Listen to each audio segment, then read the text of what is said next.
नमस्कार श्रोतागण, उपासना पॉडकास्ट के सभी दर्शकों का स्वागत है। आप श्रवण कर रहे हैं श्री देवी भागवत पुराण का पाठ। इस एपिसोड में आप सुनेंगे श्री देवी भागवत पुराण के तीसरे स्कंद का अध्याय 1 से अध्याय 30 तक का पाठ। तो आइए श्रवण करते हैं श्री देवी भागवत पुराण का पाठ। सब जन कमेंट बॉक्स में लिखिए जय माता दी।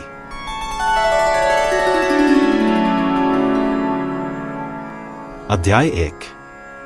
राजा जन्मेजय का ब्रह्मांडोत्पत्ति विषयक प्रश्न तथा इसके उत्तर में व्यास जी का पूर्वकाल में नारद जी के साथ हुआ संवाद सुनाना। जन्मेजय बोले, हे भगवान, आपने अभी जिस अम्बा यज्ञ का उल्लेख किया वह कौन सा महान यज्ञ है? अम्बा कौन है? वह कहां उत्पन्न हुई? किससे और किस लिए उत्पन्न हुई? उसके गुण क्या हैं? उसका रूप और स्वभाव कैसा है? हे दया के सागर, आप सर्वज्ञ हैं, कृपा करके सब कुछ यथावत वर्णन कीजिए। इसके साथ ही ब्रह्मांड की उत्पत्ति का भी विस्तार पूर्वक वर्णन कीजिए। हे ब्रह्मान, आप इस संपूर्ण ब्रह्मांड की प्रत्येक बात जानते हैं। मैंने सुना है कि ब्रह्मा, विष्णु और रुद्र ये 3 देवता हैं जो इस ब्रह्मांड की रचना, पालन और सहार करने के लिए क्रमशः उत्पन्न हुए हैं। क्या ये तीनों महापुरुष स्वतंत्र हैं अथवा किसी अन्य पुरुष के अधीन रहकर अपना अपना कार्य करते हैं? अब मैं यह सब जानने के लिए बहुत उत्सुक हूं। अतः पराशर के पुत्र, ये सब मुझे बताओ। क्या ये अत्यंत शक्तिशाली हैं? ब्रह्मा, विष्णु और महेश्वर भी सामान्य प्राणियों की भांति मृत्यु के अधीन हैं अथवा वे सनातन सत्ता, बुद्धि और आनंद स्वरूप हैं? क्या वे स्वयं अपने द्वारा उत्पन्न होने वाले त्रिविध दुखों, तत्वों से तथा देवताओं से के अधीन हैं? क्या वे काल के अधीन हैं? उनकी उत्पत्ति कैसे और कहां से हुई? क्या वे सुख, दुख, निद्रा या आलस्य का प्रभाव अनुभव करते हैं? हे मुनि, क्या उनके शरीर में 7 धातुएं, रक्त आदि हैं या वे किसी अन्य प्रकार की हैं? इन सब बातों के विषय में मेरे मन में बड़ा संदेह उत्पन्न हुआ है। यदि ये शरीर 5 तत्वों से नहीं बने हैं तो फिर वे किस पदार्थ से बने हैं? और उनकी इंद्रियां भी किन गुणों से बनी हैं? वे भोगों का उपभोग किस प्रकार करते हैं? उनकी आयु कितनी है? हे ब्राह्मण, वे ब्रह्मा, विष्णु और महेश्वर जो देवताओं में श्रेष्ठ हैं, कहां रहते हैं? और उनकी शक्तियां और समृद्धि किस प्रकार की हैं? मुझे ये सब सुनना बहुत अच्छा लगता है, इसलिए मुझे ये सब विस्तार से बताइए। व्यास जी बोले, हे महाबुद्धिमान राजन, आज आपने मुझसे जो प्रश्न पूछे हैं कि ब्रह्मा आदि कहां से और कैसे उत्पन्न हुए आदि, वे सभी प्रश्न बहुत ही महत्वपूर्ण हैं, बहुत कठिन है। प्राचीन काल में एक अवसर पर मैंने भी तुम्हारे समान ही अनेक प्रश्न नारद मुनि से पूछे थे। मेरे प्रश्नों को सुनकर पहले तो वे बहुत आश्चर्यचकित हुए, फिर उन्होंने उनका यथायोग्य उत्तर दिया।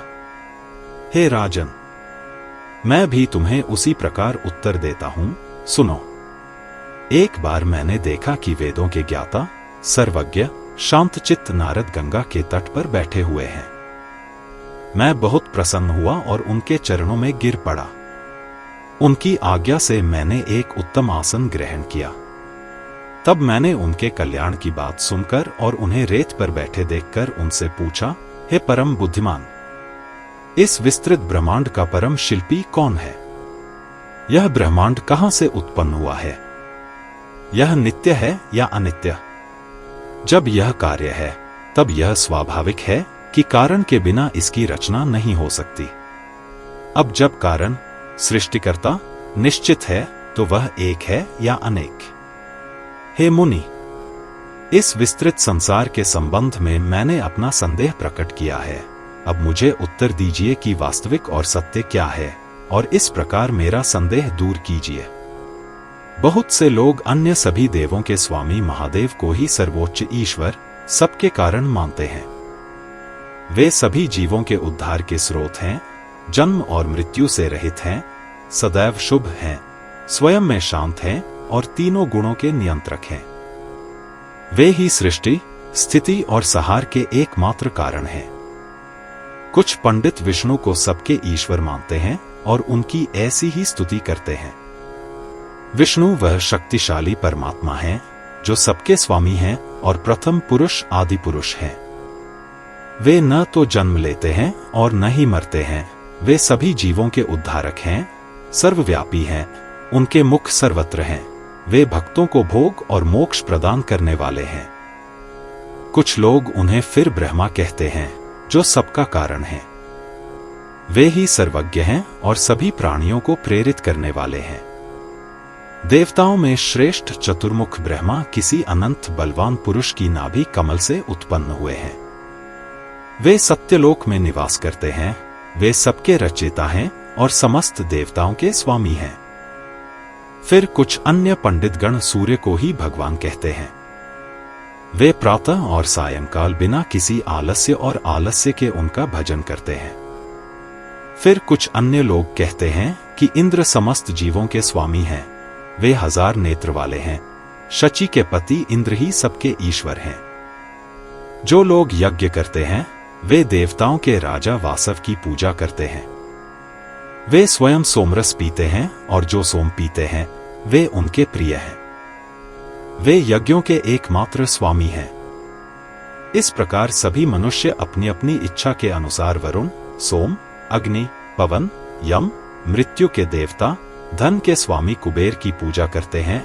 फिर कुछ लोग ऐसे भी हैं जो सभी कार्यों के फलदाता, सभी भक्तों की इच्छाओं को पूरा करने वाले और सभी को सभी कार्यों में सफलता देने वाले हाथी के मुख वाले गणपति की पूजा करते हैं जैसे ही उनका स्मरण होता है।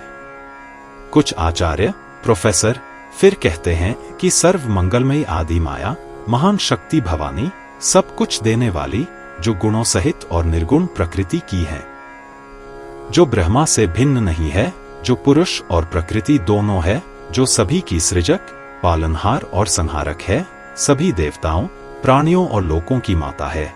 वह इस ब्रह्मांड की महान देवी है। वह आदि और अंत से रहित है, पूर्ण है, सभी प्राणियों में और हर जगह विद्यमान है। यह भवानी ही है जो वैष्णवी, शंकरी, ब्राह्मी, वासवी, वारुणी, वाराही, नरसिंही, महालक्ष्मी, एकमात्र और अद्वितीय वेदमाता और अन्य जैसे अनेक अनंत रूप धारण करती है। यह विद्या प्रकृति ही संसार, ब्रह्मांड के इस वृक्ष की एकमात्र जड़ है।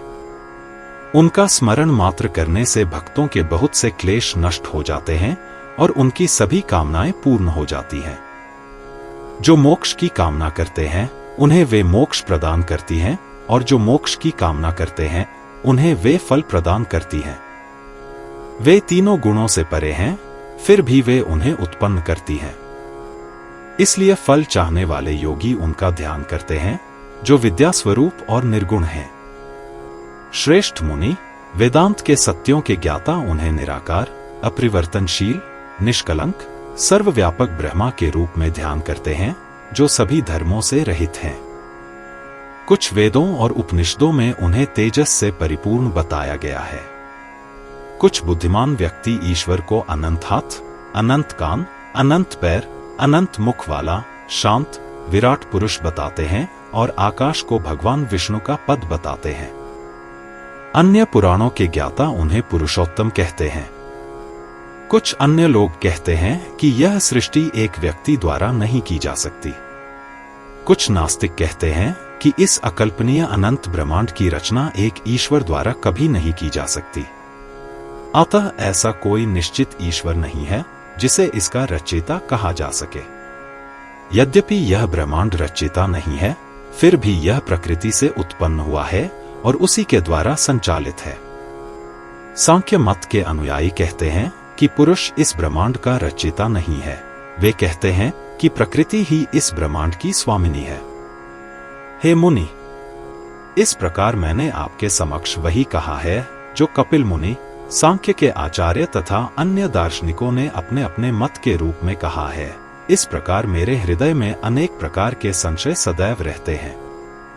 इन संशय के कारण मेरा मन इतना भ्रमित हो गया है कि मैं किसी निश्चित निष्कर्ष पर नहीं पहुंच सकता।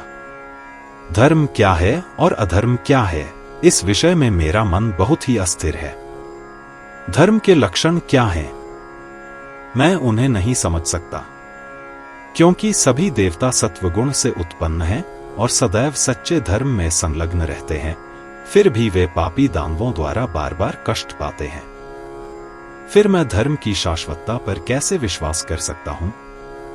मेरे पूर्वज पांडव सदैव अच्छे आचरण और अच्छे कार्यों से संपन्न थे और वे सदैव धर्म के मार्ग पर चलते थे, फिर भी उन्हें बहुत से कष्ट और पीड़ाएं सहनी पड़ी। ऐसी स्थिति में धर्म की महानता को समझना बहुत कठिन है। अतः हे पिता, यह सब देखकर मेरा मन संदेह और परेशानी के समुद्र में डूब गया है। हे मुनि, आपके पास कुछ भी असंभव नहीं है, अतः मेरे संदेह को दूर करें। हे मुनि, मैं इस मोहरूपी समुद्र में बार बार डूबता, उठता और फिर डूबता रहता हूं। अतः आप मुझे ज्ञान रूपी नाव पर चढ़ाकर इस संसार रूपी समुद्र से पार उतार दें। इस प्रकार महर्षि वेदव्यास कृत श्रीमद् देवी भागवतम में जन्मेजय द्वारा पूछे गए प्रश्नों पर आधारित तृतीय स्कंध का प्रथम अध्याय समाप्त होता है।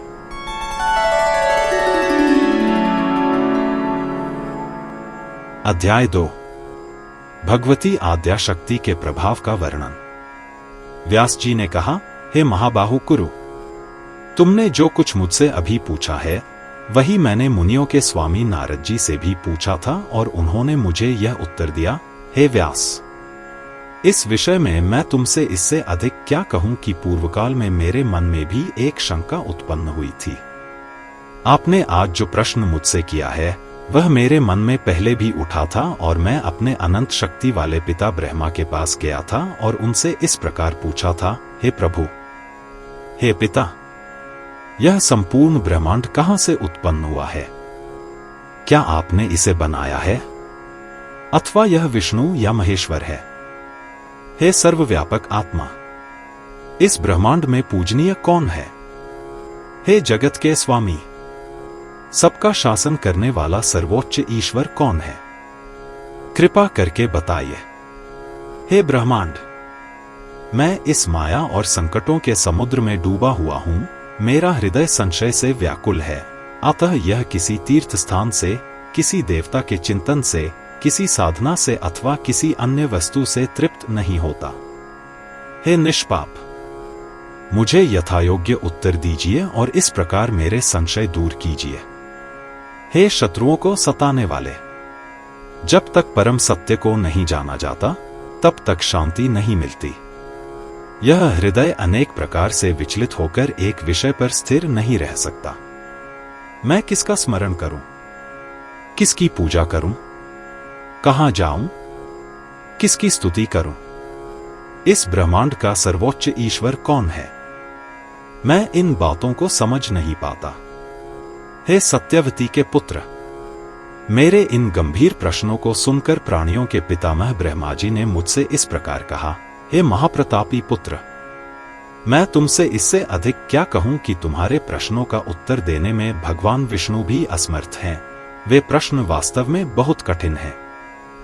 हे महाबुद्धिमान, संसार में आसक्त कोई भी इस विषय को नहीं जानता। जो इस संसार से अनासक्त हैं, जो किसी भी प्रकार की ईर्ष्या से मुक्त हैं, जो कामनाओं से रहित और शांत हैं, वे महापुरुष इस सब का रहस्य जानते हैं। पूर्वकाल में जब सब और जल ही जल था, सब और जल ही जल था और चराचर सभी वस्तुएं नष्ट हो गई थीं, जब 5 महाभूत उत्पन्न हुए थे, तब मैं भी भगवान विष्णु की नाभि कमल से उत्पन्न हुआ था। फिर चंद्रमा, सूर्य, वृक्ष, पर्वत आदि कुछ भी न देखकर कमल के मध्य कर्णिका पर बैठकर इस प्रकार सोचा, इस महान जल सागर में मैं कब जन्म लूंगा? मुझे किसने बनाया है? अब मेरा रक्षक कौन है? और जब यह कल्प समाप्त हो जाएगा तब मेरा नाश कौन करेगा? यहां कहीं भी स्पष्ट रूप से पृथ्वी दिखाई नहीं देती, फिर यह जलराशि किस पर टिकी है? कमल को पंकजा इसलिए कहते हैं कि वह कीचड़ और मैल से उत्पन्न होता है, अतः जब तक नीचे कीचड़ और मैल वाली पृथ्वी न हो तब तक यह कमल यहाँ कैसे निकलेगा? अब मैं प्रयत्न करके पता लगाऊं कि इस कमल की जड़ कहाँ है, कीचड़ और मैल कहाँ है। यदि यह मिल जाए तो पृथ्वी भी अवश्य ही वहां होगी। ऐसा सोचकर मैं जल के नीचे गोता लगाता रहा और 1000 वर्ष तक खोजता रहा, परंतु कहीं भी पृथ्वी नहीं मिली। तब मेरे कानों में आकाशवाणी हुई, तपस्या करो। यह आकाशवाणी सुनकर मैं अपने जन्मस्थान कमल पर बैठ गया और 1000 वर्ष तक तपस्या करता रहा। इसके बाद पुनः दिव्यवाणी हुई, सृजन करो। यह सुनकर मैं बहुत भ्रमित हो गया और मन ही मन सोचने लगा, अब मैं क्या सृजन करूं, क्या करूं? इसके बाद मधु और कैटब नामक 2 भयंकर दैत्य मेरे पास आए और मुझे डराते हुए कहने लगे, हमसे युद्ध करो। मैं बहुत भयभीत हो गया और कमल की डंडी पकड़कर जल में उतर गया। वहां मैंने एक अद्भुत पुरुष को देखा जो अनंत नाग पर शयन कर रहा था। वह मेघ के समान गहरे नीले रंग का था, पीले वस्त्र पहने हुए था, चतुर्भुज था, वन पुष्पों की माला पहने हुए था और इस संपूर्ण ब्रह्मांड का स्वामी था। इस महाविष्णु की चारों भुजाओं में शंख, चक्र, गदा, पद्म तथा अन्यान्य अस्त्र थे। मैंने इस अच्युत पुरुष को अनंत नाग की शैया पर निश्चल और योग निद्रा के प्रभाव में शयन करते देखा। तब मैंने मन ही मन सोचा, मुझे क्या करना चाहिए? कोई अन्य उपाय न सूझने पर मैंने उस समय निद्रा में लीन देवी का स्मरण किया और उनकी स्तुति करने लगा। शुभ देवी योग निद्रा, जिसका स्वरूप निश्चित नहीं था, तुरंत ही भगवान विष्णु के शरीर से निकल गई और दिव्य आभूषणों से सुसज्जित होकर वायु में चमकने लगी। जब वह विष्णु के शरीर से निकल गई तब भगवान विष्णु तुरंत उठ खड़े हुए और उन्होंने 5000 वर्षों तक दानव मधु कैटब के साथ भयंकर युद्ध किया। तत्पश्चात भगवती की कृपा से उन्होंने अपनी जांघें फैलाकर उन जांघों पर दोनों राक्षसों का वध कर दिया। जहां मैं और विष्णु खड़े थे वहां रुद्रदेव भी आकर हमारे साथ हो लिए। तब हम तीनों ने दिव्य अंतरिक्ष में सुंदर देवी को देखा। तब हम तीनों ने उनकी स्तुति करनी आरंभ की और उन्होंने अपनी कृपा दृष्टि से हमारे हृदयों को प्रसन्न करते हुए कहा, हे ब्रह्मा, हे विष्णु, हे रुद्र, दोनों महान दैत्य मारे गए हैं। अब तुम अपना आलस्य त्याग दो और ब्रह्मांड की रचना, पालन और सहार करने वाले अपने अपने कार्य करो, अपने अपने निवास बनाओ और सुख से रहो। अपनी अपनी प्रभु शक्तियों से चतुर्विध प्राणियों की रचना करो। देवी के कोमल मधुर वचन सुनकर हम बोले, हे माता, यहां कोई विस्तृत पृथ्वी नहीं है, सब कुछ अनंत सागर का एक पिंड है। न 5 तत्व, न 5 तन्मात्राएं, यहां न तो इंद्रियां हैं, न गुण, न कुछ है। फिर हम सृष्टि आदि के कार्य कैसे कर सकेंगे? हमारी बातें सुनकर देवी मुस्कुराईं। तुरंत ही आकाश से एक सुंदर विमान ऊपर आया। देवी ने कहा, हे ब्रह्मा, हे विष्णु, हे रुद्र, बिना किसी भय के इस रथ में बैठो। आज मैं तुम्हें एक अद्भुत चीज दिखाऊंगी। उनके वचन पर हम बिना किसी भय के सुंदर रथ में बैठ गए। यह विभिन्न रत्नों और रत्नों से सुसज्जित था, मोतियों से सजा हुआ था, घंटियों की मधुर झनकार वाली आवाज निकाल रहा था और देवताओं के निवास जैसा दिख रहा था। हमें बिना किसी भय के बैठे देखकर उसने अपने बल से रथ को आकाश में ऊंचा उठा दिया। इस प्रकार महर्षि वेदव्यास द्वारा रचित श्रीमद् देवी भागवत में देवी द्वारा दिया गया ब्रह्मा, विष्णु और रुद्र के दिव्य रथ पर सवार होकर स्वर्ग की ओर जाने के विषय में तृतीय स्कंध का दूसरा अध्याय समाप्त होता है।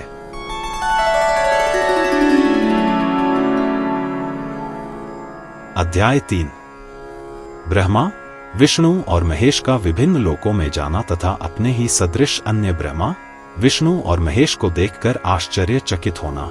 देवी लोक का दर्शन। ब्रह्मा ने कहा, हम बहुत आश्चर्यचकित थे कि जहां हमारा सुंदर विमान उतरा था वहां पानी नहीं था। हमने देखा कि पृथ्वी कोयल की मधुर कूक से गूंज रही थी, सुंदर फलों से लदे पेड़, जंगल और बगीचे से भरी हुई थी। बड़ी नदियां, कुएं, तालाब, पोखर, पानी के झरने, छोटे तालाब, महिलाएं, पुरुष सभी वहां थे। फिर हमने अपने सामने एक सुंदर शहर देखा जो एक दिव्य दीवार से घिरा हुआ था, जिसमें कई यज्ञ कक्ष और विभिन्न महल और शानदार इमारतें थी। ओह! हमने सोचा, यह तो स्वर्ग है। कितना बड़ा आश्चर्य है। इसे किसने बनाया? आगे हमने देखा कि एक राजा जो देव के समान दिख रहा है, वन में शिकार के लिए जा रहा है। देवी अंबिका, जिन्हें हमने पहले देखा था, रथ पर बैठी हुई हैं।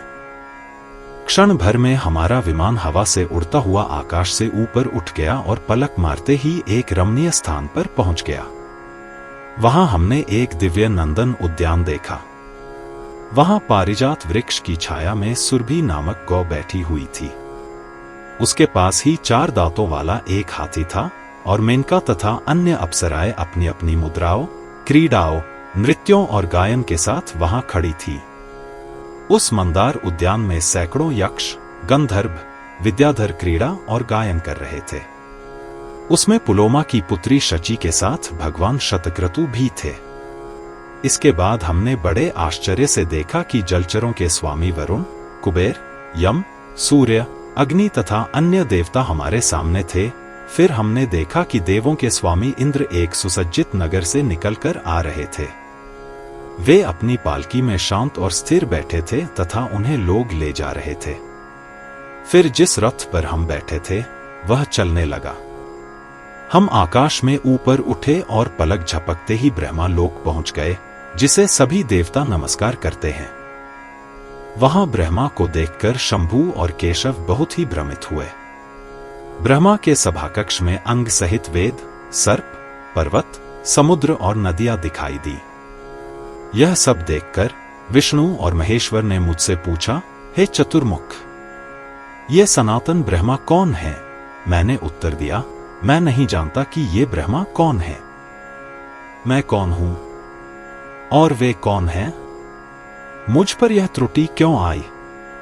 आप भी भगवान हैं, इसलिए आप इस पर बेहतर विचार कर सकते हैं। इसके बाद हमारी गाड़ी मन की तेजी के साथ चलती हुई पलक झपकते ही आनंद देने वाले यक्षों से घिरे सुंदर सर्व मंगलमय कैलाश पर्वत पर जा पहुंची। यह मंदार उद्यान शुक और कोयल की मधुर कूजन और वीणा, छोटे ढोल और ताबरों की मधुर ध्वनि से गूंज रहा था।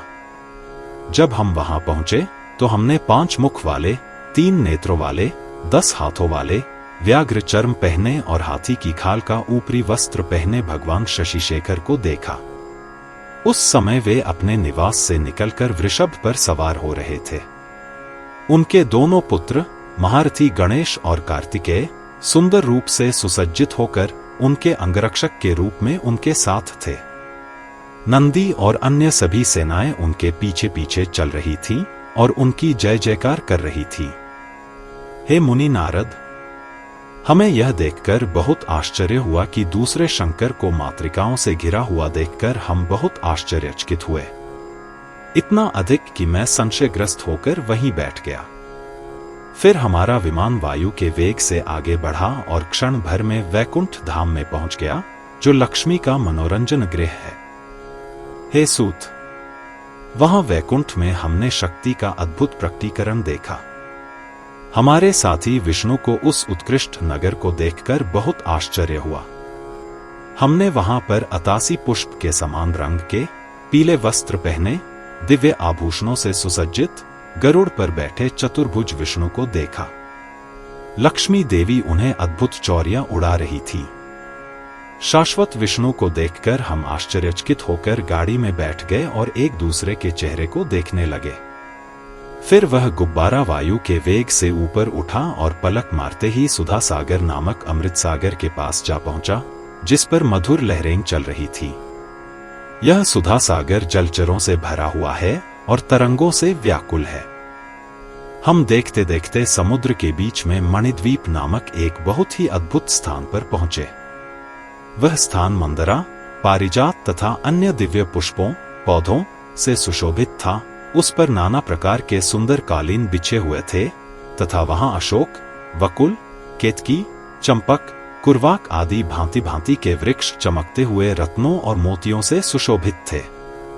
वह स्थान कोयलों की मधुर कूक और मधुमक्खियों की गुंजन ध्वनि से गूंज रहा था और वहां एक मधुर सुरीली संगीत बज रहा था।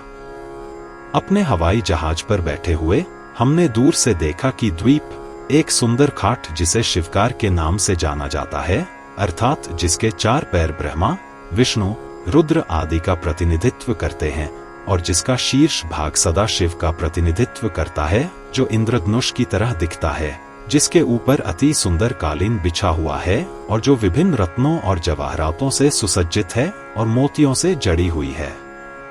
हमने एक दिव्य महिला को खाट पर बैठे देखा, लाल वस्त्र पहने और लाल कपड़े की माला पहने और लाल चंदन के लेप से लदी हुई। उसकी आंखें गहरी लाल थीं, सुंदर चेहरे वाली, लाल होठों वाली वह महिला करोड़ों बिजलियों और करोड़ों लक्ष्मी से भी अधिक सुंदर और सूर्य की तरह चमक रही थी। भगवती भुवनेश्वरी अपने होठों पर एक मधुर मुस्कान के साथ बैठी थीं और अपने 4 हाथों में पाश, लगाम और संकेत पकड़े हुए थीं, जैसे कि वह वरदान देने के लिए तैयार थीं और अपने भक्तों से सारा भय त्यागने के लिए कह रही थीं। हमने ऐसा रूप पहले कभी नहीं देखा था। यहाँ तक कि उस स्थान के पक्षी भी रहस्यवादी मंत्र को दोहराते हैं, हरि मंत्र का जाप करो और उस देवी की सेवा करो जो उगते हुए सूर्य के समान रंग की है, दयालु है और यौवन की पूर्ण अवस्था में है। वह कमल के मुख वाली मुस्कुराती हुई महिला प्रकृति की सभी सुंदरताओं से सुशोभित थी। उसके ऊंचे वक्ष कमल की कली को चुनौती दे रहे थे। उसने विभिन्न रत्नजड़ित आभूषण धारण किए हुए थे, जैसे बाजूबंद, कंगन, मुकुट आदि। श्रीयंत्र, त्रिपुरा सुंदरी का यंत्र के आकार के रत्नजटित कुंडलों से युक्त उनका कमल मुख अत्यंत सुंदर लग रहा था। रिलेखा और अन्य देव कन्याएं उन्हें घेरे हुए थी। चारों ओर सखियां थीं, जो हमेशा जगत की देवी महेश्वरी के भजन गाती रहती थी। वे चारों ओर अनंग, कुसुमा और अन्य देवियों से घिरी हुई थी। वे सतकोण, 6 कोण यंत्र के मध्य में बैठी थी। हम सब इस अद्भुत रूप को देखकर आश्चर्यचकित हो गए, जिसे पहले कभी नहीं देखा गया था, और हमने सोचा, यह महिला कौन है? उसका नाम क्या है? हम इतनी दूर से उसके बारे में कुछ भी नहीं जानते। इस प्रकार जब हम उसे देख रहे थे, तो वह 4 भुजाओं वाली महिला धीरे धीरे 1000 आंखों वाली, 1000 हाथों और 1000 पैरों वाली हो गई, ऐसा हमें लगा। हे नारद, हम लोग संशय से बहुत लज्जित हो गए और मन ही मन सोचने लगे कि क्या यह कोई अप्सरा है, कोई गंधर्व कन्या है या कोई अन्य देव कन्या है? यह कौन है? इस समय भगवान विष्णु ने मधुर मुस्कान वाली देवी को निकट से देखा और अपनी बुद्धि से एक निश्चित निष्कर्ष पर पहुंचकर हमसे बोले, यह देवी भगवती महाविद्या महामाया है, अविनाशी और नित्य है, यह पूर्णा प्रकृति है, यह हम सबकी कारण है। यह देवी मंद बुद्धि वालों के लिए अकल्पनीय है, केवल योगी ही अपने योगबल से इसे देख सकते हैं। यह नित्य ब्रह्मा है और अनित्य माया भी है। यह परमात्मा की इच्छा शक्ति है। यह इस जगत की आदि सृष्टिकर्ता है। इस विशाल नेत्र वाली देवी ने ही वेदों की रचना की है। कम भाग्यशाली व्यक्ति उनकी पूजा नहीं कर सकते। प्रलय के समय में वे समस्त ब्रह्मांड को नष्ट कर देती हैं, अपने शरीर में सभी को खींच लेती हैं। हे देवों, इस समय वे ब्रह्मांड के बीज रूप में निवास कर रही हैं। देखो, उनके पार्श्व में समस्त विभूतियां दिखाई दे रही हैं। वे सभी दिव्य आभूषणों से सुशोभित हैं और दिव्य सुगंधियों से अभिषिक्त हैं तथा उनकी सेवा कर रही हैं। हे ब्राह्मण, हे शंकर, आज हम धन्य हैं और सौभाग्यशाली हैं कि हमें इस देवी के दर्शन प्राप्त हुए हैं।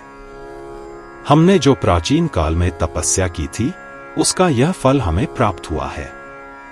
अन्यथा भगवती ने अपना स्वरूप इतनी सावधानी से क्यों दिखाया है?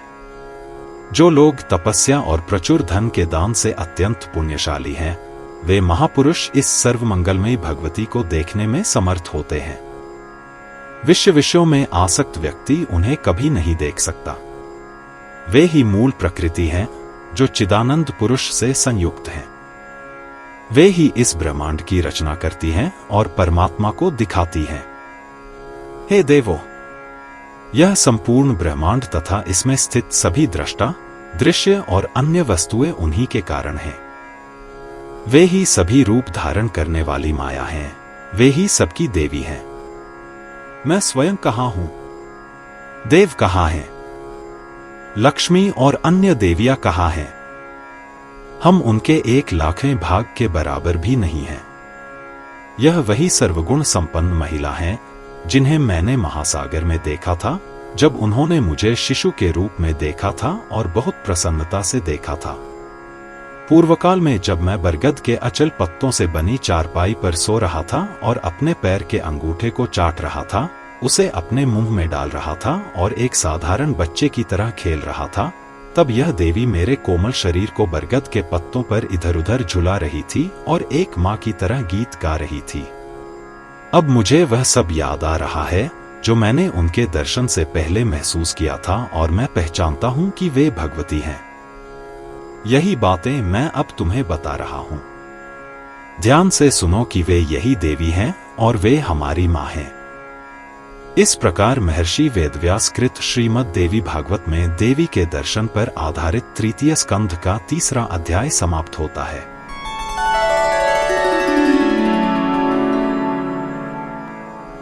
अध्याय 4।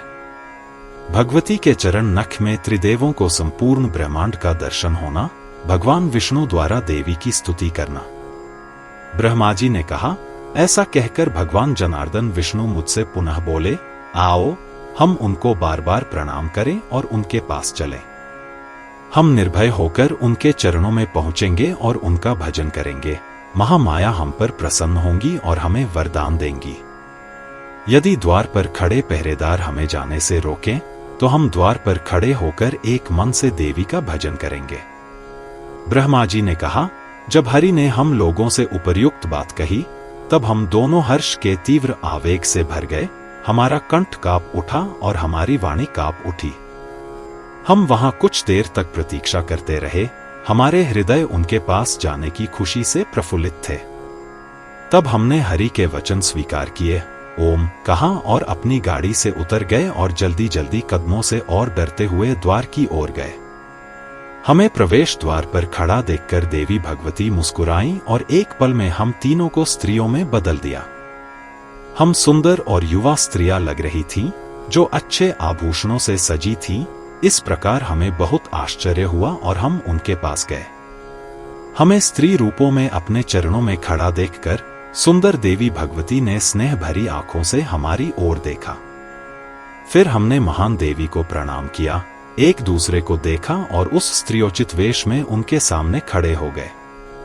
हम तीनों ने तब महान देवी का आसन देखना शुरू किया, जो 10 लाख सूर्यों की चमक से चमक रहा था और विभिन्न रत्नों और रत्नों से सुसज्जित था। इस प्रकार देवकन्याएं विभिन्न वेशभूषा में उनकी सेवा कर रही थीं और उनके पास खड़ी थीं। वे नाच रही थीं, गा रही थीं और संगीत वाद्ययंत्र बजा रही थीं और देवी की स्तुति में प्रसन्नता पूर्वक भजन गा रही थीं।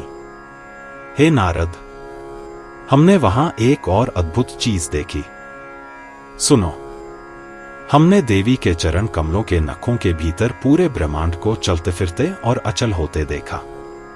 हमने वहां स्वयं को, विष्णु, रुद्र, वायु, अग्नि, यम, चंद्रमा, सूर्य, वरुण, त्वष्टा, इंद्र, कुबेर तथा अन्य देवों को, अप्सराओं को, गंधर्वों को, नदियों को, समुद्रों को, पर्वतों को, विश्वावसु को, चित्रकेतु को, श्वेत को, चित्रांगद को, नारद को, तुम्बुरु को, हाहाहू को तथा अन्य गंधर्वों को, अश्विन नामक जुड़वा पुत्रों को, 8 वसु को, साध्य को, सिद्धों को, पितर को, अनंत को तथा अन्य नागों को, किन्नरों को, उर को, राक्षसों को, वैकुंठ धाम को, ब्रह्मा के निवास को, सभी पर्वतों में श्रेष्ठ कैलाश पर्वत को देखा। सभी वहां विद्यमान थे। उस पैर के अंगूठे के नाखून में ब्रह्मांड की सभी वस्तुएं प्रतिबिंबित थी। वह कमल जहां से मैं उत्पन्न हुआ, उस कमल पर मेरे ही समान चतुर्मुख ब्रह्मा, अनंत की शैया पर लेटे हुए भगवान जगन्नाथ, मधु कैटभ नामक 2 राक्षस, ये सब मैंने वहां देखा। उनके चरण कमलों के नखों में ये सब अद्भुत वस्तुएं देखकर मैं अत्यंत आश्चर्यचकित हुआ और भयभीत होकर सोचने लगा, ये सब क्या हैं? मेरे साथी विष्णु और शंकर आश्चर्यचकित हो गए। तब हम तीनों ने यह समझ लिया कि वे हमारी ब्रह्मांड की माता हैं। इस प्रकार अमृतमयी मणिद्वीप में देवी की विभिन्न महिमाओं को देखने में पूरे 100 वर्ष बीत गए। जब तक हम वहां रहे, उनकी सेविकाएं, विभिन्न आभूषणों से सुसज्जित देवकन्याएं हमें सखियां मानती रहीं। हम भी उनकी मनमोहक मुद्राओं और भाव भंगिमाओं से बहुत मोहित हो गए। इसी कारण से हम हमेशा उनकी सुंदर हरकतों को बड़ी प्रसन्नता के साथ देखते थे।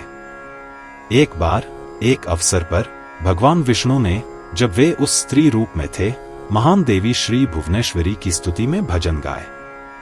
श्री भगवान बोले, सृष्टिकर्ता देवी प्रकृति को नमस्कार है, मैं आपको बारंबार प्रणाम करता हूं। आप सर्वमंगलमयी हैं और अपने भक्तों की मनोकामनाएं पूर्ण करने वाली हैं। आप सिद्धि और वृद्धि स्वरूप हैं। मैं आपको बारंबार प्रणाम करता हूं। मैं जगत माता को प्रणाम करता हूं, जो सनातन सत्ता, बुद्धि और आनंद स्वरूप है। हे देवी, आप ही इस ब्रह्मांड की रचना, पालन और सहार करती हैं। आप ही प्रलय, महाप्रलय करती हैं और सृजित प्राणियों पर कृपा करती हैं। इस प्रकार आप उपरोक्त 5 प्रकार के कार्यों की अधिष्ठात्री हैं। अतः हे भुवनेश्वरी, मैं आपको प्रणाम करता हूं। आप ही परिवर्तनशील की महान कुशल और उपादान कारण हैं। आप ही अपरिवर्तनीय, अचल चेतना हैं। आप अर्धमात्र हैं, त्रिलेखा हैं, वह चेतना जो ब्रह्मांड के अंदर तथा बाहर दोनों जगह व्याप्त है। आप ही परमात्मा तथा जीवात्मा हैं। आपको बारंबार नमस्कार है। हे माता, अब मैं भली भांति जानता हूं कि यह संपूर्ण ब्रह्मांड आप पर ही आधारित है। यह आपसे ही उत्पन्न होता है और पुनः आप में ही विलीन हो जाता है। इस ब्रह्मांड की रचना आपकी असीम शक्ति को दर्शाती है। वास्तव में आप ही स्वयं इन सभी लोकों में विद्यमान हैं। सृष्टि के समय आप ही 2 निराकार तत्वों आकाश और वायु तथा 3 साकार तत्वों अग्नि, जल और पृथ्वी की रचना करती हैं। फिर इनसे आप ही संपूर्ण ब्रह्मांड की रचना करती हैं और इसे भोक्ता पुरुष को, जो चेतना स्वरूप है, उसकी संतुष्टि के लिए दिखाती हैं। आप ही पुनः सांख्य में वर्णित 23 तत्वों महत आदि के उपादान कारण बन जाती हैं और हमें मृग तृष्णा के समान प्रतीत होती हैं। हे माता, यदि आप न होती तो कोई भी वस्तु दिखाई नहीं देती। आप तो संपूर्ण ब्रह्मांड में व्याप्त हैं। इसी कारण से बुद्धिमान लोग कहते हैं कि परम पुरुष भी आपकी सहायता के बिना कोई कार्य नहीं कर सकता। हे देवी, आप अपनी शक्ति से संपूर्ण ब्रह्मांड की रचना करती हैं तथा उसे तृप्ति देती हैं। फिर प्रलय के समय आप बलपूर्वक इन सब को निगल जाती हैं। अतः हे देवी, आपकी शक्तियों को कौन समझ सकता है? हे माता, आपने हमें मधु और कैटब के हाथों से बचाया था। फिर आपने हमें इस मणिद्वीप पर लाकर अपना स्वरूप, सभी विस्तृत क्षेत्र और अपार शक्तियां दिखाई तथा हमें परम आनंद और आनंद प्रदान किया। यह सुख का सर्वोच्च स्थान है। हे माता, जब मैं, शंकर, ब्रह्मा या हम में से कोई भी आपकी अचिंत्य महिमा को नहीं जान पाता, तब और कौन जान सकता है? हे भवानी, कौन जानता है कि आपके चरणों के नखों में जो अनेक लोक हमने देखे हैं, उनसे भी अधिक कितने लोक आपकी सृष्टि में विद्यमान हैं। हे अनंत महाशक्तियों से युक्त, हे देवी, हमने आपके द्वारा प्रदर्शित ब्रह्मांड में महान कीर्ति वाले दूसरे विष्णु, दूसरे हर, दूसरे ब्रह्मा को देखा। कौन जानता है कि ऐसे और कितने ब्रह्मा हुए होंगे? हे मां, मैं आपके चरण कमलों को बार बार नमन करता हूं और आपसे प्रार्थना करता हूं कि आपका यह रूप मेरे मन में सदैव विद्यमान रहे। मेरा मुख सदैव आपका नाम जपता रहे और मेरी दोनों आंखें सदैव आपके चरण कमलों को देखती रहें। हे पूज्यवर, मैं आपको अपनी देवी के रूप में स्मरण करता रहूं और आप मुझे अपना विनम्र सेवक मानकर निरंतर देखते रहे। हे माता, इससे अधिक मैं क्या कहूं, आपके और मेरे बीच सदैव माता पुत्र का संबंध बना रहे। हे जगत माता, इस जगत में ऐसी कोई वस्तु नहीं है जो आपको ज्ञात न हो, क्योंकि आप तो सर्वज्ञ हैं। अतः हे भवानी, मेरा विनम्र मन आपको और क्या बताऊं। अब आप जो चाहें करें। हे देवी, ऐसी अफवाह है कि ब्रह्मा सृष्टि करता है, विष्णु पालन करता है और महेश्वर संहारक है। क्या यह सत्य है? हे सनातन, आपकी इच्छा शक्ति से, आपकी शक्ति से ही हम सृजन, पालन और संहार करते हैं। हे हिमालय पर्वत की पुत्री, पृथ्वी इस ब्रह्मांड को धारण कर रही है। यह आपकी अनंत शक्ति है जो 5 तत्वों से बने इस समस्त ब्रह्मांड को धारण किए हुए है। हे वरदान देने वाली, आपकी शक्ति और तेज से ही सूर्य तेजस्वी है और दृश्यमान होता है। यद्यपि आप निर्गुण आत्मा हैं, तथापि अपनी मायावी शक्ति से आप इस प्रपंच ब्रह्मांड के रूप में प्रकट होते हैं। जब ब्रह्मा, महेश और मैं स्वयं आपकी शक्ति से जन्म लेते हैं और नित्य नहीं है, तो इंद्र आदि देवताओं के विषय में इससे अधिक क्या कहा जा सकता है कि वे केवल क्षणभंगुर वस्तुएं हैं और उनकी रचना हुई है। केवल आप ही नित्य, अनादि प्रकृति और इस ब्रह्मांड की माता हैं।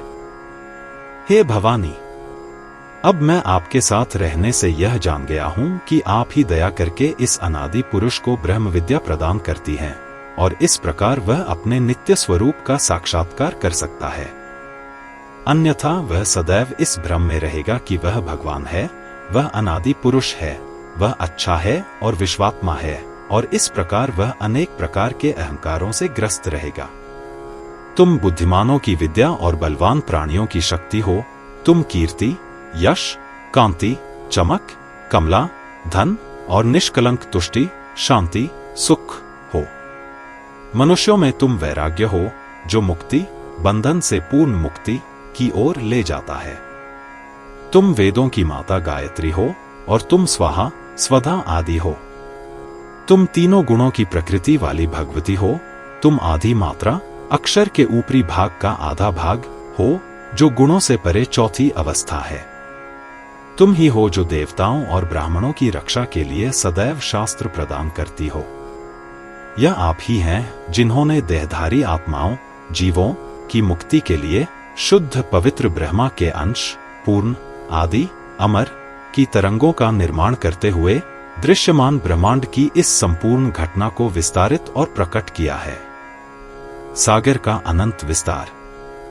जब जीव को भीतर से यह पता चल जाता है और वह पूरी तरह से सचेत हो जाता है कि यह सब आपका ही कार्य है, आप ही बनाते और मिटाते हैं, यह सब आपकी मायावी लीला है, मिथ्या है, नाट्य नाटक में अभिनेता के भागों की तरह है, तभी और केवल तभी वह संसार के इस रंगमंच में अपने भाग से हमेशा के लिए विरत हो जाता है। हे माता, हे महानतम संकटों के नाश करने वाली, मैं सदैव आपकी शरण में आता हूं। आप मुझे इस मोह, भ्रम से भरे संसार सागर से बचाती हैं। जब मेरा अंत आए तो आप मुझे प्रेम और घृणा से उत्पन्न होने वाले इन असीम कष्टदायक और अवास्तविक दर्द से मुक्ति दिलाएं। आपको प्रणाम है। हे देवी, हे महाविद्या, मैं आपके चरणों में प्रणाम करता हूं। हे आप सभी इच्छाओं के दाता, हे शुभ, आप मुझे वह ज्ञान प्रदान करें जो सर्व प्रकाश है। इस प्रकार महर्षि वेदव्यास द्वारा रचित श्रीमद् देवी भागवतम में भगवान विष्णु द्वारा महान देवी के लिए किए गए स्तोत्रों पर आधारित तृतीय स्कंध का चौथा अध्याय समाप्त होता है।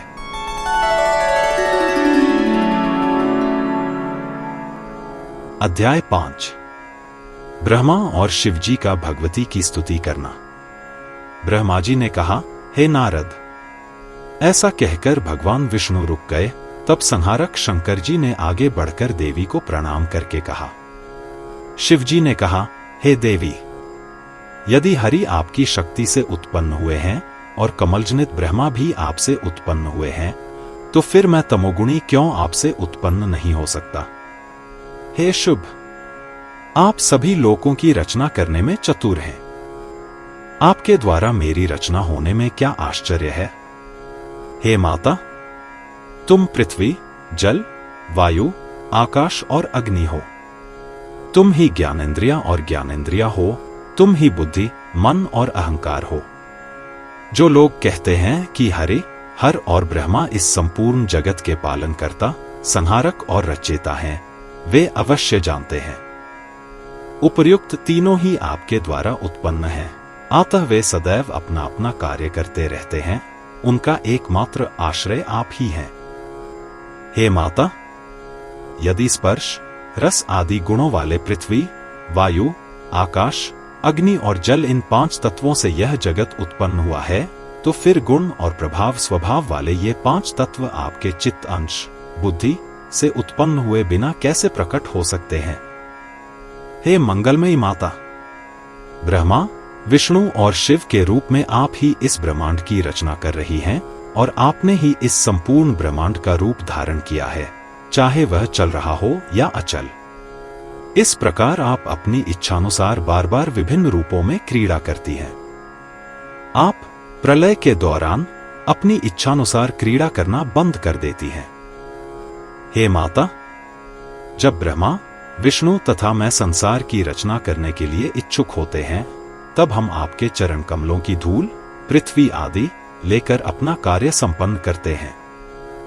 हे माता, यदि आपकी कृपा न होती तो ब्रह्मा रजोगुण, विष्णु सत्वगुण और मैं तमोगुण से कैसे युक्त हो सकता था।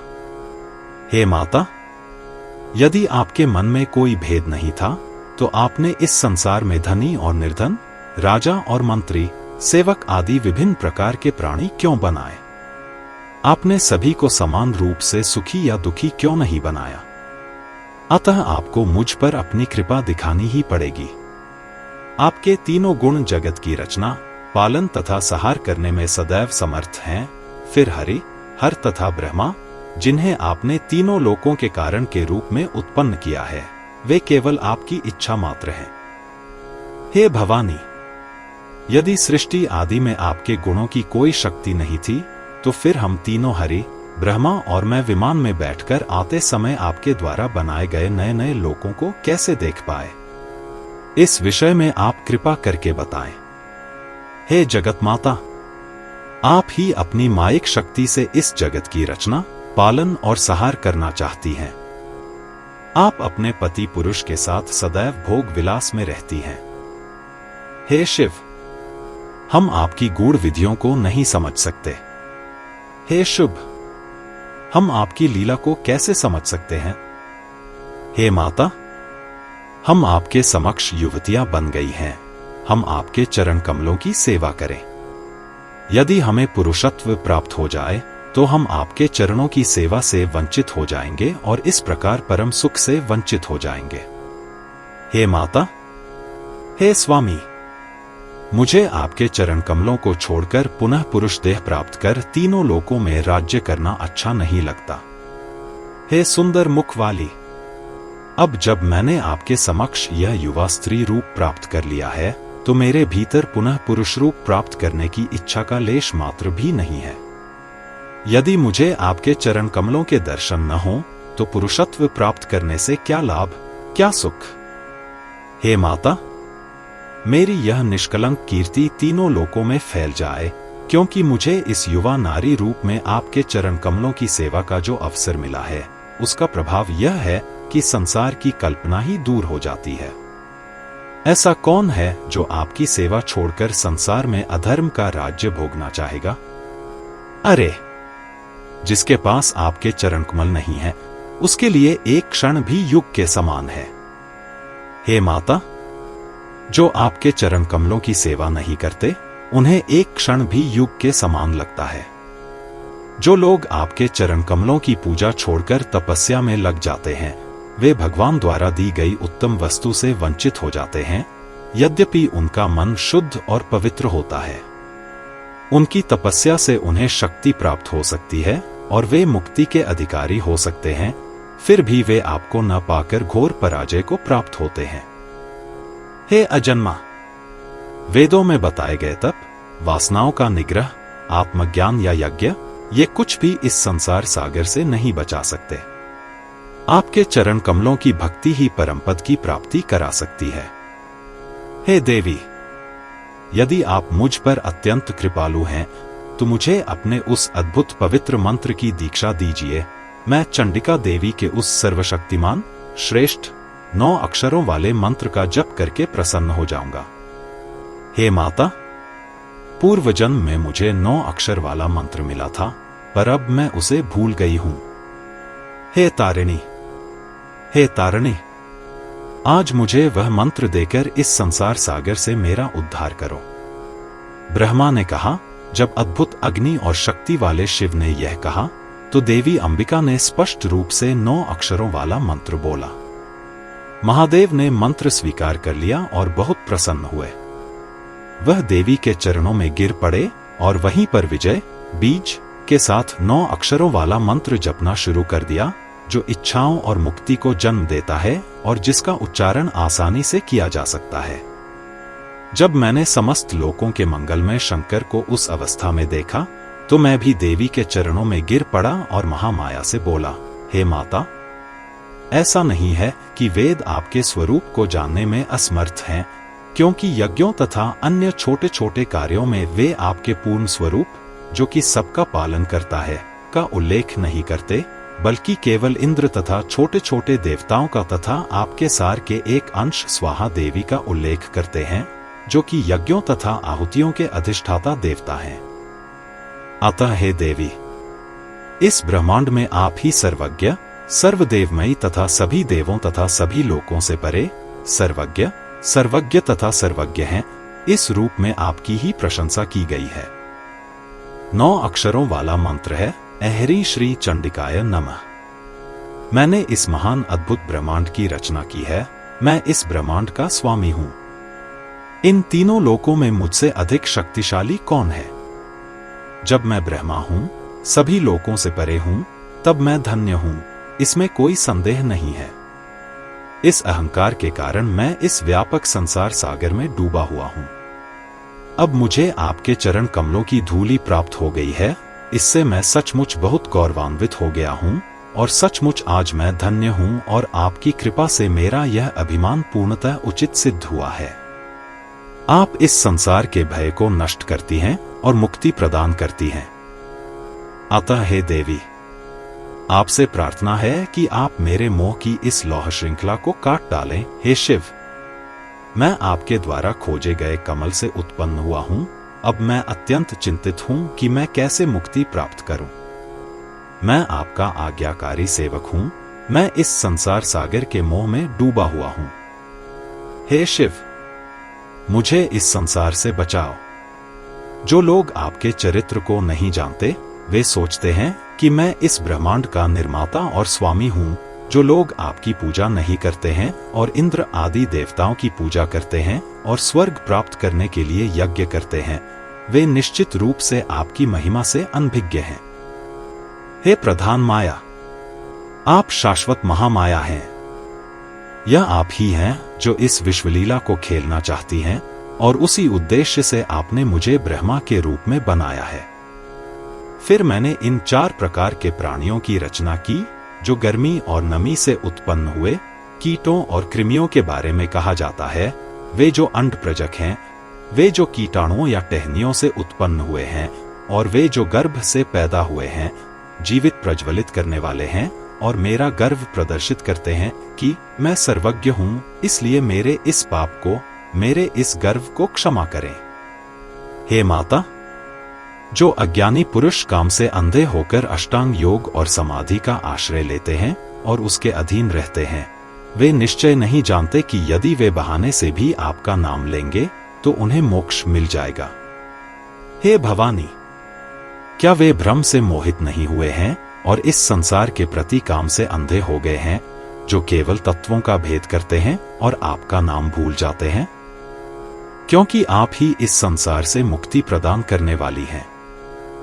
हे अजन्मा, क्या हरि, हर आदि प्राचीन पुरुष तथा अन्य प्राचीन पुरुष जिन्होंने परम सत्य को जान लिया है, एक क्षण के लिए भी आपके पवित्र चरित्र को तथा आपके शिव, अंबिका, शक्ति, ईश्वरी आदि नामों को भूल सकते हैं? क्या आप अपनी दृष्टि मात्र से इस चतुर्विध सृष्टि की रचना नहीं कर सकते? वस्तुतः केवल मनोरंजन और इच्छा के लिए ही आपने ही मुझे आदिकाल से रचिता बनाया है। क्या यह नहीं है कि आपने ही समुद्र में मधु और कैटभ नामक 2 दैत्यों से हरि को बचाया था? क्या यह भी नहीं है कि जब आप सृष्टि का संहार करते हैं तो महान संहारक हर का भी आप ही संहार करते हैं? अन्यथा ऐसा क्यों होता है कि नई सृष्टि के समय हर मेरी भौहों से उत्पन्न होता है? अतः हरि सबके पालक नहीं है, हर सबका संहारक नहीं है। यदि वे ऐसे होते तो वे क्रमशः आपके द्वारा क्यों संरक्षित और नष्ट किए जाते? अतः आप ही सबकी सृजक और पालनहार हैं। हे भवानी, आपको जन्म लेते हुए किसी ने न तो सुना है और न ही देखा है। कोई नहीं जानता कि आप कहां से उत्पन्न हुई हैं। आप ही एकमात्र शक्ति हैं। केवल 4 वेद ही आपके स्वरूप को समझा सकते हैं। हे माता, आपकी सहायता से ही मैं इस सृष्टि की रचना कर सकता हूं। हरि इसे संरक्षित कर सकते हैं और हर इसे नष्ट कर सकता है। आपकी सहायता के बिना हम कुछ भी करने में समर्थ नहीं हैं। इस संसार में ऐसा कोई नहीं है जो जन्मा हो, जो जन्म ले चुका हो या जो जन्म लेगा, जो हमारी तरह संशयग्रस्त न हो। आपकी लीलाओं से परिपूर्ण, विविधताओं से युक्त यह आपका अद्भुत विविध ब्रह्मांड अपूर्ण बुद्धि के विवाद का सामान्य आधार है, जो यहां भ्रमित नहीं है। इस संसार में पूर्ण दृश्य और अदृश्य वस्तुओं में एक और है जो तुमसे भी अधिक प्राचीन है। एक और परम पुरुष है जो तुम्हारा आधार है। यदि इस पर अच्छी तरह से तर्क किया जाए तो यह देखा जाएगा कि प्रमाणों या प्रमाणों के आधार पर कोई दूसरा तीसरा पुरुष सिद्ध नहीं हो सकता। बुद्धिमान पुरुष जो सभी नियमों को जानते हैं, घोषणा करते हैं कि एक ईश्वर है जो निर्गुण, निष्क्रिय, किसी भी विषय के बिना, किसी भी उपाधि या सहायक के बिना, किसी भी भाग के बिना है, जो आपकी व्यापक लीला का साक्षी है, केवल एक ही मौजूद है और वह ब्रह्मा है और कुछ भी नहीं है। यह वेदों का कथन है। अब मेरे मन में इस वेद कथन के साथ विसंगति के बारे में संदेह महसूस होता है। मैं यह नहीं कह सकता कि वेद झूठा है। अतः मैं आपसे पूछता हूं, क्या आप वही ब्रह्मा हैं जो वेदों में वर्णित एक और परब्रह्म हैं, या अन्य व्यक्ति ब्रह्मा हैं? कृपया मेरे इस संदेह का समाधान करें। मेरा मन संदेहों से पूरी तरह मुक्त नहीं है। यह छोटा मन अभी भी इस बात पर विचार कर रहा है कि वास्तविकता द्वैत है या एक। मैं स्वयं इसका समाधान नहीं कर सकता। अतः आप अपने मुख से कहें और मेरे संदेहों को दूर करें। आप पुरुष हैं या स्त्री, मुझे विस्तार से बताएं, ताकि सर्वोच्च शक्ति को जानकर मैं इस संसार सागर से मुक्त हो जाऊं। इस प्रकार महर्षि वेदव्यास कृत श्रीमद् देवी भागवतम में हर और ब्रह्मा द्वारा स्तोत्रों के उच्चारण पर आधारित 3 स्कंध का 5वां अध्याय समाप्त होता है।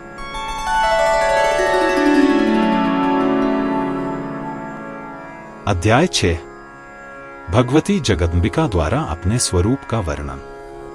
ब्रह्मा जी ने कहा, जब मैंने बड़ी विनम्रता से पूछा तो प्रधान शक्ति देवी भगवती ने मुझे इस प्रकार मधुर शब्दों में संबोधित किया, मेरे और पुरुष के बीच हमेशा एकता है।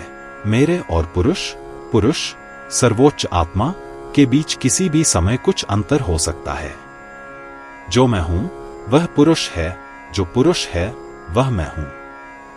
बल और बल के पात्र के बीच का अंतर भ्रम के कारण है। जो हम दोनों के बीच के सूक्ष्म अंतर को जानता है वह निश्चित रूप से बुद्धिमान है। वह इस संसार के बंधन से मुक्त है, इसमें कोई संदेह नहीं है।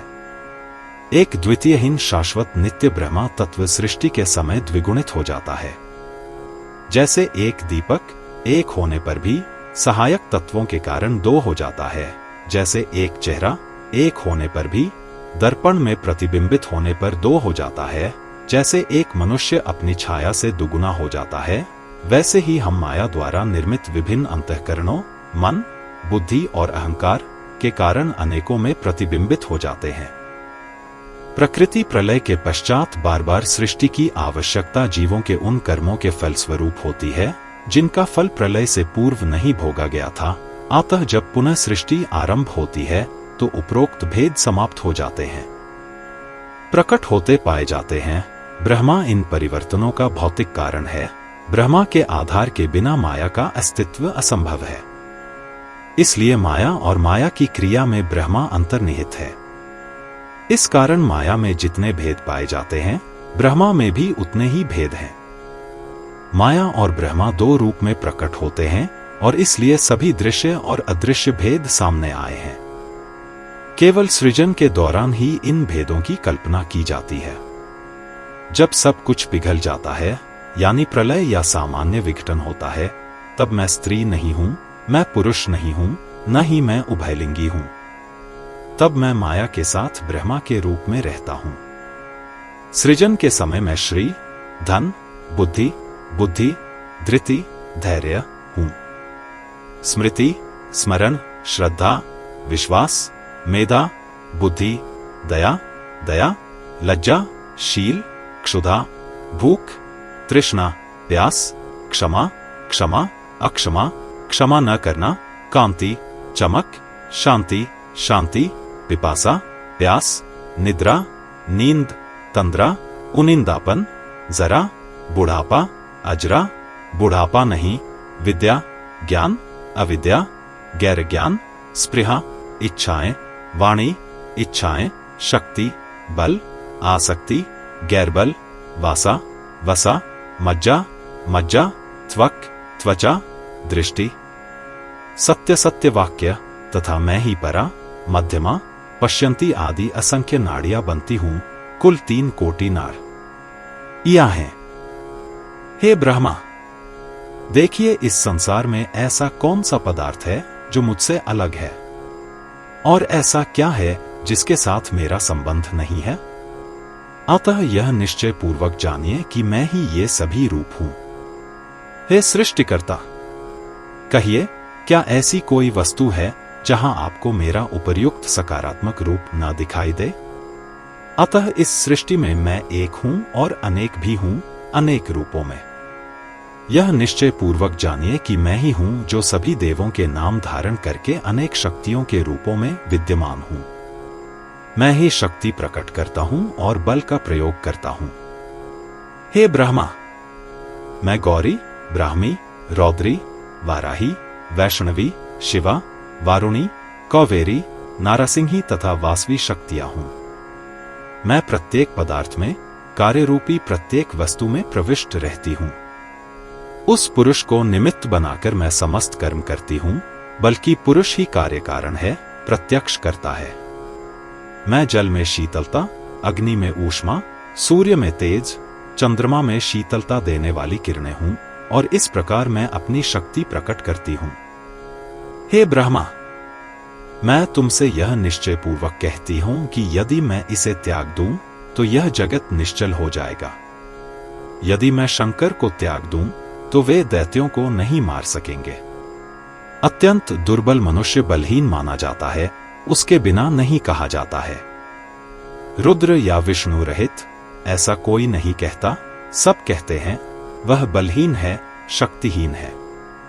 जो गिर जाता है, डर जाता है, शांत हो जाता है या शत्रुओं के अधीन हो जाता है, उसे शक्तिहीन कहते हैं। कोई नहीं कहता कि यह मनुष्य रुद्रहीन है इत्यादि। इसलिए जो सृष्टि तुम करते हो उसका कारण शक्ति को जानो। जब तुम उस शक्ति से संपन्न हो जाओगे तब तुम इस संपूर्ण ब्रह्मांड की रचना कर सकोगे। हरि, रुद्र, इंद्र, अग्नि, चंद्र, सूर्य, यम, विश्वकर्मा, वरुण, पवन और अन्य देवता सभी अपनी शक्तियों के साथ मिलकर अपने कर्म करने में सक्षम होते हैं। यह पृथ्वी जब शक्ति के साथ मिलकर स्थिर हो जाती है तो सभी जीवों और प्राणियों को धारण करने में सक्षम हो जाती है, और यदि यह पृथ्वी बल से रहित हो तो यह एक अणु को भी धारण नहीं कर सकती। इस प्रकार अनंत, कूर्म तथा 8 दिशाओं के अन्य सभी हाथी केवल मेरी सहायता से, मुझसे, शक्ति से एकाकार होकर अपने अपने कार्य करने में समर्थ हो जाते हैं। हे कमल पुत्र, मैं चाहूं तो आज ही सारी अग्नि तथा जल पी सकता हूं तथा वायु को रोक सकता हूं। मैं जो चाहता हूं करता हूं।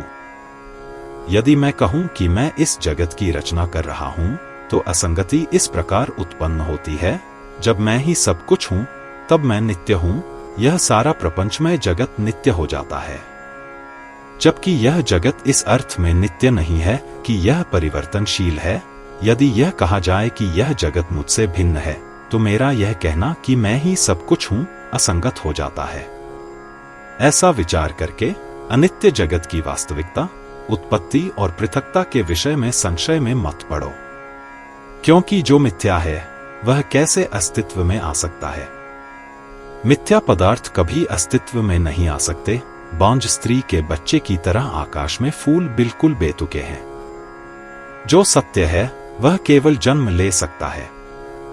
उत्पत्ति, जन्म आदि के विषय में चर्चा करते समय वास्तविक वस्तुओं के प्रकट होने और लुप्त होने को उनका जन्म और प्रलय कहते हैं। पृथ्वी की ठंड में घड़े का पूर्व अस्तित्व है और यही घड़े के प्रकट होने का कारण है। घड़े का लुप्त होना घड़े में ही है, अतः यह लुप्त होना घड़े के नाश का कारण है। इस प्रकार कारणात्मक नित्य वस्तुओं का आविर्भाव और तिरोभाव ही उत्पत्ति और प्रलय कहलाता है। इसी प्रकार कारणात्मक प्रकृति पर विचार करने पर मेरे सर्वस्व होने में कोई असंगति उत्पन्न नहीं होती, अतः भय की कोई बात नहीं है। परिणामों की वास्तविकता के बारे में चर्चा करते समय यह विचार करना चाहिए कि आज यहाँ घड़ा रूपी पृथ्वी नहीं है, यदि यह नष्ट हो जाए तो कहाँ चली गई। निष्कर्ष यह है कि घड़ा रूपी पृथ्वी परमाणुओं में विद्यमान है। हे ब्रह्मा, सभी पदार्थ जो नित्य हैं, क्षण मात्र के लिए विद्यमान हैं, शून्य हैं, तथा प्रकृति के पदार्थ सत तथा अव्यक्त सभी किसी न किसी कारण से ही हैं। उनमें सबसे पहले अहंकार उत्पन्न होता है। इस प्रकार पदार्थ 7 प्रकार के होते हैं, महत आदि। हे अजन्मा, प्रकृति से सबसे पहले महतत्व उत्पन्न होता है, महतत्व से अहंकार उत्पन्न होता है और अहंकार से अन्य पदार्थ उत्पन्न होते हैं। इस प्रकार इस क्रम से आप इस ब्रह्मांड की रचना करते रहें। हे ब्रह्मा, अब आप अपने अपने स्थानों पर चले जाएं और ब्रह्मांड की रचना करने के बाद वहीं रहकर प्रारब्ध द्वारा निर्धारित अपने अपने कार्य करें। रजोगुण से पूर्ण और मुस्कुराती हुई प्रकृति वाली इस सुंदर महान शक्ति महासरस्वती को ले जाए।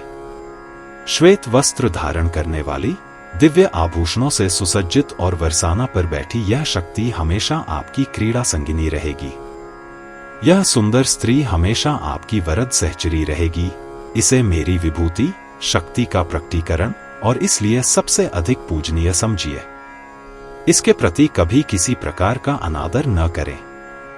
उसे लेकर तुरंत सत्यलोक जाओ और महत्त्व के बीज से चतुर्गुणी प्राणियों की रचना करो। सूक्ष्म शरीर, लिंग शरीर और कर्म एक दूसरे में मिले हुए हैं।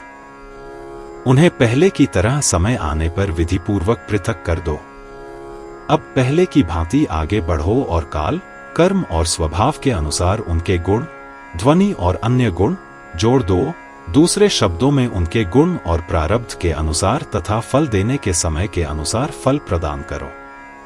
भगवान विष्णु सत्व गुण में श्रेष्ठ हैं, इसलिए वे आपसे श्रेष्ठ हैं। इसलिए आपको सदैव उनका सम्मान और पूजन करना चाहिए। जब भी आपके सामने कोई संकट आएगा, तब भगवान विष्णु आपके उद्देश्य की पूर्ति के लिए पृथ्वी पर अवतरित होंगे। जनार्दन विष्णु कभी पक्षियों और पशुओं के गर्भ में जन्म लेंगे, कभी मनुष्यों के गर्भ में होंगे और दानवों का नाश करेंगे। महाशक्तिशाली महादेव भी आपकी सहायता करेंगे। अब आप देवताओं का निर्माण करें और जैसा चाहें आनंद लें। ब्राह्मण, क्षत्रिय और वैश्य विभिन्न यज्ञों में भक्ति पूर्वक आपकी पूजा करेंगे तथा उचित बलि देकर आपकी पूजा करेंगे। जब यज्ञों और अनुष्ठानों में मेरा नाम स्वाहा कहा जाएगा, तब सभी देवता सदैव संतुष्ट रहेंगे। तमोगुण के अवतार शिव प्रत्येक यज्ञ में सभी व्यक्तियों द्वारा पूजित और पूजित होंगे। जब देवता दैत्यों से भयभीत हो जाएंगे, तब वाराही, वैष्णवी, गौरी, नरसिंह, शची, शिव और मेरी अन्य शक्तियां उत्तम शरीर धारण करके तुम्हारा भय नष्ट कर देंगी। इसलिए हे कमल पुत्र, तुम निश्चिंत होकर काम करो।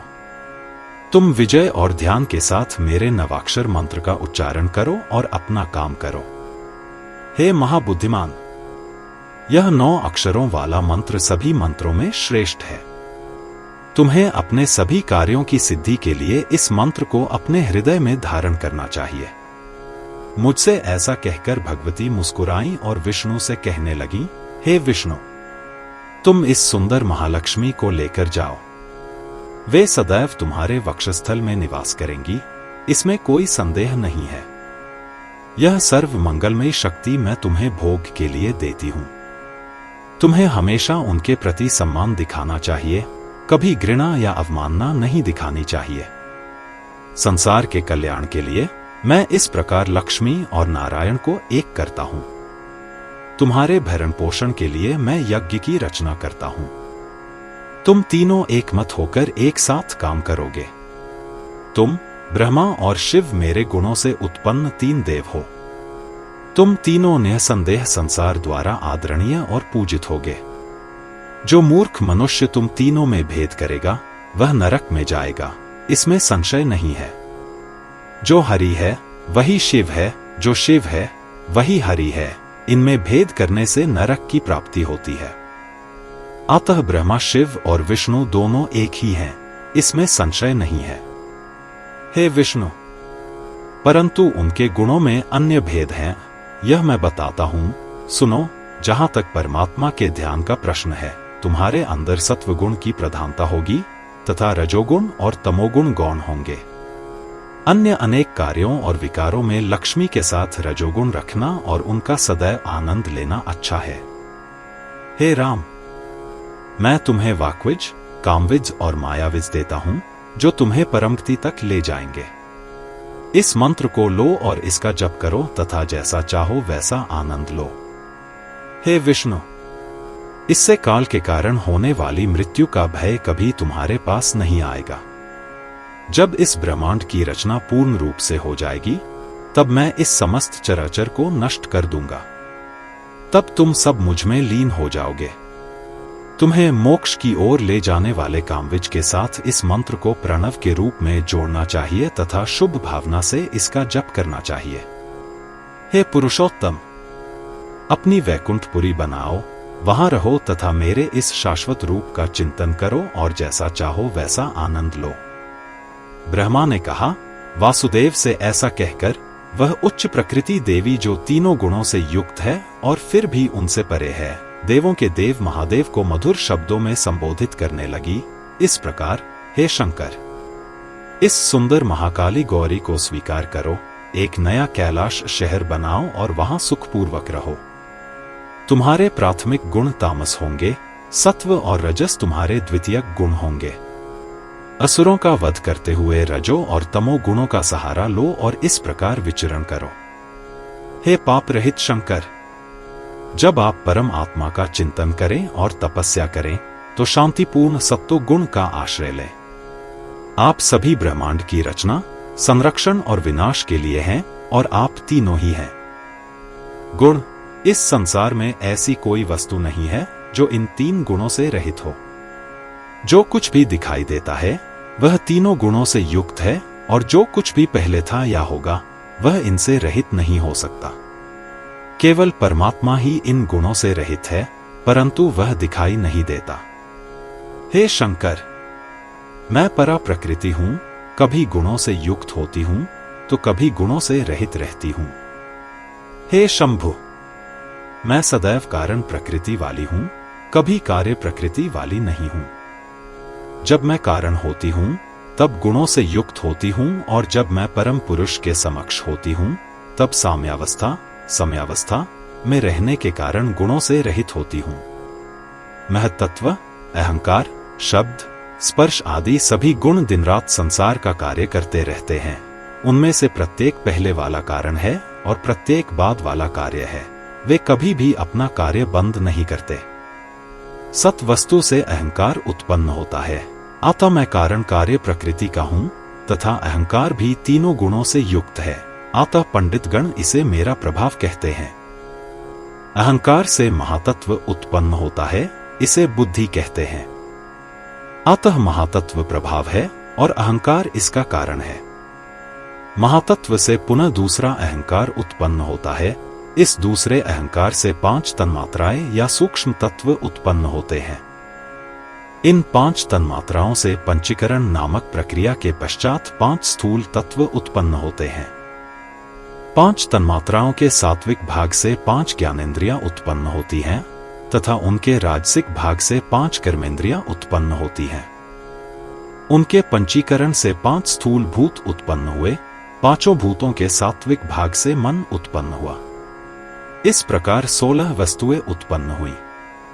ये ज्ञानेंद्रियां आदि तथा अन्य कार्य मिलकर महाभूतों से मिलकर 16 गण बनते हैं। मूल पुरुष परमात्मा है, वह न तो कारण है न कार्य। हे शंभु, सृष्टि के आरंभ में उपर्युक्त सभी वस्तुएं पूर्वोक्त प्रकार से उत्पन्न होती हैं। इस प्रकार मैंने तुम्हें संक्षेप में सृष्टि का वर्णन किया है। हे देवो, अब तुम विमान पर चढ़कर अपने अपने स्थान पर जाओ और अपना अपना कर्तव्य पूरा करो। जब कभी तुम किसी घोर संकट में पड़ो, तब मेरा स्मरण करो, मैं तुम्हारे सामने प्रकट हो जाऊंगा। हे देवो, तुम्हें सदैव सनातन परमात्मा का तथा मेरा स्मरण करना चाहिए। जब तुम हम दोनों का स्मरण करोगे, तब तुम्हारे सभी कार्य निस्संदेह सफल होंगे। ब्रह्मा ने कहा, भगवती दुर्गा ने हमें दिव्य सौंदर्य और आभा से परिपूर्ण शक्तियां दी। उन्होंने विष्णु को महालक्ष्मी, शिव को महाकाली और मुझे महासरस्वती दी और हमें विदा किया। इस प्रकार देवी द्वारा विदा दिए जाने के बाद हम तीनों दूसरे स्थान पर चले गए और पुरुष के रूप में जन्म लिया। हमने देवी की अत्यंत अद्भुत प्रकृति और प्रभाव के बारे में सोचा और हम अपने दिव्य विमान पर सवार हुए। जब हम ऊपर चढ़े तो हमने देखा कि वहां कोई मणिद्वीप नहीं था, कोई देवी नहीं थी, अमृत का कोई सागर नहीं था, कुछ भी नहीं था। अपने विमान को छोड़कर हमने कुछ भी नहीं देखा। फिर हम अपने विशाल विमान में सवार हुए और वहां पहुंचे जहां विष्णु ने 2 अदम्य दैत्यों का वध किया था, महासागर में, जहां मेरा जन्म कमल से हुआ था। इस प्रकार महर्षि वेदव्यास द्वारा रचित श्रीमद् देवी भागवत में देवी की विभूतियों के वर्णन पर आधारित तृतीय स्कंध का 6वां अध्याय समाप्त होता है।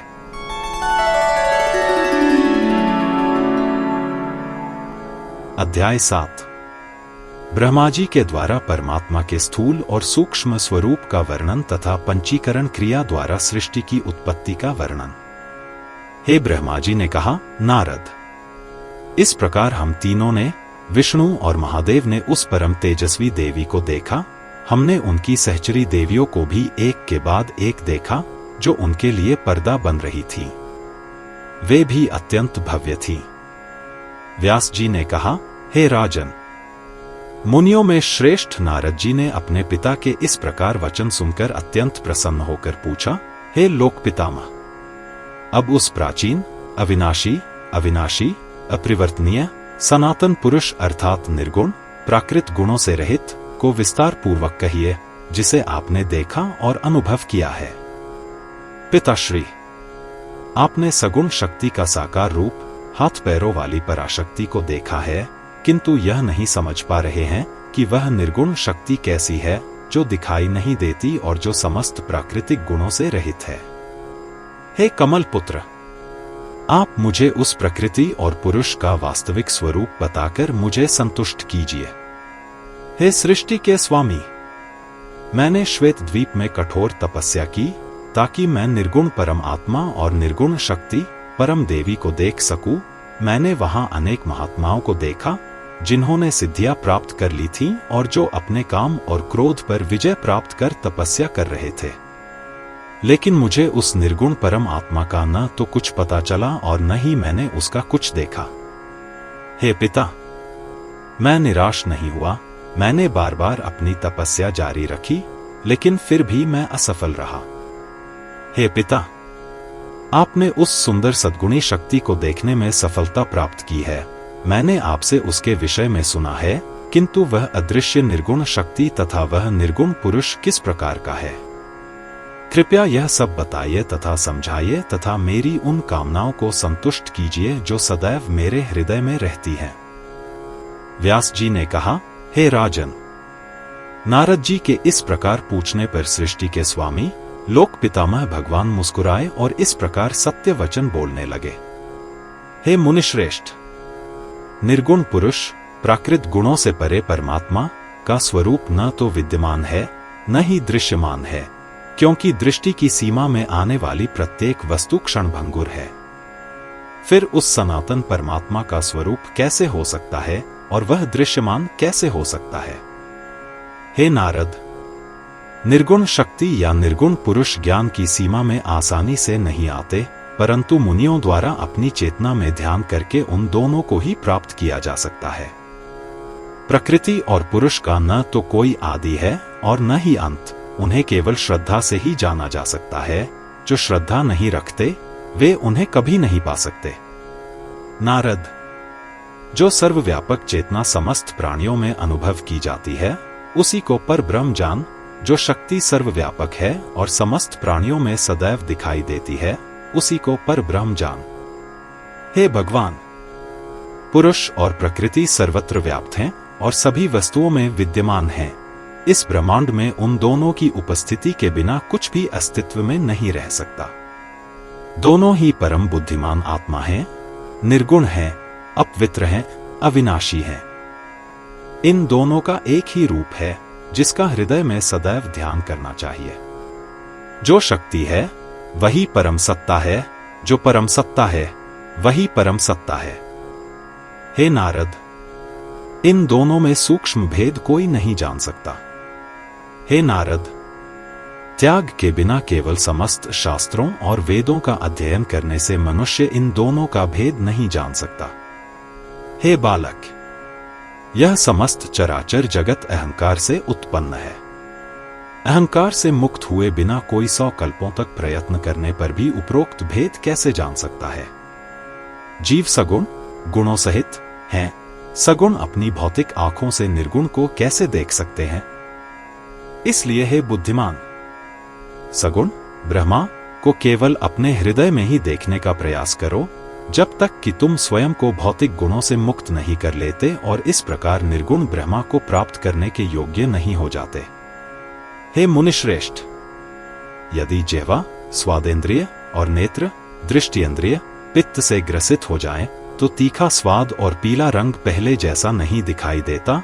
उसी प्रकार जीवों का हृदय भी भौतिक गुणों से ग्रसित होकर निर्गुण ब्रह्मा के साक्षात्कार के लिए सर्वथा अयोग्य हो जाता है। हे नारद, वह हृदय पुनः उसी अवस्था में आ गया है। अहंकार से मुक्त, फिर वह हृदय अहंकार से मुक्त कैसे हो सकता है? जब तक मनुष्य गुणों से संबंध विच्छेद करने में समर्थ नहीं हो जाता, तब तक उस निर्गुण ब्रह्मा का दर्शन असंभव है। जैसे ही मनुष्य अहंकार से पूर्णतः मुक्त हो जाता है, वैसे ही उसे अपने हृदय में निर्गुण ब्रह्मा का दर्शन हो जाता है। नारद जी ने कहा, हे देवश्रेष्ठ, अहंकार 3 प्रकार का है, सात्विक, राजसिक और तामसिक। इन तीनों के भेदों का तथा गुणों के वास्तविक स्वरूप का विस्तार पूर्वक वर्णन कीजिए। साथ ही मुझे उस ज्ञान का भी वर्णन कीजिए जिसे जानकर मेरा उद्धार हो जाएगा। साथ ही विभिन्न गुणों के लक्षणों का भी विस्तार पूर्वक वर्णन कीजिए। ब्रह्मा जी ने कहा, हे निष्पाप, अहंकार की शक्ति 3 प्रकार की होती है, ज्ञान शक्ति, क्रिया शक्ति और अर्थ या द्रव्य शक्ति। जिस शक्ति से ज्ञान उत्पन्न होता है या प्राप्त होता है उसे सात्विक अहंकार कहते हैं। जिस शक्ति से क्रिया या गति उत्पन्न होती है उसे राजसिक अहंकार कहते हैं, और जिससे सभी इंद्रियों के भौतिक पदार्थ या वस्तुएं उत्पन्न होती हैं उसे तामसिक अहंकार कहते हैं। हे नारद, इस प्रकार मैंने तुम्हें क्रम से 3 प्रकार के अहंकार बताए हैं। अब मैं तुम्हें उनके गुण और कार्य विस्तार से बताता हूं, सुनो। तामसिक अहंकार की द्रव्य शक्ति से शब्द, स्पर्श, रूप, रस और गंध उत्पन्न होते हैं। इन 5 गुणों से 5 तन्मात्राएं या 5 सूक्ष्म तत्व, प्राथमिक परमाणु उत्पन्न होते हैं। शब्द आकाश का गुण है, स्पर्श वायु का गुण है, रूप अग्नि का गुण है, स्वाद जल का गुण है और गंध पृथ्वी का गुण है। हे नारद, ये 10 स्थूल और सूक्ष्म पदार्थ संयुक्त होने पर पृथ्वी, जल, अग्नि आदि के रूप में परिणाम उत्पन्न करने की शक्ति से संपन्न हो जाते हैं, और जब पंचीकरण प्रक्रिया संयुक्त हो जाती है तो संपूर्ण ब्रह्मांड का निर्माण तामस अहंकार के स्वाभाविक परिणाम के रूप में होता है, जो भौतिक पदार्थों को उत्पन्न करने की ऊर्जा से संपन्न होता है। अब सुनो कि राजसिक शक्ति से क्या क्या उत्पन्न होता है। 5 ज्ञानेंद्रिया, श्रवण, स्पर्श, रसना, रूप और घ्राण, ये 5 ज्ञानेंद्रिया हैं। मुख, हाथ, पैर, गुदा और जन्नेंद्रिया, ये 5 कर्मेंद्रिया हैं, तथा प्राण, अपान, व्यान, समान और उदान, ये 5 वायु हैं। इन 15 पदार्थों से जो सृष्टि होती है उसे राजसिक शक्ति कहते हैं। नारद, ये सब इंद्रियां और कर्मेंद्रिया क्रिया शक्ति से युक्त हैं, जिन्हें कारण कहते हैं, और उनसे जो पदार्थ बनते हैं उन्हें चिद्नुवृत्ति या माया कहते हैं। हे नारद, सात्विक अहंकार से 5 दिक् क्षेत्र नामक आंतरिक अंगों के 5 अधिपति वायु, सूर्य, वरुण तथा जुड़वां अश्विनी कुमार और अंतःकरण, बुद्धि, मन, अहंकार और चित्त के 4 विभाग के अधिपति चंद्रमा, ब्रह्मा, रुद्र और क्षेत्रज्ञ उत्पन्न होते हैं। इस प्रकार उपर्युक्त 5 ज्ञानेंद्रिया, 5 कर्मेंद्रिया, 5 वायु और मन, ये 16 पदार्थ सात्विक सृष्टि के रूप में गिने जाते हैं। हे बालक, परम सत्ता के 2 रूप हैं, एक स्थूल और दूसरा सूक्ष्म। निराकार आत्मा, चेतना का अवतार, मानो वह प्रथम रूप है। ऋषिगण इस निराकार आत्मा को ही इस समस्त ब्रह्मांड का मूल कारण, परमात्मा, मानते हैं। यह केवल श्रेष्ठतम ज्ञानियों के लिए है, अन्यों के लिए नहीं। दूसरा रूप द्वितीय श्रेणी के योग्य व्यक्तियों के ध्यान के लिए स्थूल रूप है, ऐसा ऋषियों का कहना है। सर्वोच्च देवी का यह दूसरा रूप अंतर्निहित माया, समय, स्थान और कारण द्वारा बद्ध है। यह भी स्थूल और सूक्ष्म में विभाजित है, जैसा कि यह दूसरे रूप का बाह्य या आंतरिक शरीर है, और यह रूप तृतीय श्रेणी और द्वितीय श्रेणी के भक्तों के ध्यान के लिए उपयुक्त है। मेरा शरीर सूत्रात्मा कहलाता है। अब मैं तुम्हें ब्रह्मा अर्थात पर ब्रह्म का स्थूल शरीर बताऊंगा। हे नारद, यह मेरा शरीर और आत्मा जो डोरी या धागे के समान है, हिरण्यगर्भ कहलाता है। यह परमात्मा का स्थूल शरीर भी है, इसलिए सूत्रात्मा सहित परमात्मा की भी पूजा करनी चाहिए। हे नारद, अब मैं तुमसे ब्रह्मा के बाह्य स्थूल शरीर का वर्णन करूंगा। इसे ध्यानपूर्वक सुनो। यदि कोई इसे श्रद्धा और भक्ति के साथ सुनेगा तो उसे अवश्य मोक्ष की प्राप्ति होगी। मैंने तुमसे पहले 5 सूक्ष्म तत्वों का उल्लेख किया है, जिन्हें 5 तन्मात्राएं कहते हैं। अब जब पंचकरण की प्रक्रिया पूरी हो जाती है तो ये 5 स्थूल तत्वों में परिवर्तित हो जाते हैं। अब सुनिए पंचकरण प्रक्रिया का क्या अर्थ है। मान लीजिए आपको जल के स्थूल तत्व की रचना करनी है। जल के सूक्ष्म तत्व को 2 बराबर भागों में विभाजित करें। अन्य 4 तत्वों को भी क्रमशः 2 बराबर भागों में विभाजित करें। अब 5 तत्वों में से प्रत्येक के पहले आधे भाग को अलग करें। प्रत्येक तत्व के दूसरे आधे भाग को 4 बराबर भागों में विभाजित करें। प्रत्येक तत्व के पहले आधे भाग को अन्य 4 तत्वों के चौथे भाग के साथ मिलाएं और आपको एक स्थूल तत्व प्राप्त होगा। इसी तरह आपको अन्य 4 स्थूल तत्व प्राप्त होंगे। उदाहरण के लिए, आप जल का स्थूल तत्व प्राप्त करना चाहते हैं। सूक्ष्म के आधे भाग से जल तत्व में अन्य तत्वों आकाश, अग्नि, वायु और पृथ्वी के आधे भाग का चौथाई भाग मिलाएं, आपको जल आदि का स्थूल तत्व प्राप्त होता है। जब इस प्रकार 5 स्थूल तत्व उत्पन्न होते हैं, तब चेतना इन तत्वों में उनके अधिष्ठाता देवता के रूप में प्रवेश करती है। तत्पश्चात अहंकार, मैंपन की भावना आती है, जो 5 तत्वों से निर्मित शरीर के साथ अपनी पहचान स्थापित करती है। मैं यह शरीर हूं इत्यादि। यह महान चेतना जो ब्रह्मांड को अपना शरीर मानती है और बनाती है, उसे भगवान, आदिदेव, नारायण या वैश्वानर कहा जाता है। जब पंचीकरण विधि द्वारा पृथ्वी, आकाश, वायु आदि 5 स्थूल तत्व ठोस हो जाते हैं और अपना स्पष्ट निश्चित रूप प्राप्त कर लेते हैं, तब आकाश, वायु, अग्नि, जल और पृथ्वी में क्रमशः 1, 2, 3, 4, 5 गुण विद्यमान दिखाई देते हैं। इस प्रकार आकाश में केवल एक गुण है, वह है शब्द। वायु में 2 गुण हैं, शब्द और स्पर्श। अग्नि में 3 गुण हैं, शब्द, स्पर्श और रूप। जल में 4 गुण हैं, शब्द, स्पर्श, रूप और स्वाद। पृथ्वी में 5 गुण हैं, शब्द, स्पर्श, रूप, स्वाद और गंध। और इन 5 स्थूल तत्वों के विभिन्न संयोगों से यह विराट ब्रह्मांड, ब्रह्मा का महान शरीर उत्पन्न होता है। इसी प्रकार संपूर्ण ब्रह्मांड के विभिन्न भागों से जीवों की उत्पत्ति हुई है। ये जीव 84 लाख हैं, ऐसा ऋषिगण कहते हैं। इस प्रकार श्रीमद्देवी भागवत महापुराण के 3 स्कंध का 7वां अध्याय समाप्त होता है, जिसमें सृष्टि, तत्व तथा उनके अधिष्ठाता देवताओं का वर्णन है।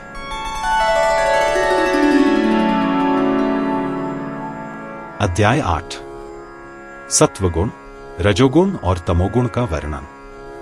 ब्रह्मा जी ने कहा, हे नारद, तुमने अभी मुझसे इस जगत की सृष्टि आदि के विषय में जो पूछा था वह मैंने तुम्हें बता दिया है। अब तुम ध्यान पूर्वक तीनों गुणों के रंग, स्वरूप और उनकी स्थिति को सुनो। सत्वगुण ही सुख और प्रसन्नता का स्रोत है, और जब सुख आता है तो सब कुछ सुखमय लगता है।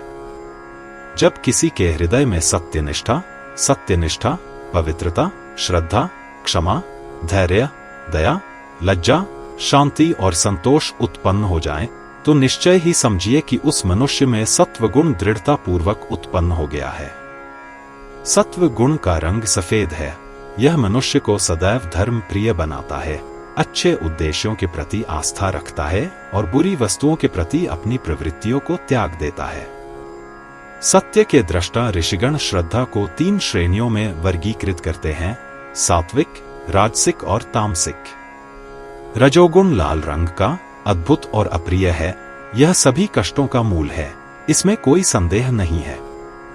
जब मनुष्य के मन में द्वेष, शत्रुता, कलह, अहंकार, मूढ़ता, बेचैनी, अनिद्रा, अश्रद्धा, अहंकार, दर्प और दंभ भरा हो, तो उसे समझना चाहिए कि उसमें अवश्य ही राजस उत्पन्न हो गया है। तामस गुण काले रंग का होता है। तामस से आलस्य, अज्ञान, निद्रा, दरिद्रता, भय, झगड़े, कृपणता, कपट, क्रोध, बुद्धि का विचलन, हिंसक नास्तिकता और दूसरों में दोष ढूंढना आदि उत्पन्न होते हैं। बुद्धिमान को यह सोचना चाहिए कि जब उपरोक्त गुण प्रकट होते हैं तो तामस ने उस पर विजय प्राप्त कर ली है। उसमें तामस गुण विद्यमान पाए जाते हैं। जब यह तामस गुण तामसी श्रद्धा के साथ जुड़ जाता है, तब यह दूसरों के लिए दुख का कारण बन जाता है। शुभ चिंतकों को अपने अंदर सत्वगुण प्रकट करने चाहिए, राजसिक गुणों को नियंत्रित करना चाहिए और तामसिक गुणों को नष्ट करना चाहिए। ये तीनों गुण हमेशा एक दूसरे के साथ घुले मिले रहते हैं और इनमें से प्रत्येक में हमेशा एक दूसरे पर विजय पाने की अंतर्निहित प्रवृत्ति होती है और इसलिए वे हमेशा एक दूसरे के साथ युद्धरत रहते हैं। उनका कभी एक दूसरे से अलग अस्तित्व नहीं होता। कभी भी कहीं भी केवल एक ही सत्व गुण नहीं पाया जाता है। अन्य गुणों राजस और तमस को छोड़कर यही बात राजस या तमस के साथ भी है। वे आपस में मिले हुए हैं और एक दूसरे पर निर्भर हैं। हे नारद, अब विस्तार पूर्वक सुनो कि द्वय में कौन से 2 गुण रहते हैं जिन्हें जानकर मनुष्य इस भवसागर से मुक्त हो जाता है। मैंने इन्हें महसूस किया है, इसलिए तुम्हें इन बिंदुओं पर कोई अनिश्चितता नहीं रखनी चाहिए। इनकी वास्तविकता विशेष रूप से तब महसूस होती है जब इसे वास्तव में समझा जाता है और जब इसके प्रभाव स्वयं प्रकट होने लगते हैं। हे महामन, इन्हें कोई भी व्यक्ति तुरंत नहीं जान सकता। इसके लिए पहले सुनना पड़ता है, फिर ध्यान करना पड़ता है। यह व्यक्ति की पूर्वकृत कर्मों के कारण उसकी स्वाभाविक क्षमता और गुणों पर भी निर्भर करता है। मान लो कोई व्यक्ति तीर्थों के बारे में सुनता है और राजसी भक्ति से भर जाता है। वह उन स्थानों पर जाता है और जो उसने पहले सुना था उसे देखता है। वहां वह स्नान करता है, प्रसाद चढ़ाता है और राजसी दान करता है। कुछ समय तक वहां रहता है, लेकिन यह सब वह राजसी गुण के प्रभाव में करता है। और जब वह घर लौटता है तो वह अपने को काम, क्रोध, प्रेम और घृणा से मुक्त नहीं पाता। वह वैसा ही रहता है जैसा वह पहले था। इसलिए इस स्थिति में, हे नारद, मनुष्य सुनता तो है, लेकिन वह उन पवित्र स्थानों के पवित्र करने वाले प्रभावों को नहीं समझ पाता। हे मुनिश्रेष्ठ, और जब उसे पवित्र तीर्थ स्थान से कोई लाभ नहीं मिलता तो यह उस स्थान के बारे में सुनने के समान ही है। हे मुनियों में श्रेष्ठ, जब कोई व्यक्ति अपने पापों से मुक्त हो जाता है तब उसे तीर्थों के दर्शन का फल प्राप्त होता है, जैसे कि खेती का फल तब प्राप्त होता है जब किसान अपने परिश्रम से पकी हुई फसल प्राप्त करता है और अपने खेत की उपज का आनंद लेता है। हे नारद, काम, क्रोध, लोभ, मोह, तृष्णा, घृणा, प्रेम, अहंकार, द्वेष, ईर्ष्या, क्षमा न करना, अशांति ये सब पाप के सूचक हैं और जब तक ये सब शरीर और मन से निकल नहीं जाते तब तक पाप नहीं होता। मनुष्य पाप में जीता है। यदि पवित्र तीर्थ स्थानों के दर्शन करने से मनुष्य को उपर्युक्त वासनाओं पर विजय प्राप्त नहीं होती तो उन स्थानों पर जाने का श्रम व्यर्थ है, अर्थात वे श्रम केवल फल हैं, जैसे कि किसान द्वारा किया गया परिश्रम ही उसका एकमात्र फल है और जब फसल ही नहीं होती तो उसका कोई फल नहीं मिलता। देखो, किसान कठोर परिश्रम करके अपने खेतों को साफ करता है और कठोर मिट्टी जोतता है, फिर वह मूल्यवान बीज बोता है क्योंकि इसे पुण्य कर्म माना जाता है। फिर फसल की आशा में वह अपने खेतों की रक्षा के लिए दिन रात बहुत कष्ट उठाता है और शीत ऋतु में बाघों और अन्य खतरनाक जानवरों से घिरे हुए जंगल में सो जाता है। लेकिन अफसोस, टिड्डियां आकर सारी फसलें खा जाती हैं और किसान को बहुत निराशा होती है। उसका सारा परिश्रम व्यर्थ हो जाता है। इसलिए हे नारद, तीर्थों में जाने में किया गया परिश्रम सफलता और सुख के बजाय केवल कष्ट ही देता है। वेदांत और अन्य शास्त्रों के अध्ययन के फलस्वरूप जब सत्व गुण की अधिकता होती है तब राजसिक और तामसिक गुणों और वस्तुओं के प्रति वैराग्य उत्पन्न होता है और सत्व गुण राजस और तमस पर हावी हो जाता है। इसी प्रकार लोभ और लालच के स्वाभाविक परिणाम स्वरूप जब राजसिक गुण की अधिकता होती है तब वह सत्व और तमस पर हावी हो जाता है।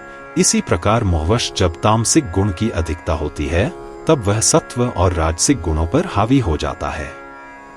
हे नारद, अब मैं तुमसे इन गुणों के एक दूसरे पर हावी होने के विषय में विस्तार से कहूंगा। जब सत्व गुण प्रबल हो जाता है तो मन धार्मिक विचारों और चीजों में रम जाता है।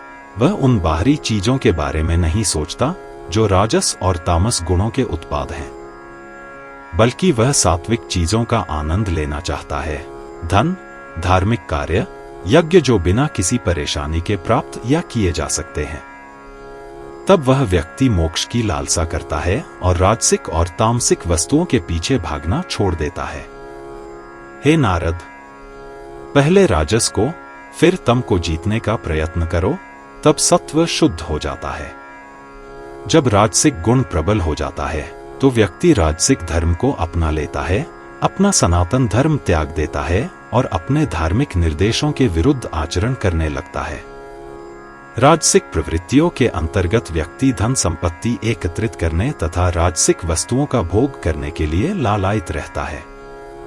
राजस प्रवृत्ति सत्वगुण को दूर भगाती है तथा तमगुण को रोकती है।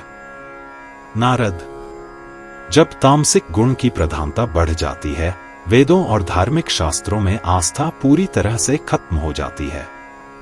तामसिक आस्था को अपनाकर व्यक्ति अपना धन बर्बाद कर देता है और हमेशा झगड़ों, दल बदल, ईर्ष्या, हिंसा में लिप्त रहता है और कभी शांति का आनंद नहीं ले पाता। तामसिक गुणों से भरपूर व्यक्ति राजसिक और सात्विक गुणों पर हावी हो जाता है और क्रोधी, दुष्ट और महाधोखेबाज बन जाता है और अपने से बड़े लोगों की परवाह किए बिना अपनी मर्जी से सब कुछ करता है। नारद, इस प्रकार आप देखते हैं कि इन 3 गुणों में से कोई भी अन्य गुणों से पृथक होकर अकेला नहीं रह सकता। ये गुण सदैव 2 या 3 की संख्या में रहते हैं। सत्व कभी भी रजोगुण के बिना नहीं रह सकता, रजोगुण कभी भी तमगुण के बिना नहीं रह सकता, और ये दोनों गुण कभी भी तमगुण के बिना नहीं रह सकते। फिर तमगुण रजोगुण और सत्वगुण के बिना नहीं रह सकता। ये गुण हमेशा 2 या 3 की संख्या में क्रिया करते और प्रतिक्रिया करते हैं। वे कभी अलग अलग नहीं रहते, वे जोड़े या 3-3 में रहते हैं और एक दूसरे के जनक हैं। ये गुण वस्तुओं को उत्पन्न करने की प्रकृति के हैं। दूसरे शब्दों में, सत्व रजस या तम को उत्पन्न करता है, फिर रजस कभी कभी सत्व और तम को उत्पन्न करता है, फिर तम कभी कभी सत्व और रजस को उत्पन्न करता है। इस प्रकार वे एक दूसरे को उत्पन्न करते हैं, क्योंकि मिट्टी के बर्तन और पृथ्वी उनके परस्पर कारण हैं। देवदत्त, विष्णु मित्र और यज्ञदत्त, ये तीनों मिलकर जब कोई कार्य करते हैं, तब ये तीनों गुण मिलकर जीवों की बुद्धि में निवास करते हैं और उनकी इंद्रिय संवेदनाओं को उत्पन्न करते हैं। जिस प्रकार पति पत्नी एक जोड़े में शामिल होते हैं, उसी प्रकार गुण भी जोड़े में शामिल होते हैं। सत्व और रजस मिलकर राजस सत्व की जोड़ी बनाते हैं। इस प्रकार सत्व रजस एक और जोड़ी बनाता है, जिसमें सत्व की प्रधानता होती है। इस प्रकार सत्व और रजस मिलकर तमस के साथ मिलकर अन्य जोड़ी बनाते हैं। नारद जी बोले, हे द्वैपायन, अपने पिता से इन 3 गुणों के विषय में सुनकर मैंने उनसे पुनः ये प्रश्न पूछे। इस प्रकार महर्षि वेदव्यास द्वारा रचित गुणों के वर्णन से युक्त महापुराण श्रीमद् देवी भागवत का 8वां अध्याय समाप्त होता है।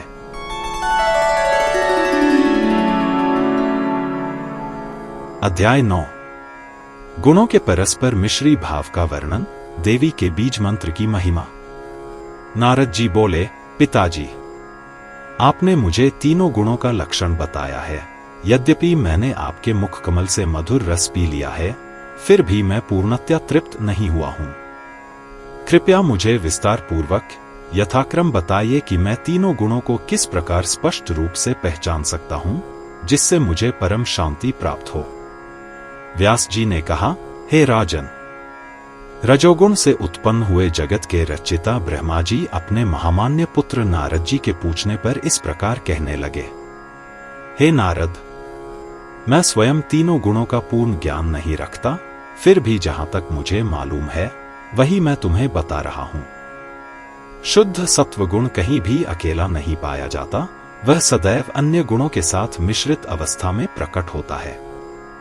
जिस प्रकार सुंदर स्त्री आभूषणों से सुसज्जित तथा कामुक भावों से युक्त होकर एक ओर तो अपने पति, पिता, माता तथा मित्रों को आनंद देती है, तथा दूसरी ओर अपनी प्रतिद्वंद्वियों के लिए दुख तथा मोह का कारण बन जाती है, उसी प्रकार सुंदर स्त्री के रूप में व्यक्त सत्वगुण किसी व्यक्ति के मन में कभी सात्विक सुख उत्पन्न करता है, तो किसी अन्य समय उसी व्यक्ति के लिए दुख का कारण बन जाता है, अथवा एक ही समय में किसी के लिए सुख तथा किसी अन्य के लिए दुख का कारण बन जाता है।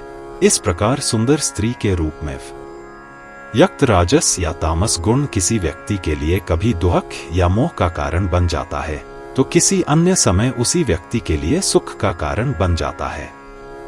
अतः यह स्पष्ट है कि एक गुण अकेला नहीं रह सकता, वह अन्य गुणों के साथ संयुक्त रहता है। यह बहुत संभव है कि किसी व्यक्ति में जो किसी समय सात्विक गुण रखता हो, केवल सात्विक गुण ही नहीं बल्कि कुछ हद तक राजस और तामस गुण भी हो। किसी भी बात के समय में राजस की प्रधानता हो सकती है, और वह व्यक्ति ऐसी परिस्थितियों में हो सकता है जिसमें उसे धन आदि की आवश्यकता हो, लेकिन अपने सत्व गुण के कारण उसने पहले धन इकट्ठा नहीं किया और इसलिए उसे बाद में दुख का अनुभव होता है। राजस के साथ भी ऐसा ही है। या यह इस प्रकार हो सकता है, मान लीजिए कि कमाने वाला सदस्य सात्विक है, वह अपनी आवश्यकताओं की पूर्ति के लिए ही कमाता है, लेकिन उसके परिवार के सदस्यों को अधिक धन की आवश्यकता है क्योंकि वे राजसिक हैं। इसलिए कमाने वाला सदस्य अपने सात्विक गुण के कारण खुश है, लेकिन अन्य सदस्य उसके सात्विक गुण के कारण दुखी हैं। एक व्यक्ति जैसा कि वह था, 3 पत्नियों सत्व, रजस और तामस से विवाहित है। हे नारद, जब तीनों गुण अपने अपने स्वरूप में रहते हैं, तब उनके द्वारा उत्पन्न होने वाले प्रभाव भी सदैव एक जैसे रहते हैं। समय या व्यक्ति के अंतर के कारण उनमें कोई परिवर्तन नहीं होता। किंतु जब वे एक साथ मिल जाते हैं, तब उनमें से प्रत्येक कभी कभी अपने स्वभाव के विपरीत प्रभाव उत्पन्न करता है। एक युवा सुंदर स्त्री, लज्जाशील, विनीत, मधुर गुणों वाली, धार्मिक विद्या में पारंगत, अच्छे आचरण वाली, प्रेम व्यवहार में निपुण तथा मधुर भावनाओं से परिपूर्ण, प्रेममय आनंद का स्रोत बनती है। वह अपने प्रियतम के लिए तथा अपनी प्रतिद्वंद्वी पत्नियों के लिए पीड़ा का स्रोत भी है। इसलिए तीनों गुण निस्संदेह समय तथा व्यक्ति के स्वभाव के अनुसार भिन्न भिन्न रूप धारण कर लेते हैं। हे नारद, जैसे एक स्त्री अपनी सौतनों को दुख और मोह देती है तथा अपने पति और मित्रों को सुख देती है, उसी प्रकार सत्वगुण भी विकृत होकर मनुष्यों को दुख और मोह देता है।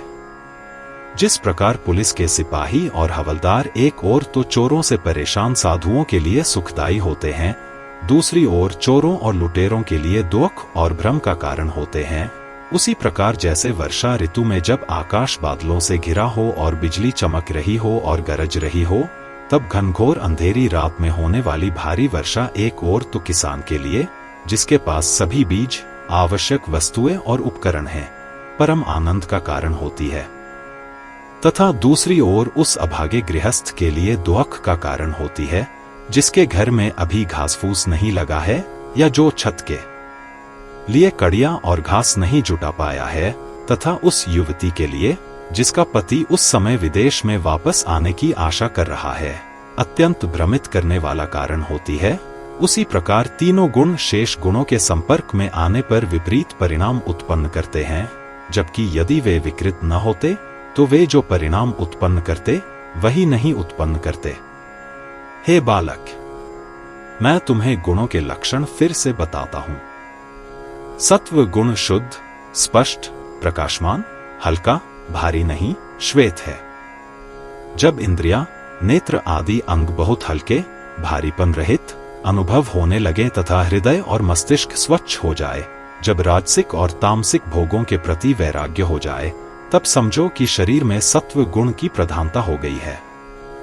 जब जम्हाई आने की प्रवृत्ति हो, जब अकड़न हो और इंद्रियों के कार्य दब जाए तथा जब व्यक्ति को नींद आने लगे, तो समझो कि राजसिक गुण की अधिकता हो गई है। फिर जब कोई व्यक्ति झगड़े के लिए दूसरे गांव में चला जाता है, सदैव बेचैन रहता है और लड़ने को तैयार रहता है, जब उसके शरीर में भारीपन महसूस होता है, मानो वह बहुत भारी अंधकार से घिरा हुआ है, जब उसके अंग और इंद्रियां भारी और अस्पष्ट हो जाती हैं, जब उसका मन खाली हो जाता है और जब वह सोने के लिए तैयार नहीं होता है, तब जान लो कि तामस बहुत बढ़ गया है। नारद जी ने कहा, हे पिता, आपने तीनों गुणों के भिन्न भिन्न लक्षण बताए हैं, किंतु मैं यह नहीं समझ पा रहा हूं कि ये सब मिलकर किस प्रकार कार्य करते हैं। जैसे एक दूसरे के शत्रु एक साथ कार्य नहीं करते, वैसे ही ये विपरीत गुणों वाले भी एक दूसरे के शत्रु हैं। फिर ये एक साथ कैसे कार्य कर सकते हैं? कृपया मुझे यह समझाइए। ब्रह्मा जी ने कहा, हे नारद, तीनों गुणों की तुलना दीपक से की जा सकती है। जैसे दीपक किसी वस्तु को प्रकाशित करता है, वैसे ही ये तीनों गुण मिलकर किसी वस्तु को प्रकाशित करते हैं। देखो, बाती, तेल और ज्वाला तीनों अलग अलग गुणों वाले हैं। यद्यपि तेल अग्नि के विरुद्ध है, फिर भी वह अग्नि के साथ ही एक हो जाता है। तेल, बाती और अग्नि यद्यपि एक दूसरे के विरुद्ध हैं, फिर भी ये तीनों मिलकर एक ही उद्देश्य की पूर्ति करते हैं, अर्थात किसी वस्तु को प्रकाशित करना। अतः हे नारद, ये तीनों गुण यद्यपि विपरीत प्रकृति के हैं, फिर भी एक ही बात सिद्ध करते हैं। नारद जी बोले, हे सत्यवती पुत्र, कमलवत ब्रह्मा जी ने इस प्रकार प्रकृति से उत्पन्न तीनों गुणों का वर्णन किया है और वे ही इस जगत के कारण हैं। मैंने प्रकृति के विषय में जो कुछ तुमसे सुना था, वही अब मैं तुम्हारे समक्ष कह रहा हूं। व्यास जी ने कहा, हे राजन, आपने जो मुझसे पूछा था वही मैंने पहले नारद जी से पूछा था और उन्होंने मुझसे इस प्रकार, जैसा कि मैंने आपको ऊपर बताया है, तीनों गुणों के लक्षण और प्रभाव को क्रम से तथा विस्तार पूर्वक बताया था। हे राजन, शास्त्रों में जहां भी जो कुछ कहा गया है उसका सार यही है कि वह परम शक्ति महान देवी जो ब्रह्मांड में व्याप्त है, वह स्वरूप के भेद से सदैव गुणयुक्त तथा निर्गुण रहती है। इस परम शक्ति की पूजा सर्वोच्च भक्ति से करनी चाहिए। ब्रह्मा पुरुष आधार, परम आधार, सर्वोच्च शक्ति जिसे पुरुष तत्व माना जाता है, यद्यपि वह अविनाशी, सर्वोच्च और पूर्ण है, फिर भी वह किसी भी इच्छा या भावना से रहित है। वह अपनी अंतर्निहित शक्ति की सहायता के बिना कोई भी कार्य करने में सक्षम नहीं है। यह महामाया सर्वोच्च शक्ति ब्रह्मांड के सभी वास्तविक और अवास्तविक कार्यों को कर रही है। ब्रह्मा, विष्णु, रुद्र, सूर्य, चंद्रमा, इंद्र, अश्विन, वसु, विश्वकर्मा, कुबेर, वरुण, अग्नि, वायु, पूषा, सदानंद और गणेश ये सभी शक्ति से युक्त हैं और अपने अपने कार्य कर सकते हैं, अन्यथा वे स्वयं गति करने में असमर्थ हैं। इसलिए हे राजन, उस परम देवी महामाया को इस ब्रह्मांड का कारण जानो। हे मनुष्यों के स्वामी, तुम इस देवी की पूजा करो, इनके सम्मान में यज्ञ करो और सर्वोच्च भक्ति के साथ इनकी पूजा करो। हे राजन, वह महामाया ही महालक्ष्मी है, वह महाकाली है, वह महासरस्वती है, वह समस्त भूतों की देवी है तथा वह समस्त कारणों की कारण है। वह सर्वशांत, सरलता से पूज्य और दया का सागर है। जब वह अपने भक्तों की समस्त कामनाओं को पूर्ण करने वाली है, उनका तो नाम मात्र ही भक्तों की समस्त कामनाओं की पूर्ति के लिए पर्याप्त है। प्राचीन काल में ब्रह्मा, विष्णु, महेश्वर तथा सभी देवता और अनेक संयमी तपस्वी मोक्ष प्राप्ति के लिए उनकी पूजा करते थे। हे राजन, अब मैं उनके विषय में इससे अधिक क्या कहूं। यदि कोई उनका नाम अस्पष्टता से भी लेता है तो वे इच्छित प्रयोजनों को पूर्ण कर देती हैं, भले ही वे पूर्णतः अप्राप्य हों। वन में बाघ आदि हिंसक पशुओं को देखकर यदि कोई भयभीत होकर बिना बिंदु के गलत उनके बीज मंत्र का उच्चारण करके का उच्चारण करता है तो वह उसकी मनोकामनाएं तुरंत पूर्ण कर देती हैं। हे राजन श्रेष्ठ, इस विषय में सत्यव्रत का एक उदाहरण है। भगवती के नाम के उच्चारण मात्र से अप्रत्याशित फल प्राप्त होता है। यह बात हमने तथा अन्य महापुरुष मुनियों ने देखी है। ब्राह्मण सभा में भी मैंने अनेक मुनियों को उपरोक्त विषय पर विस्तार पूर्वक अनेक उदाहरण देते हुए सुना है। हे राजन, सत्यव्रत नाम का एक ब्राह्मण था जो बहुत ही अनपढ़ और मूर्ख था। एक बार उसने एक स्वर के मुंह से अक्षर का उच्चारण सुना और बातचीत करते करते संयोगवश उसने भी वह अक्षर बोल दिया और इस प्रकार वह श्रेष्ठ पंडितों में से एक हो गया। ध्यान दें, विद्या की देवी सरस्वती का बीज मंत्र है। उस ब्राह्मण के मुख से अक्षर का उच्चारण सुनकर दया की सागर भगवती देवी बहुत प्रसन्न हुई और उन्होंने उसे कवियों में श्रेष्ठ बना दिया। महर्षि वेदव्यास कृत श्रीमद् देवी भागवत के गुणों के लक्षण पर आधारित तृतीय स्कंध का 9वां अध्याय यहीं समाप्त होता है।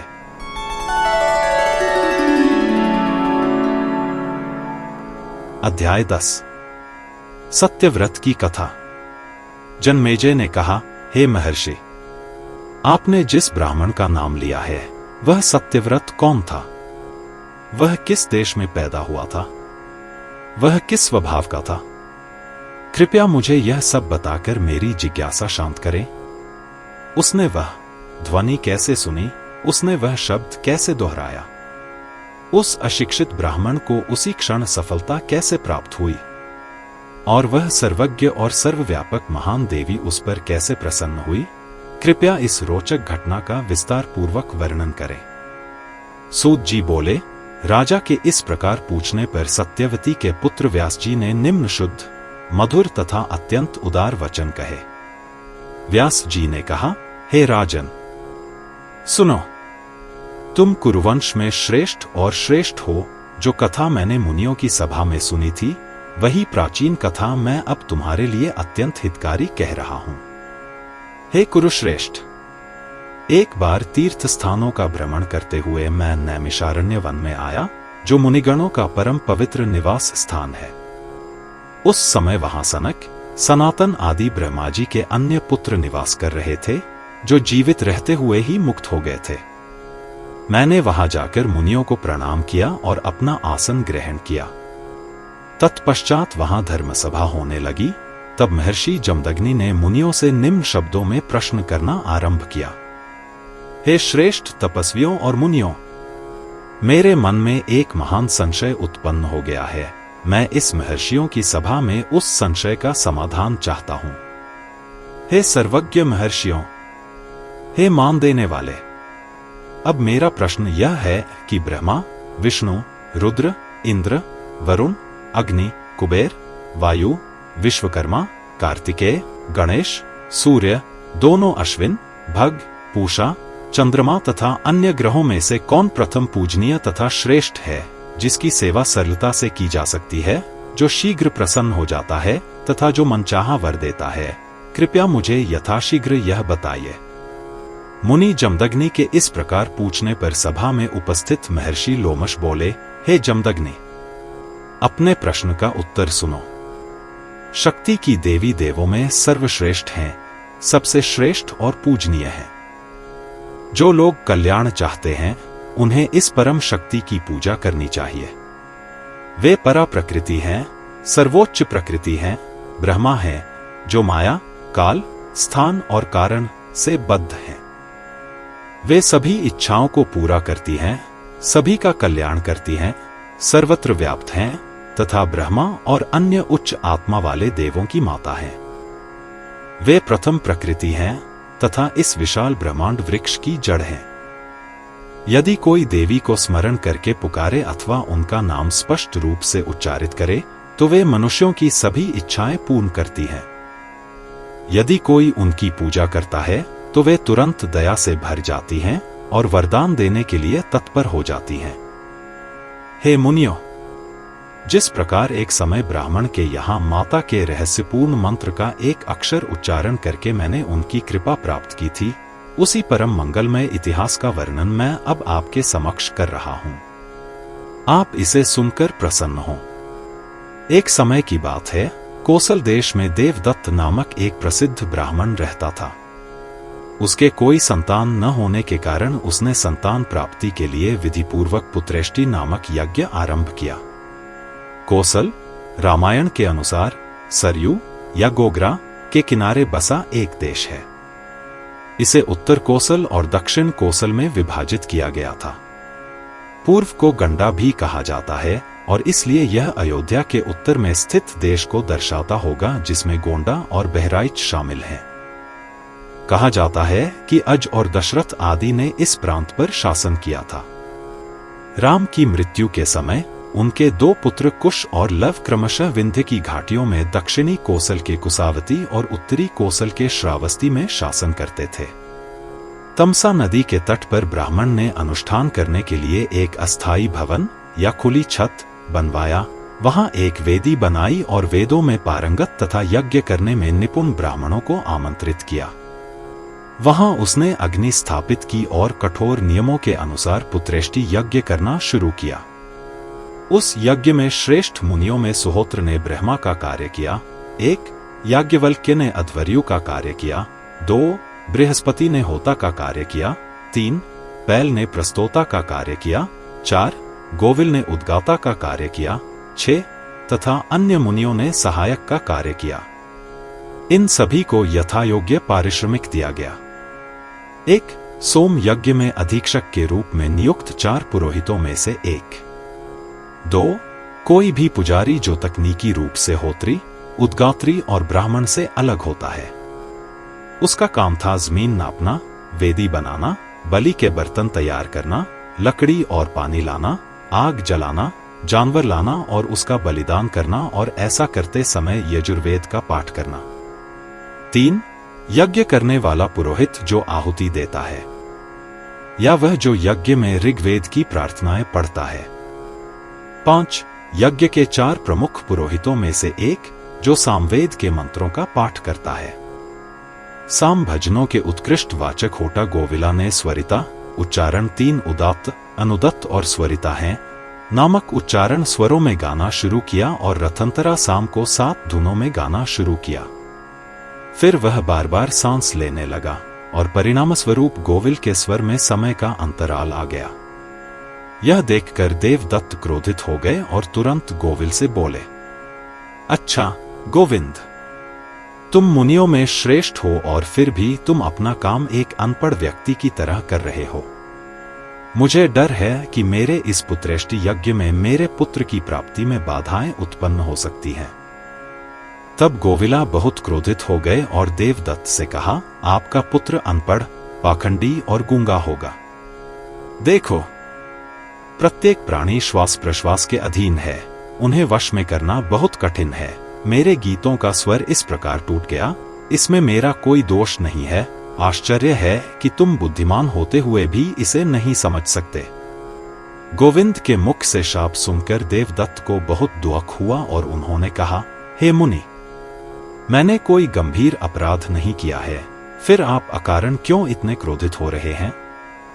देखिए, मुनि क्रोध से रहित होते हैं और वे सदैव दूसरों को प्रसन्न करते हैं। हे ब्राह्मण श्रेष्ठ, मेरा अपराध तो बहुत छोटा है, फिर आपने मुझे इतना बड़ा शाप क्यों दिया? मैं तो पहले से ही मानसिक पीड़ा में था, क्योंकि मेरे कोई संतान नहीं थी, और अब आपने मुझे इतना बड़ा कष्ट दिया है।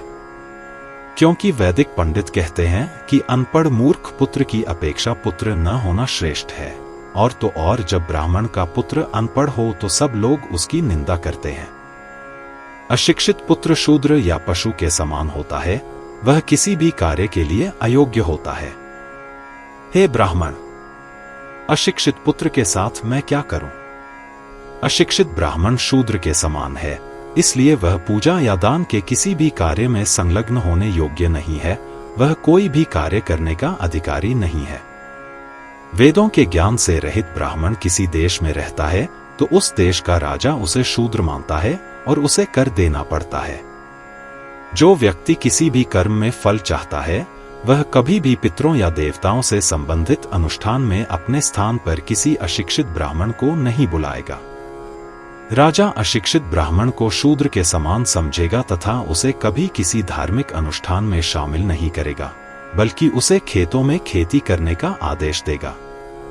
कुशाभट बनवाकर दाह संस्कार करवाना अशिक्षित ब्राह्मण से दाह संस्कार करवाने की अपेक्षा अधिक अच्छा है।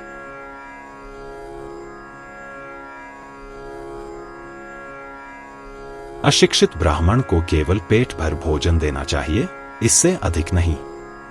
यदि वह ऐसा नहीं करता तो देने वाला और विशेषकर लेने वाला नरक में जाता है।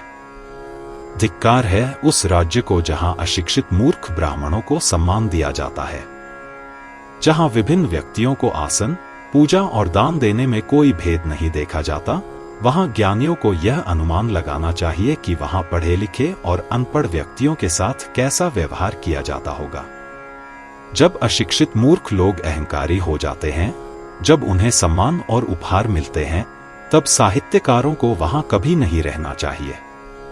दुष्टों का धन बुरे लोगों के भोगों में चला जाता है, क्योंकि नीम के वृक्ष यद्यपि फलों से भरपूर होते हैं, परंतु उनका भोग केवल कौं को ही होता है। इसके विपरीत यदि वेदों को जानने वाले ब्राह्मण भोजन करने के बाद भी वेदों का अध्ययन करते हैं, तो भी उनके पिता और पितर प्रसन्न रहते हैं और अपने स्वर्ग में आनंद पूर्वक क्रीड़ा करते हैं। अतः हे गोविंद, आप वेदों को जानने वाले श्रेष्ठ ब्राह्मण हैं, फिर भी आपने अभी क्या कहा? देखिए, इस संसार में अशिक्षित पुत्र की अपेक्षा मृत्यु अधिक प्रिय है। फिर आपने मुझे यह शाप कैसे दिया कि मुझे अशिक्षित पुत्र प्राप्त होगा, जबकि आप सर्वश्रेष्ठ हैं, ज्ञान से युक्त हैं। हे महामनस्वी, आप दुखियों का उद्धार करने में समर्थ हैं। मैं आपके चरणों में नतमस्तक हूं, आप मुझ पर दया करें और अपने शाप पर पुनर्विचार करें। लोमश बोले, हे मुनियों, ऐसा कहकर देवदत्त उनके चरणों पर गिर पड़ा और अत्यंत दुखी होकर तथा नेत्रों में आंसू भरकर अत्यंत करुण शब्दों में उनकी स्तुति करने लगा। उसे इस प्रकार व्यथित देखकर गोविल को दया आ गई। जो लोग श्रेष्ठ हैं उनका क्रोध कुछ ही समय में शांत हो जाता है, किंतु नीच लोगों का क्रोध बहुत समय तक बना रहता है। जल स्वाभाविक रूप से ठंडा होता है, लेकिन अग्नि की गर्मी के संपर्क में आने पर यह गर्म हो जाता है, और जैसे ही गर्मी दूर हो जाती है पानी तुरंत पुनः ठंडा हो जाता है। तब दयालु गोविल ने दुखी देवदत्त से कहा, आपका पुत्र यद्यपि पहले अशिक्षित था, किंतु बाद में बहुत विद्वान हो जाएगा। यह वरदान पाकर देवदत्त ब्राह्मण बहुत प्रसन्न हुआ। फिर उसने यज्ञ पूरा करके ब्राह्मणों को उनकी यथायोग्य दक्षिणा देकर विदा किया। समय आने पर उसकी सुंदर पतिव्रता पत्नी रोहिणी नक्षत्र के समान गर्भवती हुई। देवदत्त ने गर्भाधान 1 और पुंसवन 2 संस्कार तथा अन्य शुद्धिकर्म विधिपूर्वक संपन्न किए। उन्होंने नियमानुसार सीमंतोन्नयन अनुष्ठान किया और अपने पुत्रवेष्टि यज्ञ को सफल मानकर ब्राह्मणों को विविध प्रकार की भेंटें दी। NB 1 संस्कारों में से एक शुद्धिकरण समारोह, जो मासिक धर्म के बाद गर्भधारण सुनिश्चित करने या सुविधाजनक बनाने के लिए किया जाता है। यह समारोह धार्मिक दृष्टि से विवाह की समाप्ति को वैध बनाता है। 2 यह एक ऐसा समारोह है जो स्त्री में गर्भाधान के प्रथम लक्षण दिखाई देने पर पुत्र के जन्म की कामना से किया जाता है। 3 बालों का विभाजन गर्भावस्था के चौथे, छठे या 8वें महीने में महिलाओं द्वारा किए जाने वाले 12 संस्कारों या शुद्धिकरण अनुष्ठानों में से एक है। शुभ लग्न में, रोहिणी नक्षत्र में, शुभ दिन में उनकी पत्नी रोहिणी ने एक पुत्र को जन्म दिया।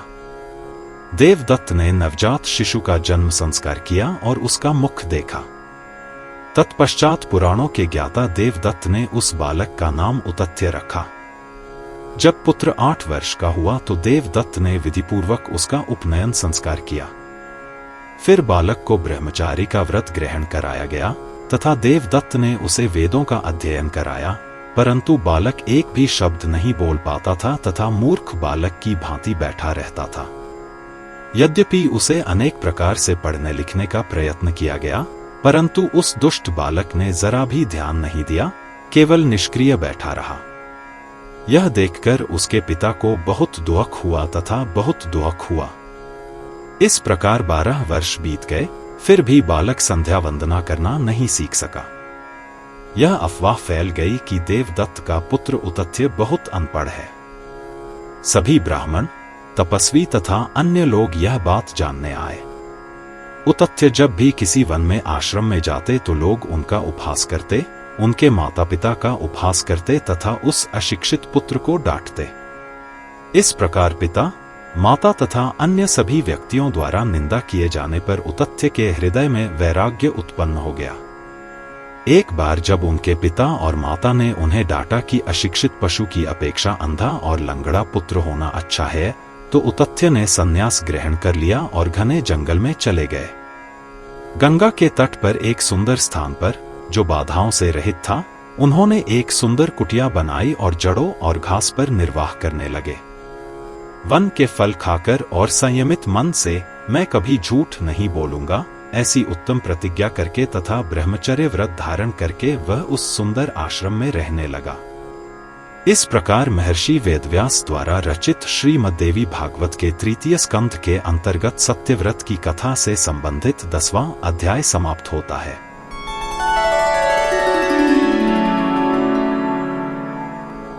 अध्याय 11 सत्यव्रत द्वारा बिंदु रहित सारस्वत बीज मंत्र ऐर का उच्चारण तथा उससे प्रसन्न होकर भगवती का सत्यव्रत को समस्त विद्याएं प्रदान करना। लोमश ने कहा, हे मुनियों, देवदत्त का पुत्र उतथ्य वेदों, जपम, मंत्र का उच्चारण, देवता का ध्यान, देवों की पूजा, आसन, प्राणायाम, धार्मिक तपस्या के माध्यम से सांस को रोकना, प्रत्याहार, मन का संयम, भूत शुद्धि, श्वसन आकर्षण और प्रतिस्थापन द्वारा शरीर के तत्वों की शुद्धि, मंत्र, किसी देवता के बारे में एक रहस्यमय सूत्र, कीलक, सुरक्षा की एक कड़ी के रूप में कार्य करने के लिए मंत्र का जाप, गायत्री, ब्राह्मणों का प्रसिद्ध मंत्र, शौच, स्वच्छता, बाहरी और आंतरिक, स्नान के नियम, आचमन, पूजा से पहले पानी पीना और मंत्रों का पाठ करना, प्राणाग्निहोत्र, प्राण की अग्नि में आहुति देना से पूरी तरह अनभिज्ञ था। या जीवन की अग्नि में बलिदान की पेशकश, आतिथ्य, संध्या, सुबह, दोपहर या शाम की प्रार्थना, आहुति के लिए ईंधन इकट्ठा करना और आहुति देना। वह रोजाना सुबह उठता और किसी तरह अपना मुंह धोता और अपने दांत धोता और बिना किसी मंत्र के एक शूद्र की तरह गंगा नदी में स्नान करता। वह मूर्ख व्यक्ति अंधाधुंध खाता था, उसे पता ही नहीं था कि क्या खाना चाहिए और क्या नहीं। दोपहर के समय वह जंगल से फल इकट्ठा करके खाता था, परंतु जब तक वह वहां रहा तब तक वह सदैव सत्य बोलता रहा, कभी असत्य नहीं बोला। यह देखकर वहां के लोगों ने उसका नाम सत्यत्पा रख दिया।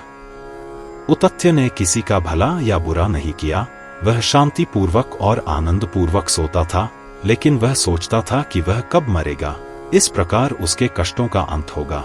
उसे लगता था कि एक अनपढ़ ब्राह्मण का जीवन एक अभिशाप है, उसकी मृत्यु एक बेहतर विकल्प होगी। वह ऐसा सोचता था, भाग्य ने मुझे मूर्ख बना दिया है, इसके लिए मुझे कोई दूसरा कारण नहीं सूझता। ओह, मुझे मनुष्यों में बहुत अच्छा जन्म मिला था, परंतु भाग्य ने यह सब व्यर्थ कर दिया। ओह, जैसे सुंदर स्त्री यदि बांझ हो, गाय यदि दूध न दे, वृक्ष यदि फल न दे, सब व्यर्थ हैं, उसी प्रकार भाग्य ने मेरे जीवन को भी सर्वथा व्यर्थ बना दिया है। मैं भाग्य को क्यों कोस रहा हूं? यह सब मेरे पिछले कर्मों का फल है। पिछले जन्म में मैंने कभी कोई पुस्तक लिखकर किसी अच्छे ब्राह्मण को भेंट नहीं की, इसलिए मैं इस जन्म में अनपढ़ हूं। पूर्व जन्म में मैंने अपने प्रिय शिष्यों को कोई ज्ञान नहीं दिया, इसलिए इस जन्म में मैं दुष्ट और शापित ब्राह्मण हूं।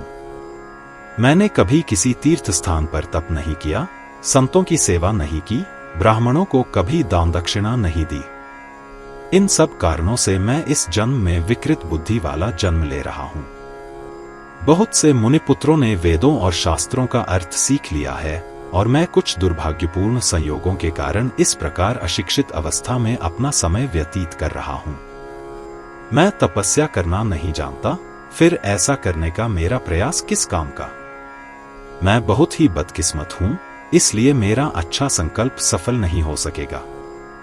मैं भाग्य को सबसे बलवान मानता हूं, धिक्कार है अपने पराक्रम पर, क्योंकि मेहनत और परिश्रम से किए गए कार्य भाग्य के द्वारा ही विफल हो जाते हैं।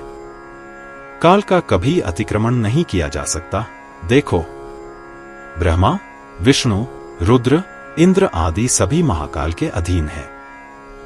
हे ऋषि, इस प्रकार मन में विचार करते हुए वह ब्राह्मण पुत्र उतथ्य पवित्र गंगा के तट पर स्थित उस आश्रम में रहने लगा, और धीरे धीरे वह सब वस्तुओं से पूरी तरह विरक्त हो गया और शांत होकर बिना किसी निवास और मनुष्य के उस वन में बड़ी कठिनाई से अपना समय व्यतीत करने लगा। इस प्रकार उस वन में जहां गंगा बह रही थी 14 वर्ष बीत गए। फिर भी उसने न तो भगवान की पूजा करना सीखा, न जप करना, न ही कोई मंत्र सीखा। वह बस वहां रहता था और अपना समय व्यतीत करता था। उस स्थान के आसपास के लोग उसके विषय में केवल इतना ही जानते थे कि यह मुनि सत्य ही बोलता था, इसलिए इसका नाम सत्यव्रत पड़ा। इस एक नाम से ही उसकी महिमा हो गई कि वह सत्यव्रत है, उसने कभी कोई असत्य नहीं कहा। एक बार निषाद नामक एक शिकारी, जो शिकार करने में बहुत ही चतुर था, उस विशाल वन में हिरण का शिकार करते समय अचानक धनुष और शस्त्र लेकर आ गया। वह मृत्यु के दूसरे देवता यम के समान प्रतीत हो रहा था और बहुत क्रूर लग रहा था। उस क्रूर पर्वतारोही ने अपने धनुष को कान तक खींचकर तीखे बाणों से एक सूअर को घायल कर दिया। वह सूअर बहुत भयभीत होकर बड़ी तेजी से मुनि सत्यव्रत के पास भाग गया। भय से कांपते हुए तथा रक्त से लथपथ उस सूअर की दयनीय स्थिति देखकर मुनि को दया आ गई। जब बाणों से घायल और रक्त से लथपथ वह सूअर उनके सामने से भाग रहा था, तब मुनि पर दया छा गई। इसलिए वे कांपने लगे और मानव स्वभाव के अनुरूप उन्होंने विद्या की देवी के बीज मंत्र उस दिशा में जाओ का उच्चारण किया जिसमें म शब्द छोड़ दिया गया। उस अशिक्षित ब्राह्मण पुत्र ने पहले कभी नहीं सुना था कि सरस्वती देवी का बीज मंत्र है, न ही उसे किसी अन्य माध्यम से इसका ज्ञान हुआ था। संयोगवश यह उसके मुख से निकल गया और उसने बोल दिया। तत्पश्चात वह महात्मा सुअर की व्यथा देखकर अत्यंत शोक में डूब गया। वराह अत्यंत विचलित और बाणों से पीड़ित होकर कांपता हुआ मुनि के आश्रम में गया। कोई अन्य उपाय न पाकर वह घनी झाड़ियों में छिप गया। तत्पश्चात ही वह भयंकर जंगली शिकारी, जो मृत्यु के दूसरे देवता के समान था, अपने कान में रस्सी बांधे उस सुअर का पीछा करता हुआ मुनि के समक्ष प्रकट हुआ। वहां कुश के आसन पर अकेले मौन बैठे हुए मुनि सत्यव्रत को देखकर शिकारी ने उन्हें प्रणाम किया और पूछा, हे ब्राह्मण, वह सुअर कहाँ गया? मैं आपके विषय में सब कुछ जानता हूं कि आप कभी असत्य नहीं बोलते, इसलिए मैं अपने बाणों से घायल हुए सुअर के विषय में पूछ रहा हूं। मेरे परिवार के सभी सदस्य बहुत भूखे हैं और उन्हें भोजन कराने के लिए मैं इस शिकार पर निकला हूं। यही भाग्य द्वारा निर्धारित जीविका है। मेरे पास अपने परिवार की जीविका चलाने का कोई दूसरा साधन नहीं है। यह मैं आपसे सत्य कहता हूं, चाहे वह बुरा हो या अच्छा, मुझे इससे अपने परिवार का पालन करना ही होगा। हे ब्राह्मण, आप सत्यव्रत के नाम से प्रसिद्ध हैं। मेरे परिवार के लोग भूख से मर रहे हैं। कृपया शीघ्र बताइए कि वह सुअर कहाँ गया। शिकारी के इस प्रकार पूछने पर महात्मा सत्यव्रत संशय के सागर में डूब गए। वे तर्क करने लगे, यदि मैं कह दूं कि मैंने सुअर को नहीं देखा है तो मेरा सत्य बोलने का व्रत अवश्य ही टूट जाएगा। बाण से घायल सुअर इसी ओर गया है, यह सत्य है। मैं झूठ कैसे बोल सकता हूं? यह आदमी भूखा है, इसलिए पूछ रहा है, सुअर को पाते ही मार डालेगा। फिर मैं सत्य कैसे बोल सकता हूं? जहां सत्य बोलने से चोट लगती है और जान जाती है, वह सत्य सत्य नहीं है। इसके अलावा असत्य भी जब दूसरों के कल्याण के लिए दया के साथ मिलाया जाता है तो सत्य के रूप में पहचाना जाता है। वास्तव में जो कुछ भी इस संसार में जो भी है, उससे समस्त प्राणियों का कल्याण होता है, वही सत्य है। इसके अतिरिक्त अन्य कोई भी वस्तु सत्य नहीं है। हे जमदग्नि, इस प्रकार धर्म संकट में फंसकर अब मैं क्या करूं, जिससे दोनों लक्ष्य पूरे हो सके, सुअर के प्राण भी बच सके, कल्याण भी हो सके और असत्य भी ना बोलूं। जब सत्यव्रत ने व्याध के बाण से घायल हुए सुअर को देखा तो दया से भरकर उसने विद्या की देवी का बीज मंत्र बोला और अब वह परम मंगलमयी देवी उसके द्वारा अपने बीज मंत्र के उच्चारण के कारण अत्यंत प्रसन्न हुई और उसे वह ज्ञान प्रदान किया जो अन्यथा प्राप्त होना कठिन था। उसके समस्त ज्ञान के द्वार तुरंत खुल गए और वह तुरंत ही प्राचीन मुनि वाल्मीकि के समान दृष्टा और कवि बन गया। तब उस धर्मनिष्ठ दयालु ब्राह्मण ने सत्य को लक्ष्य करके धनुषधारी उस व्याध को इस प्रकार संबोधित किया, जो शक्ति देखती है वह कभी बोलती नहीं और जो शक्ति बोलती है वह कभी देखती नहीं। हे शिकारी, तू अपनी स्वार्थ कामना से प्रेरित होकर मुझसे बार बार क्यों पूछ रहा है? पशुओं का हत्यारा शिकारी यह सुनकर सुअर को न खोज पाने के कारण निराश हो गया और अपने घर वापस चला गया। वह ब्राह्मण वरुण के समान कवि हुआ और समस्त लोकों में सत्यव्रत नाम से विख्यात हुआ। उसने सत्यव्रत मंत्र का विधिपूर्वक पाठ करना आरंभ किया और उसके प्रभाव से वह ऐसा पंडित बन गया जिसका इस संसार में कोई मुकाबला नहीं कर सकता। प्रत्येक त्योहार पर ब्राह्मण उनकी स्तुति गाते थे और मुनि उनकी कथा विस्तार से सुनाते थे। जब उनके पिता देवदत्त ने उनकी प्रसिद्धि चारों ओर फैलते हुए सुनी, जिन्होंने पहले उन्हें त्याग दिया था, तो उन्हें अपने आश्रम में वापस बुला लिया और बड़े सम्मान और स्नेह के साथ उन्हें पुनः अपने परिवार में शामिल कर लिया। अतः हे राजन, तुम्हें सदैव उस महान देवी की पूजा और सेवा करनी चाहिए जो आद्या शक्ति है और जो इस समस्त ब्रह्मांड की कारण है। हे राजन, तुम विधिपूर्वक वैदिक रीति से उस देवी के लिए वह यज्ञ करो जो निश्चित रूप से सभी समयों में तथा सभी कामनाओं को पूर्ण करने वाला है। इस विषय में मैं तुमसे पहले ही कह चुका हूं। वह महान देवी कामदा सभी इच्छाओं की देने वाली कहलाती है, क्योंकि जब मनुष्य भक्ति पूर्वक उनका स्मरण करता है, उनकी पूजा करता है, उनका नाम लेता है, उनका ध्यान करता है और उनकी स्तुति करता है, तो वह सभी इच्छाओं को पूरा करती है। हे राजन, बुद्धिमान महात्माओं को रोगी, दुखी, भूखे, धनहीन, कपटी, ठग, दीन दुखी, दुखी, शोषित, क्षुद्र, जो विषयभोगी, लोभी, असमर्थ, सदैव मानसिक कष्टों से पीड़ित रहते हैं, फिर जो पुत्र पौत्रों से युक्त, समृद्ध, स्वस्थ, भोग विलास से युक्त, वेदों के ज्ञाता, साहित्यकार, राजा, वीर, बहुतों पर शासन करने वाले, संबंधियों और स्वजनों से युक्त तथा सभी सद्गुणों से युक्त हैं।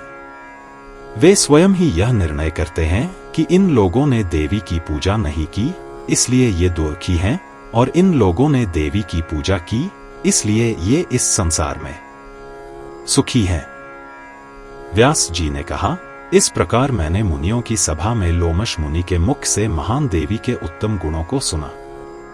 हे राजन, इन सब बातों पर विचार करो और तुम पाओगे कि परात्पर देवी भगवती की पूजा सदैव भक्ति और निस्वार्थ प्रेम से की जानी चाहिए। महर्षि वेदव्यास कृत श्रीमद् देवी भागवत के 3 स्कंध में सत्यव्रत की कथा में देवी के गुणों पर आधारित 11वां अध्याय यहीं समाप्त होता है।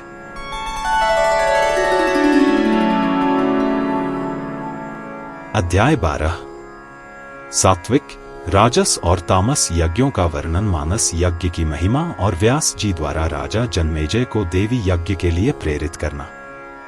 राजा बोले, हे प्रभु, कृपया देवी यज्ञ के विधि विधान तथा विधि विधान से वर्णन करें।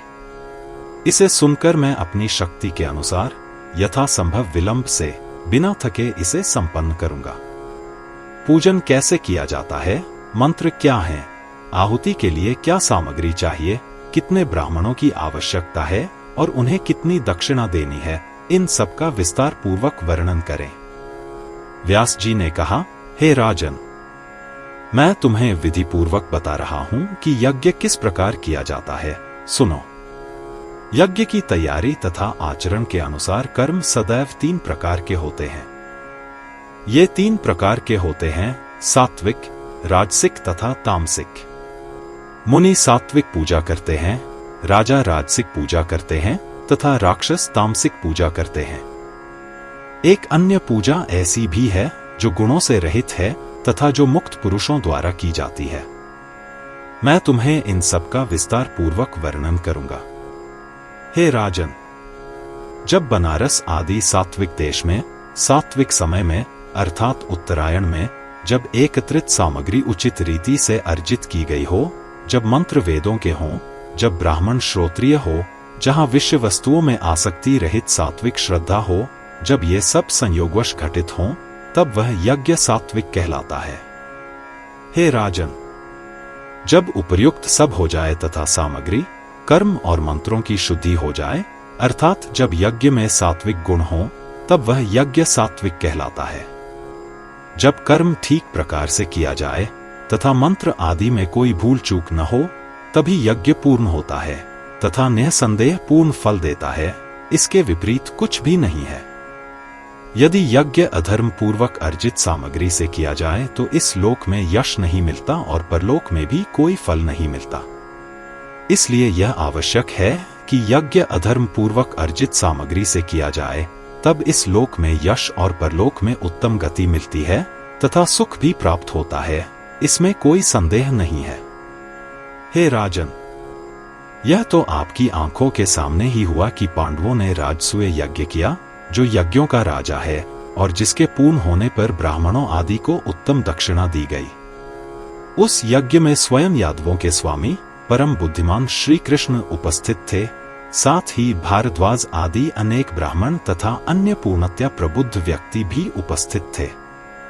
किंतु यज्ञ संपन्न होने के 3 महीने के भीतर ही पांडवों को घोर कष्ट सहने पड़े और उन्हें वन में निर्वासित होकर अत्यंत कठिनाई से रहना पड़ा। द्रौपदी का अपमान, जुए के खेल में पांडवों की हार, उनका वन में जाकर रहना, ये सब कष्ट पांडवों ने झेले। फिर राजसूय यज्ञ से पांडवों को क्या फल मिला? सभी महापुरुष पांडवों को विराट के दास बनकर काम करना पड़ा और स्त्रियों में श्रेष्ठ द्रौपदी को कीचक ने बहुत कष्ट दिया और अपमानित किया। जब ये सब हुआ तो कोई भी आसानी से पूछ सकता है कि शुद्धात्मा ब्राह्मणों के आशीर्वाद कहाँ थे? और जब वे उपरोक्त संकटपूर्ण स्थिति में थे, तब उन्होंने श्री कृष्ण के प्रति अपनी अविचल भक्ति से क्या परिणाम प्राप्त किया? द्रुपद की पुत्री पतिव्रता और श्रेष्ठ द्रौपदी को किसी ने नहीं बचाया जब उसे उसके सिर के बालों से खींचकर सभा भवन में लाया गया, जहां जुआ खेला जा रहा था। हे राजन, यह सब कैसे हो सकता है उस स्थान पर जहां स्वयं भगवान केशव और महामना युधिष्ठिर उपस्थित थे? यदि कोई तर्क करे तो वह यह निष्कर्ष निकालेगा कि उस यज्ञ में अवश्य ही कुछ त्रुटि रही होगी। यदि आप कहते हैं कि यज्ञ में कुछ भी गलत नहीं हुआ, यह सब भाग्य के कारण हुआ, तो इसका अर्थ यह हुआ कि वैदिक मंत्र, आगम और अन्य वैदिक अनुष्ठान सभी निष्फल हैं। यदि यह तर्क दिया जाए कि यद्यपि वैदिक मंत्र फल देने में सक्षम हैं, तथापि जो कुछ पूर्व निर्धारित है वह अवश्य होगा, तो यह प्रस्ताव इस निष्कर्ष पर पहुंचता है कि सभी साधन, युक्तियां और उपकरण निरर्थक निष्कर्षों की ओर ले जाते हैं। फिर आगम और वेद केवल विधि या उपदेश का सुझाव देते हैं, उसके उचित पालन से होने वाले पुण्य और उसके न करने से होने वाले पाप का वर्णन करके तथा उसके समर्थन में ऐतिहासिक उदाहरण देकर। दूसरे शब्दों में, जहां तक फल देने का प्रश्न है, वे शक्तिहीन हैं, सब कर्म व्यर्थ हैं। स्वर्ग प्राप्ति के लिए तप करना व्यर्थ है और जाति के विशिष्ट कर्तव्य निष्फल हैं। हे राजन, यह दृष्टिकोण अत्यंत दोषपूर्ण है। यह महापुरुषों के लिए कदापि स्वीकार करने योग्य नहीं है। हे राजन, यदि ईश्वर द्वारा भविष्य के गर्भ में रखी गई बात, ईश्वर द्वारा पूर्व निर्धारित ऐसी स्थिति जिसका समय आने पर अवश्य ही घटित होना है, को ही प्रत्यक्ष प्रमाण मान लिया जाए, तो अन्य सभी प्रमाण निरर्थक हो जाते हैं। इसलिए सफलता सुनिश्चित करने के लिए भाग्य और मानवीय परिश्रम दोनों को ही निस्संदेह ध्यान में रखना चाहिए। मानवीय परिश्रम के बावजूद यदि परिणाम विपरीत आए तो बुद्धिमान पंडित यह अनुमान लगाएंगे कि कार्य में कुछ दोष, चूक या अपूर्णताएं हैं। सभी विद्वान पंडितों और यज्ञों के संस्थापकों ने पूजा में प्रयुक्त होने वाले साधनों, मंत्रों और सामग्रियों के अनुसार कर्मों को विभिन्न शीर्षकों के अंतर्गत वर्गीकृत किया है। एक बार विश्वरूप ने, जिन्हें इंद्र ने एक यज्ञ में गुरु बनाया था, जानबूझकर विपरीत कार्य किया, जिससे उनकी माता के पक्ष के दैत्यों को लाभ हो। विश्वरूप ने देवताओं के लिए हितकारी मंत्रों का बार बार उच्चारण किया जब वे उपस्थित थे, तथा जब वे अनुपस्थित थे तब उन्होंने दैत्यों के कल्याण के लिए हृदय से प्रार्थना की और अंततः दैत्यों की रक्षा की। असुरों को शक्तिशाली होते देख देवराज इंद्र अत्यंत क्रोधित हो गए और उन्होंने तुरंत अपने वज्र से विश्वरूप का सिर काट दिया। हे राजन, यह तो वह दृष्टांत है जहां यज्ञ करने वाले कर्ता को विपरीत फल प्राप्त हुआ, इसमें कोई संदेह नहीं है। अन्य मामलों में ऐसा संभव नहीं है। देखो, पांचाल के राजा ने भारद्वाज के पुत्र द्रोण को मारने के लिए पुत्र प्राप्ति हेतु यज्ञ किया था, और यद्यपि उसने यह क्रोधवश किया था, फिर भी धृष्टद्युम्न अग्नि से उत्पन्न हुआ और द्रौपदी वेदी से प्रकट हुई। प्राचीन काल में कौशल के राजा दशरथ पुत्रहीन थे। उन्होंने पुत्र प्राप्ति के लिए यज्ञ का आयोजन किया और अचानक उन्हें 4 पुत्र प्राप्त हुए। अतः हे राजन, यदि विधि पूर्वक यज्ञ किया जाए तो वह सब प्रकार से फल देता है, तथा यदि विधि आदि का ध्यान न रखते हुए अधर्म पूर्वक किया जाए तो वह विपरीत फल देता है, इसमें कोई संदेह नहीं है। अतः पांडवों के यज्ञ में अवश्य ही कुछ दोष रहे होंगे, इसलिए विपरीत परिणाम हुए, और इसलिए सत्यनिष्ठ राजा युधिष्ठिर, उनके शक्तिशाली भाई तथा पतिव्रता द्रौपदी सभी द्यूत क्रीड़ा में पराजित हो गए। हो सकता है कि ये सामग्री अच्छी किस्म की न रही हो, ये सभी राजाओं को मारकर अर्जित की गई हों, जो संख्या में बहुत अधिक थे, और ऐसा अधर्म पूर्वक किया गया हो, या हो सकता है कि पांडवों ने बहुत अहंकार के साथ यज्ञ किया हो। फिर भी यह निश्चित है कि उनके कर्मों में कुछ दोष अवश्य थे। हे राजन, सात्विक यज्ञ दुर्लभ है। यह केवल सात्विक मुनियों द्वारा ही किया जा सकता है, जो गृहस्थ जीवन की तीसरी श्रेणी में रहते हैं या जो सन्यासी के रूप में रहते हैं। जो तपस्वी प्रतिदिन सात्विक अन्न खाते हैं, अर्थात वन से लाए हुए मुनियों को प्रिय, शुद्ध और शुद्ध किए हुए मूल फल खाते हैं, वे ही पूर्ण श्रद्धा से सात्विक यज्ञ कर सकते हैं, जिसमें पशु बलि नहीं दी जाती, जहां बलि के समय बलि देने के लिए कोई चौकी नहीं होती, तथा जहां पात्र में पिसे हुए चावल की रोटियां रखकर आहुति दी जाती है। ये सभी सात्विक यज्ञों में श्रेष्ठ हैं।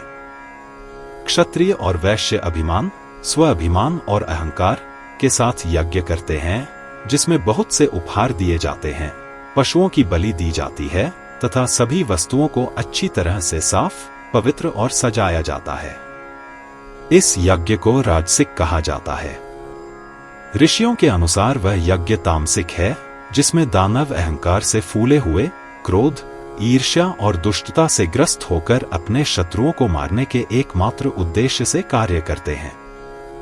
उस यज्ञ को मानस याग या मानसिक कहा जाता है, जहां महापुरुष मुनि सांसारिक इच्छाओं से रहित होकर मानसिक रूप से सभी आवश्यक सामग्री एकत्र करते हैं और संसार के बंधनों से मुक्ति के एकमात्र उद्देश्य से यज्ञ करते हैं। मानस याग को छोड़कर अन्य सभी यज्ञों में कुछ न कुछ त्रुटियां स्वाभाविक रूप से उत्पन्न हो जाती हैं, जो कि सामग्री में दोष, श्रद्धा की कमी, प्रदर्शन में या ब्राह्मणों में दोष के कारण होती हैं। मानस यज्ञ के समान कोई अन्य यज्ञ पूर्ण नहीं हो सकता। कारण यह है कि अन्य यज्ञों में समय, स्थान तथा पृथक पृथक सामग्री एकत्रित करने के कारण कुछ अपूर्णताएं आ जाती हैं। अब सुनो कि महादेवी के सम्मान में इस मानसिक यज्ञ को करने के लिए कौन कौन व्यक्ति योग्य हैं। सबसे पहले इस मन को शुद्ध करना है, इसे गुणों से रहित बनाना है। मन शुद्ध होने पर शरीर भी शुद्ध हो जाता है, इसमें कोई संदेह नहीं है।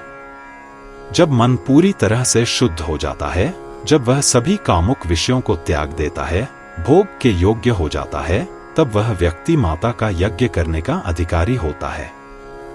वहां उसे मन ही मन यज्ञ के लिए बहुत बड़ा हॉल बनाना चाहिए, जो कई योजन चौड़ा हो तथा जो यज्ञ के लिए लाई गई सामग्री जैसे धैर्य आदि से ऊंचे पॉलिश किए हुए स्तंभों से सुसज्जित हो। हॉल के भीतर वह एक विस्तृत और विशाल वेदी की कल्पना करेगा और विधि विधान के अनुसार उस पर मन ही मन पवित्र अग्नि स्थापित करेगा। उसे मन ही मन ब्राह्मण पुरोहितों का चयन करना है और उन्हें ब्रह्मा, अधर्यु, होता, प्रस्तोता, उद्गाता, प्रतिहत्र तथा अन्य सहायकों के रूप में प्रतिष्ठित करना है। उसे इन सभी पुरोहितों की मन ही मन पूजा करनी है। फिर उसे 5 वायु, प्राण, अपान, व्यान, समान और उदान को 5 अग्नि के रूप में कल्पित करना होगा और उन्हें विधिवत वेदी पर स्थापित करना होगा। प्राण वायु का अर्थ है गार्हपत्य, अपान का अर्थ है आह्वानी, व्यान का अर्थ है दक्षिणा, समान का अर्थ है अवसत्य तथा उदान का अर्थ है सभ्य अग्नि। ये सभी अग्नियां बहुत भयंकर हैं।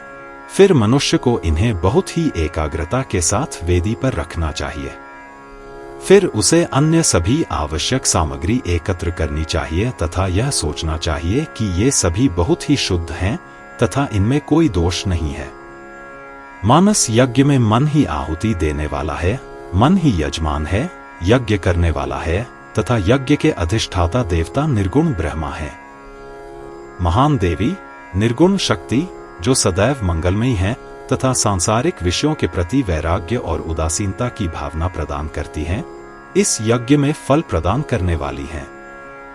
वे ही ब्रह्मा विद्या हैं, वे ही सबका आधार हैं तथा वे ही सर्वव्यापक हैं। ब्राह्मण को देवी का नाम लेकर प्राण अग्नि में आहुति देनी चाहिए, जो देवी की संतुष्टि के लिए आवश्यक वस्तुएं हैं। फिर उसे अपने चित्त और प्राण को किसी भी सांसारिक विचार या सांसारिक सहारे से रहित कर लेना चाहिए और कुंडलिनी, सर्प अग्नि के मुख से सनातन ब्रह्मा को आहुति देनी चाहिए। फिर अपने निर्विकल्प मन में समाधि के द्वारा, अपनी चेतना द्वारा स्वयं महेश्वरी का ध्यान करना चाहिए। इस प्रकार जब वह सभी प्राणियों में स्वयं को और सभी प्राणियों को स्वयं में देखेगा, तब जीव को मोक्ष प्रदान करने वाली महाविद्या का दर्शन प्राप्त होगा। हे राजन, जब श्रेष्ठ पुरुषोत्तम मुनियों ने सनातन बुद्धि और आनंद स्वरूपा देवी का दर्शन कर लिया, तब वह ब्रह्मज्ञानी हो गया। इस जगत का कारण रूपी समस्त माया भस्म हो गई। केवल जब तक शरीर है तब तक प्रारब्ध कर्म शेष रहता है। तब जीव जीवित रहते हुए मुक्त हो जाता है, और जब शरीर विलीन हो जाता है तब वह परम मोक्ष को प्राप्त होता है। अतः हे बालक, जो कोई माता की पूजा करता है वह सिद्धि को प्राप्त होता है, इसमें कोई संदेह नहीं है। अतः गुरु, आध्यात्मिक शिक्षक की सलाह का पालन करो और पूरे ध्यान से विश्व की महान देवी का श्रवण, चिंतन और ध्यान करो। हे राजन, इस मानस यज्ञ से मोक्ष अवश्य मिलता है। अन्य सभी यज्ञ सकाम हैं, अतः उनका प्रभाव अस्थायी है। जो व्यक्ति स्वर्ग में भोग चाहता है उसे विधिपूर्वक अग्निष्टोम यज्ञ करना चाहिए, ऐसा वैदिक आदेश है। लेकिन जब अर्जित पुण्य समाप्त हो जाता है तो यज्ञकर्ता को पुनः इस नश्वर संसार में आना पड़ता है। इसलिए मानस यज्ञ शाश्वत और सर्वश्रेष्ठ है। यह मानस यज्ञ विजय प्राप्ति के लिए तत्पर राजाओं के लिए उपयुक्त नहीं है। तुमने जो यज्ञ किया वह सर्पयज्ञ तामसिक है, क्योंकि तुम अपने शत्रु तक्षक नामक सर्प से प्रतिशोध लेना चाहते थे और उस यज्ञ में लाखों सर्पों को जला दिया गया। हे राजन, अब आप सृष्टि के आरंभ में भगवान विष्णु द्वारा किए गए देवी यज्ञ के बारे में सुनिए। अब आप विधि विधान से उस देवी यज्ञ को करें। मैं तुम्हें सब नियम बताऊंगा। ब्राह्मण हैं जो नियमों को जानते हैं और वेदों को भी सबसे अच्छे से जानते हैं। वे देवी के बीज मंत्रों को भी जानते हैं, साथ ही उनके प्रयोग के नियम भी जानते हैं। वे सभी मंत्रों में चतुर हैं। ये तुम्हारे पुरोहित होंगे और तुम स्वयं यज्ञ करता होगे। हे राजन, इस यज्ञ को विधिपूर्वक करो और इसके पुण्य से अपने पिता को नरक से मुक्ति दिलाओ। हे निष्पाप, ब्राह्मण का अपमान करने से जो पाप होता है वह घोर पाप है और पापी को नरक में ले जाता है। तुम्हारे पिता ने वह पाप किया और ब्राह्मण से शाप पाया, इसलिए वे नरक में गए हैं। आपके पिता की मृत्यु भी सर्पदंश से हुई थी, जो पुण्य कर्म नहीं है। उनकी मृत्यु भी जमीन पर कुश की क्यारी पर न होकर ऊंचे खंभे पर बने महल में हुई थी। हे कुरुश्रेष्ठ, उसकी मृत्यु न तो किसी युद्ध में हुई, न ही गंगा तट पर। स्नानदान आदि से रहित होकर वह महल में ही मर गया। हे राजन श्रेष्ठ, नरक की ओर ले जाने वाले सभी कुत्सित कारण आपके पिता के मामले में मौजूद थे। देखो, एक और ऐसा कार्य भी है जिसे करने से मोक्ष की प्राप्ति होती है, लेकिन वह भी आपके पिता के मामले में अनुपस्थित था। अर्थात मनुष्य जहां भी रहे, जब भी उसे यह मालूम हो कि उसका अंत निकट आ गया है, चाहे उसने पहले कोई भी अच्छा अभ्यास या पुण्य कर्म न किया हो, और चाहे वह मृत्युकाल में अचेत हो जाए, जब वैराग्य आ जाए, जिसका मन कुछ समय के लिए संसार के विचारों से मुक्त हो जाए, तब उसे इस प्रकार विचार करना चाहिए, यह मेरा 5 तत्वों से बना शरीर शीघ्र ही नष्ट हो जाएगा। इसमें पश्चाताप करने का कोई कारण नहीं है। जो कुछ भी हो वह हो। मैं मुक्त हूं, निर्गुण हूं और मैं सनातन पुरुष हूं। मृत्यु मेरा कुछ नहीं बिगाड़ सकती। सभी तत्व क्षय और नाश के लिए उत्तरदायी हैं। मुझे क्या पश्चाताप हो सकता है? मैं संसार का मनुष्य नहीं हूं। मैं सदैव मुक्त हूं, सनातन ब्रह्मा हूं। इस शरीर से मेरा कोई संबंध नहीं है, जो केवल कर्मों का परिणाम है। पहले मैंने अच्छे या बुरे कर्म किए थे, जिससे मुझे सुख या दुख मिला था, इसलिए मुझे यह मृत्यु मिली है और मैं अपने पिछले शुभ या अशुभ कर्मों का फल भोग रहा हूं। जो मनुष्य ऐसा सोचता है और मर जाता है, भले ही वह उचित स्नान न करे या कोई दान न करे, वह भयंकर संसार से मुक्त हो जाता है और इस संसार में दोबारा जन्म नहीं लेता। हे राजन, शरीर से वियोग की यह विधि योगियों को भी दुर्लभ है। यह मोक्ष प्राप्ति के लिए किए जाने वाले समस्त मानवीय प्रयत्नों की पराकाष्ठा है। किंतु आपके पिता ने ब्राह्मण से शाप सुनकर भी अपने शरीर के प्रति आसक्ति बनाए रखी, अतः उन्हें वैराग्य प्राप्त नहीं हुआ। उसने सोचा, अब मेरा शरीर रोग से मुक्त हो गया है, मेरा राज्य शत्रुओं या अन्य किसी भी संकट के स्रोत से मुक्त हो गया है, अब मैं इस अकाल मृत्यु से कैसे बच सकता हूँ। ऐसा सोचकर उसने मंत्र जानने वाले ब्राह्मणों को बुलाने का आदेश दिया। तत्पश्चात वह राजा औषधियों, अनेक मंत्रों तथा अन्य अनेक उपकरणों को साथ लेकर महल में गया। उसने अपने भाग्य को सबसे प्रबल मानकर किसी तीर्थ स्थान में स्नान नहीं किया, दान पुण्य नहीं किया, भूमि पर नहीं सोया, देवी का कोई मंत्र भी स्मरण नहीं किया। काली के शरीर में प्रवेश करने के कारण उसने तपस्वी का अपमान करने का पाप किया और मोह के सागर में डूब गया तथा एक महल की छत पर तक्षक नाग के डसने से उसकी मृत्यु हो गई। राजा अब निःसंदेह अपने पाप कर्मों के कारण नरक में जा गिरा है। अतः हे राजन, आप अपने पिता को पाप से मुक्त कर दीजिए। सूत जी बोले, हे ऋषियों, तेजस्वी व्यास जी के ये वचन सुनकर राजा जन्मेजय अत्यंत दुखी हो गए और उनकी आंखों से आंसू बहकर उनके गालों और कंठ से बहने लगे। फिर उसने घुटन भरी आवाज में कहा, हाय, मेरे पिता अभी भी नरक में हैं। अब मैं तुरंत वही करूंगा जो मेरे पिता को स्वर्ग पहुंचा दे। इस प्रकार महर्षि वेदव्यास द्वारा रचित श्रीमद्देवी भागवत के 3 अध्याय में अंबा यज्ञ के नियमों पर 12वां अध्याय समाप्त होता है।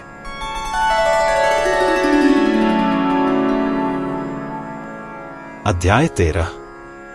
भगवान विष्णु द्वारा अंबा यज्ञ करना और प्रसन्न होकर भगवती आद्या शक्ति द्वारा आकाशवाणी के माध्यम से उन्हें वरदान देना। राजा बोले, हे पितामह, जगत के कारण बलवान भगवान विष्णु ने किस प्रकार देवी यज्ञ संपन्न किया, उन्हें किसकी सहायता मिली तथा वेदों के ज्ञाता कौन कौन से पुरोहितों को उन्होंने नियुक्त किया, कृपया यह सब मुझे विशेष रूप से बताएं। मैं पहले भगवान विष्णु द्वारा संपन्न इस देवी यज्ञ को ध्यान पूर्वक सुनूंगा, फिर उसके अनुसार स्वयं भी इसे संपन्न करने की व्यवस्था करूंगा। व्यास जी ने कहा, हे श्रेष्ठ, विष्णु जी ने किस प्रकार शास्त्र विधि के अनुसार देवी यज्ञ किया, उस अद्भुत बात को विस्तार पूर्वक सुनो।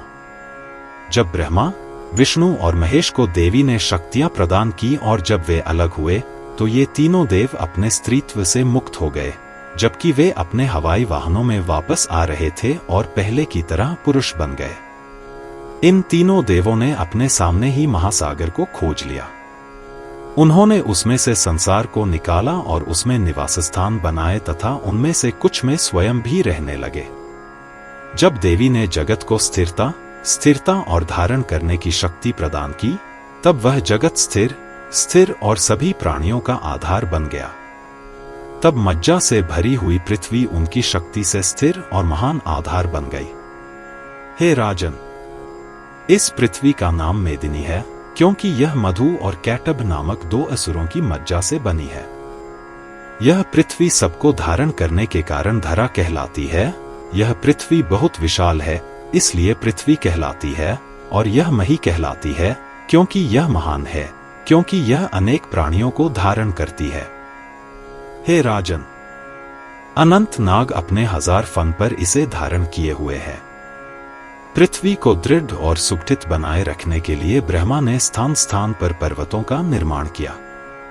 जैसे लकड़ी के लट्ठे में लोहे की कीलें ठोंक दी जाती हैं, वैसे ही इस पृथ्वी के भीतर के इन पर्वतों ने इसे स्थिर कर दिया है। इसलिए पंडित इन पर्वतों को महीधर कहते हैं, अर्थात पृथ्वी को धारण करने वाले।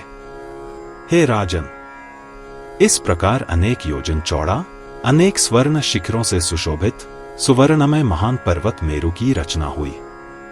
इसके बाद ब्रह्मा ने मरीचि, नारद, अत्रि, पुलस्त्य, पुलह, क्रतु, दक्ष और वशिष्ठ को उत्पन्न किया।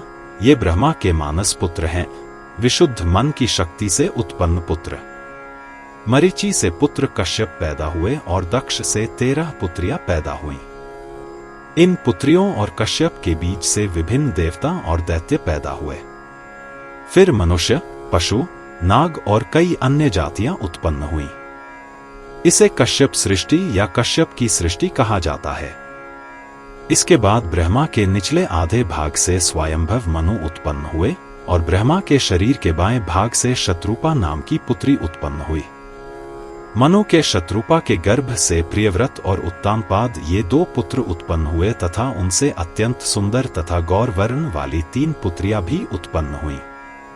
तब भगवान कमलवत ब्रह्मा ने मेरु पर्वत के शिखर पर सुंदर ब्रह्मलोक का निर्माण किया। तब भगवान विष्णु ने अपनी पत्नी लक्ष्मी के साथ रहने के लिए सभी लोकों के शीर्ष पर वैकुंठ नगर का निर्माण किया। महादेव ने भी अत्यंत सुंदर कैलाश का निर्माण किया और अपने भूतों के साथ वहां रहकर इच्छानुसार उनके साथ क्रीड़ा करते थे। तीसरा लोक, जिसे स्वर्ग कहा जाता है, मेरु पर्वत की चोटी पर बनाया गया था, जो विभिन्न बहुमूल्य रत्नों, मणियों और पत्थरों से सुसज्जित था। इसे इंद्र का निवास स्थान माना गया। जब समुद्र का मंथन हुआ तब सब वृक्षों में श्रेष्ठ पारिजात, 4 दांतों वाला ऐरावत हाथी, सब कामनाओं का दूध देने वाली स्वर्ग की गाय, उच्च अश्वा घोड़ा, रंभा आदि अप्सराएं उत्पन्न हुई, जिन्हें इंद्र ने ले लिया। ये स्वर्ग के आभूषण बन गए। समुद्र मंथन से चंद्रमा और महान वैद्य धन्वंतरी भी निकले। वे अन्य अनेक सदस्यों से घिरे हुए स्वर्गलोक के ऊपर स्थित होकर चमकने लगे। हे राजन, इस प्रकार मनुष्य, देवता, तिर्यक, पक्षी आदि तथा उनकी महान उपप्रजातियां उत्पन्न हुई। 4 प्रकार के जीव उत्पन्न हुए: अंडज, अंडों से उत्पन्न; स्वेदज, पसीने से उत्पन्न; उद्भिज, पौधे आदि; और जरायुज, मनुष्य आदि, जो अपने पूर्व शुभ या अशुभ कर्मों के फल से युक्त होकर उत्पन्न हुए। ब्रह्मा, विष्णु और महेश ने अपनी समस्त रचनाएं पूर्ण कर लेने के बाद अपने अपने लोकों में क्रीड़ा करने और घूमने लगे। इस प्रकार सृष्टि चक्र प्रारंभ होने पर भगवान विष्णु अच्युत अपने लोक वैकुंठ में महालक्ष्मी के साथ क्रीड़ारत रहे। तब भगवान विष्णु को एक दिन वैकुंठ में बैठे हुए उस सुंदर द्वीप की स्मृति आई, जो मणि द्वीप कहलाता था और बहुमूल्य रत्नों, मणियों तथा रत्नों से सुशोभित था। हे राजन, इस मणि द्वीप में भगवान विष्णु को महामाया और शुभ मंत्र का दर्शन हुआ। अब उन्होंने देवी के सम्मान में एक यज्ञ करने का विचार किया। तभी उन्हें सर्वोच्च शक्ति महान देवी का स्मरण हुआ। तब वे अपने निवास से बाहर गए और ब्रह्मा, महेश्वर, कुबेर, इंद्र, वरुण, अग्नि, यम, वशिष्ठ, कश्यप, दक्ष, वामदेव, बृहस्पति और अन्य को आमंत्रित किया तथा देवी यज्ञ के लिए आवश्यक बहुत सी सामग्री एकत्रित करना शुरू कर दिया। सात्विक, सुंदर तथा महान आध्यात्मिक शक्तियों से युक्त एक स्थान का चयन करके भगवान विष्णु ने महान कलाकारों और इंजीनियरों की सहायता से एक विशाल यज्ञशाला बनवाई तथा उसके विधिवत अनुष्ठान और पूर्ति के लिए 27 पुरोहितों को नियुक्त किया, जिन्होंने इसे विधिवत पूरा करने की शपथ ली। जब बड़ी वेदी और चिति, जलाने के लिए लकड़ियों का ढेर, बलि की ईंटों का ढेर तैयार हो गए, तो ब्राह्मणों ने अपने मूल मंत्रों के साथ धीरे धीरे देवी मंत्रों का पाठ करना शुरू किया। ध्यान दें, चिति, जलाने के लिए लकड़ी का जला हुआ ढेर, संभवतः मूलाधार है, जहां कुंडलिनी नामक अग्नि योग की प्रक्रियाओं द्वारा पहली बार प्रज्वलित होती है। फिर पवित्र अग्नि में प्रचुर मात्रा में घी की आहुति दी गई।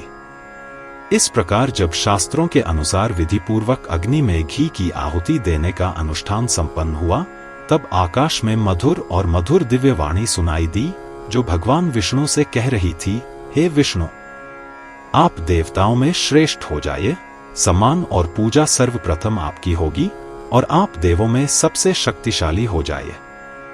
ब्रह्मा सहित इंद्र और अन्य देवता सभी आपकी पूजा करेंगे। हे अच्युत, हे अच्युत, पृथ्वी पर जो मनुष्य आपकी भक्ति करेंगे वे अवश्य ही बलवान होंगे और आप उनके वर तथा समस्त कामनाओं के दाता होंगे। हे विष्णु, आप देवों में श्रेष्ठ होंगे और देवताओं के भी देव होंगे। आप समस्त यज्ञों में प्रथम तथा अग्रणी होंगे और यज्ञकर्ता आपकी पूजा करेंगे। लोग आपकी पूजा करेंगे और आप उन्हें वरदानों से अनुग्रहित करेंगे। हे पुरुष श्रेष्ठ, जब देवता असुरों से परेशान होंगे तब वे आपकी शरण में आएंगे। आप सबके रक्षक होंगे, इसमें कोई संदेह नहीं है। सभी पुराणों और इस विशाल वेद में आपकी पूजा सबसे पहले की जाएगी। हे केशव, जहां जहां धर्म का ह्रास होगा वहां वहां आप अवतार लेंगे और धर्म की रक्षा करेंगे। हे माधव, समस्त लोकों में विख्यात अवतार आपके अंशावतार के रूप में सभी प्रकार के गर्भों में यथाक्रम पृथ्वी पर अवतरित होंगे तथा सभी महापुरुषों द्वारा पूजित होंगे। हे मधुसूदन, वे अवतार सभी अवतारों में श्रेष्ठ होंगे तथा समस्त लोकों में विख्यात होंगे। तुम्हारे सभी अवतारों में तुम्हारी अनुचर शक्तियां स्त्रियां होंगी जो अपनी शक्तियां मेरे अंगों से प्राप्त करेंगी और वे तुम्हारे उद्देश्यों की पूर्ति करेंगी। वाराही, नरसिंही आदि अनेक शुभ स्वरूप वाली शक्तियां नाना प्रकार के आयुधों से सुसज्जित तथा समस्त आभूषणों से सुसज्जित होकर तुम्हारी सेवा करेंगी, इसमें कोई संदेह नहीं है। हे विष्णु, उनकी सहायता से तथा मेरी कृपा के प्रभाव से तुम निःसंदेह देवताओं के कार्य करने में पूर्णतया समर्थ होगे। उन सभी शक्तियों का तुम्हें हर प्रकार से तथा बहुत ही ध्यान पूर्वक आदर तथा पूजन करना चाहिए। उन पर कभी भी किंचित मात्र भी अभिमान नहीं करना चाहिए तथा कभी भी उनका अपमान नहीं करना चाहिए। समस्त कामनाओं को पूर्ण करने वाली इन शक्तियों की पूजा संपूर्ण भारत में प्रतिमाओं, मिट्टी आदि की मूर्तियों में की जाएगी। हे देवों के देव, इन समस्त शक्तियों के साथ साथ आपकी भी कीर्ति सातों लोकों तथा संपूर्ण ब्रह्मांड में फैलेगी। हे हरि, इस पृथ्वी पर रहने वाले मनुष्य अपनी कामनाओं की पूर्ति के लिए निरंतर स्वार्थवश इन शक्तियों की तथा आपकी पूजा करते रहेंगे। नाना प्रकार की कामनाएं रखते हुए मनुष्य आपकी पूजा में नाना प्रकार की भेंट चढ़ाएंगे, वेद मंत्रों का पाठ करेंगे तथा आपका और आपकी शक्तियों का नाम जपेंगे। हे विष्णु, आप अमर देवों के ईश्वर होंगे और आपकी महिमा संसार तथा स्वर्ग में मनुष्यों द्वारा की गई पूजा से बढ़ेगी। व्यास जी ने कहा, हे राजन, इस प्रकार भगवान विष्णु को वरदान देने वाली आकाशवाणी बंद हो गई। यह सुनकर भगवान विष्णु बहुत प्रसन्न हुए। तब देवों के देव हरि ने विधि पूर्वक यज्ञ संपन्न किया और ब्रह्मा के पुत्र देवताओं और मुनियों को विदा किया। फिर गरुड़ अपने वाहन पर सवार होकर वे अपने अनुयायियों के साथ वैकुंठ चले गए। देवता भी अपने अपने स्थानों को चले गए। मुनि भी प्रसन्नता पूर्वक अपने अपने आश्रमों में चले गए। ये सब देखकर सभी आश्चर्यचकित हो गए और इस यज्ञ के विषय में आपस में बातचीत करने लगे। हे राजन, इस स्पष्ट, सुंदर, मधुर दिव्य वाणी को सुनकर सभी लोग पराशक्ति के प्रति उत्तम भक्ति से भर गए। तब द्विज, मुनि तथा मुनीन्द्र वेद विधि के अनुसार भक्ति पूर्वक उन पराशक्ति की पूजा करने लगे तथा सभी इच्छित वस्तुओं को प्रचुर मात्रा में प्रदान करने लगे। यहाँ श्रीमद् देवी भागवत के 3 अध्याय में श्री विष्णु द्वारा देवी यज्ञ पर लिखा गया 13वां अध्याय समाप्त होता है।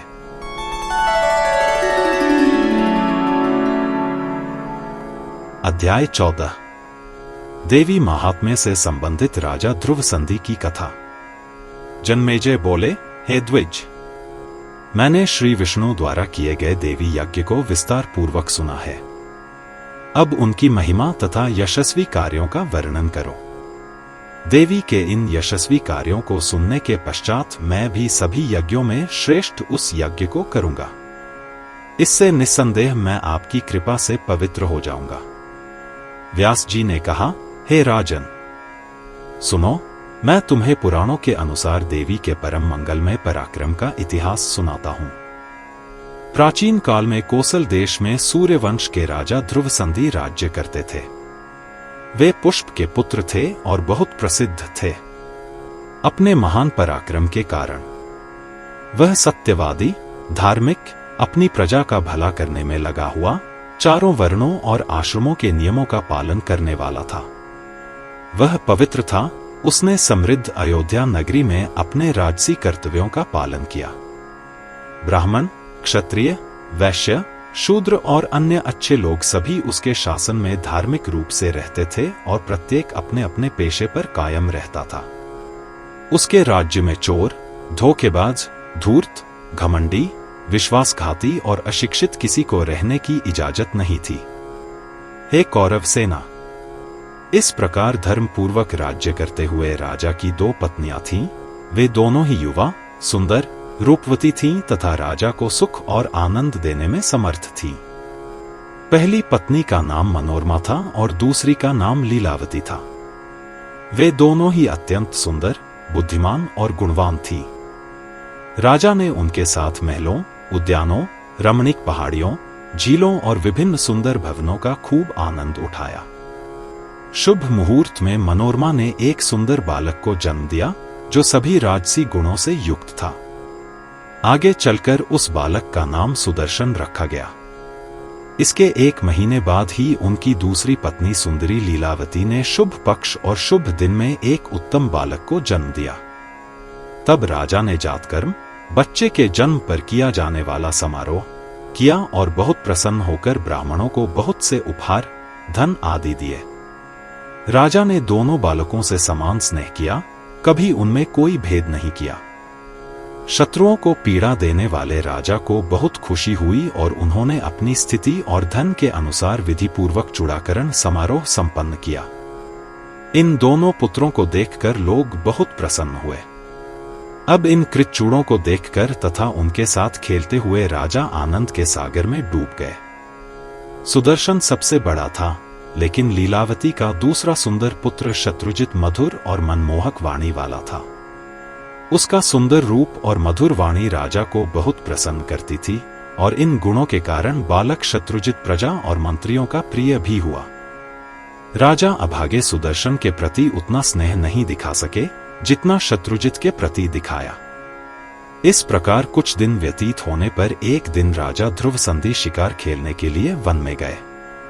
उन्होंने वन में बहुत से मृग, रुरु, एक प्रकार का मृग, हाथी, सुअर, खरगोश, भैंस, गैंडे, ऊंट आदि मारे और इस शिकार से बहुत आनंदित हुए। जब वह इस प्रकार शिकार खेल रहा था तो एक सिंह बहुत क्रोधित हुआ और एक झाड़ी से निकलकर अचानक राजा पर आक्रमण कर दिया। वह पशुराज पहले से ही बाणों से घायल था। अब राजा को सामने देखकर वह जोर से दहाड़ने लगा।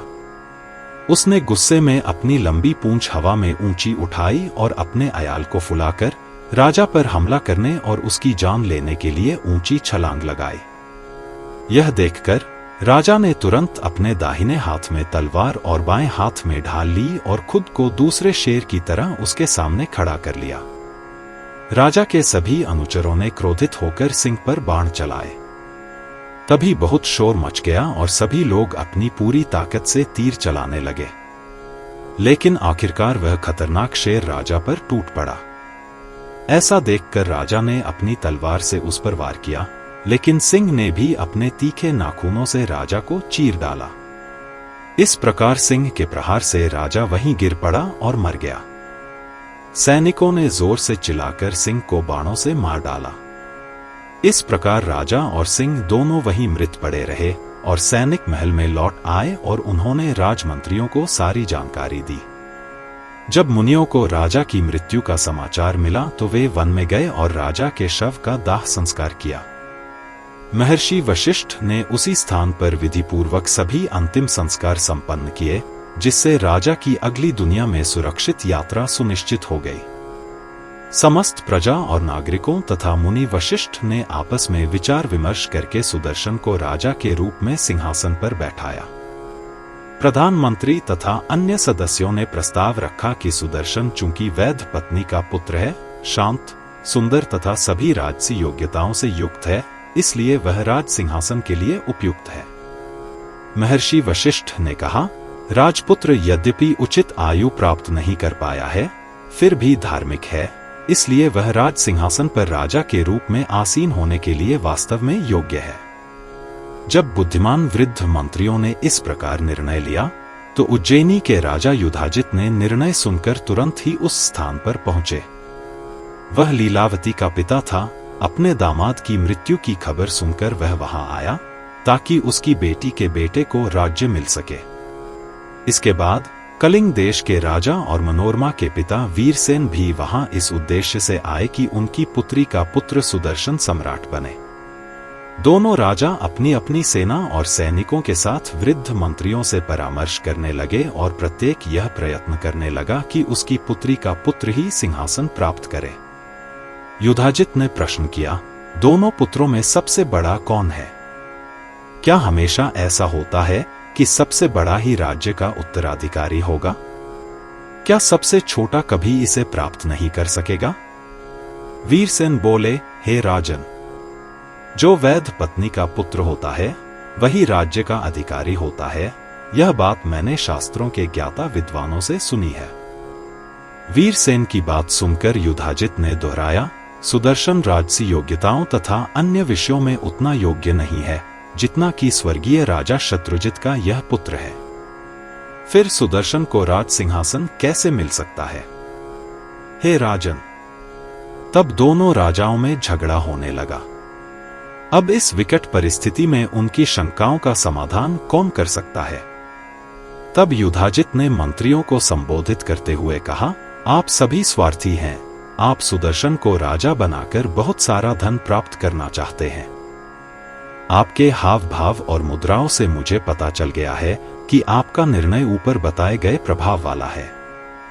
आखिरकार, चूंकि शत्रुजित के पास सुदर्शन से कहीं ज्यादा योग्यताएं हैं, इसलिए सिंहासन पर उसका दावा ज्यादा है और इसलिए वह सिंहासन पर बैठने के योग्य है, कोई और नहीं।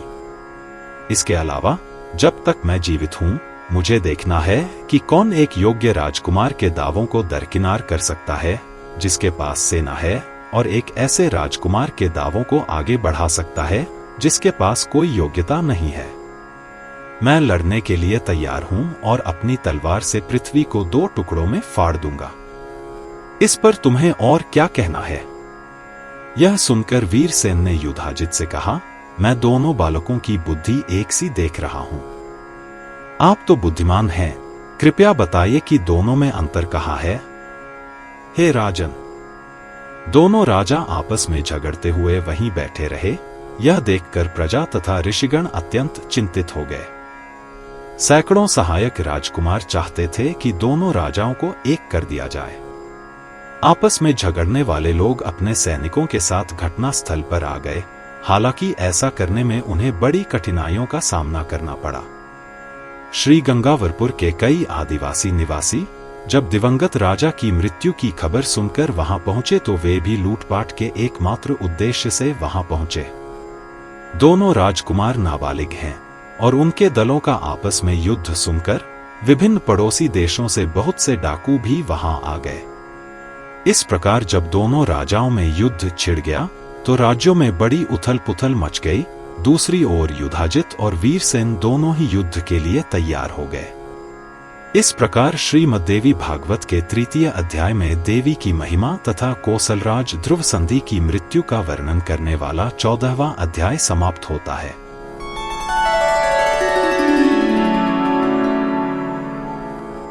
अध्याय 15 राजा युधाजित और वीरसेन का युद्ध।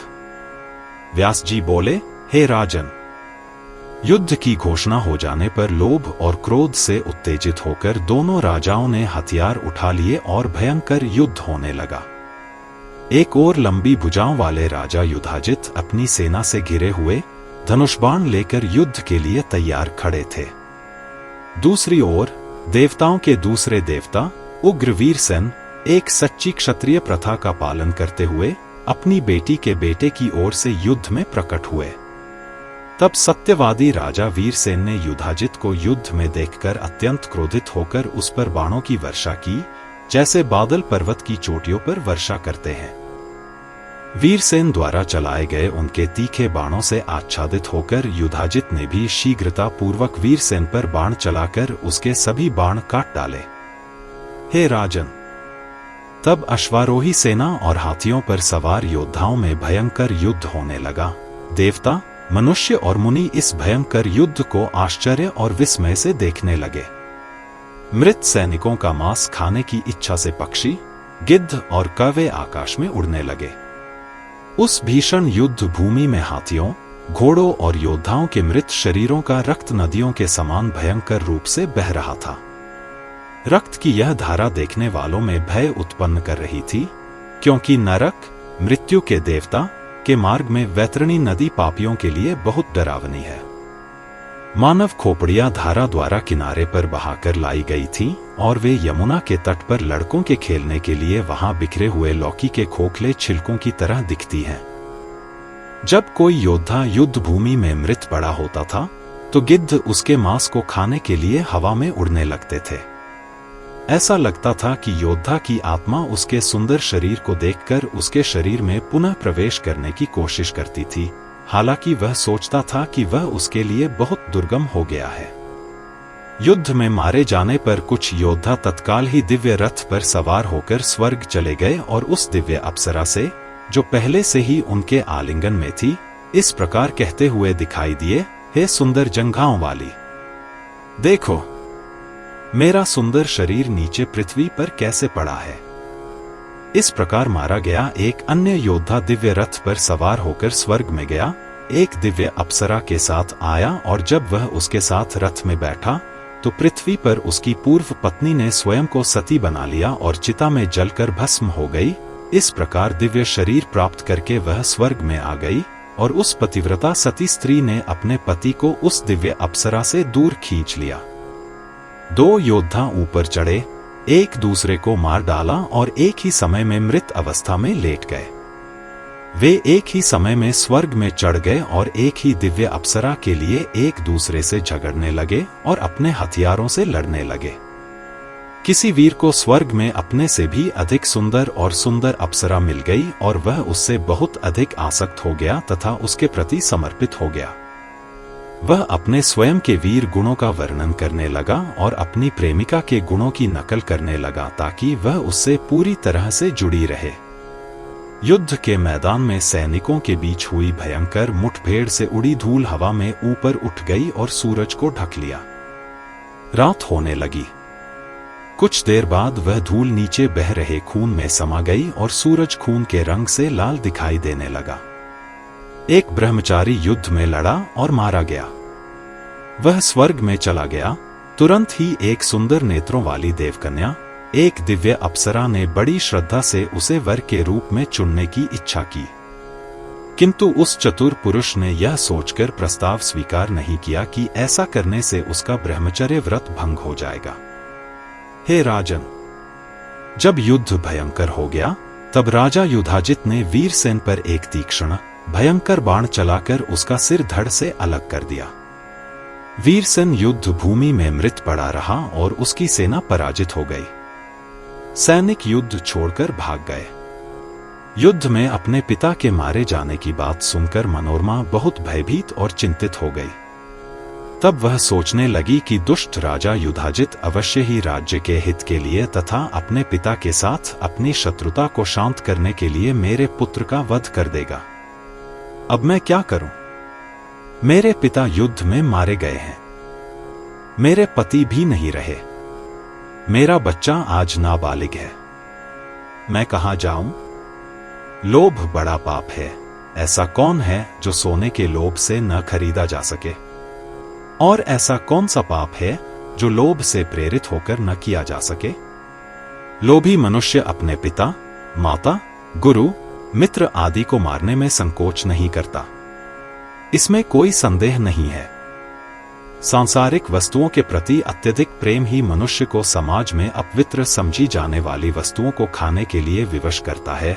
मनुष्य को ऐसी स्त्री के पास जाने के लिए विवश करता है जो उसके लिए दुर्गम है, तथा यह लोभ ही है जो मनुष्य को उसके अपने धर्म को त्याग कर धर्मत्यागी बना देता है। इस नगर में मुझे कोई इतना शक्तिशाली नहीं मिला कि मैं उसकी छत्र छाया में रहकर अपने बच्चे का पालन पोषण कर सकूं। यदि राजा युधाजित मेरे पुत्र को मार डालें तो मैं क्या कर सकता हूं? इस संसार में ऐसा कोई नहीं है जो मुझे बचा सके और जिसकी शरण में मैं निश्चिंत होकर रह सकूं। और यह मेरी सहप्रतिद्वंद्वी पत्नी लीलावती मुझसे सदैव शत्रुता रखेगी। वह मेरे पुत्र पर कभी दया नहीं करेगी। जब युधाजित इस नगर में आएगा तब मैं कभी भी इससे बाहर नहीं जा सकूंगा और आज वह मेरे पुत्र को नाबालिग बताकर कारागार में डाल देगा। मैंने सुना है कि प्राचीन काल में इंद्र ने एक छोटा सा वज्र हाथ में लेकर अपनी गर्भवती सौतेली माता के गर्भ में प्रवेश किया और उस अस्त्र से गर्भस्थ शिशु को 7 भागों में विभाजित कर दिया तथा प्रत्येक भाग को पुनः 7 भागों में विभाजित कर दिया।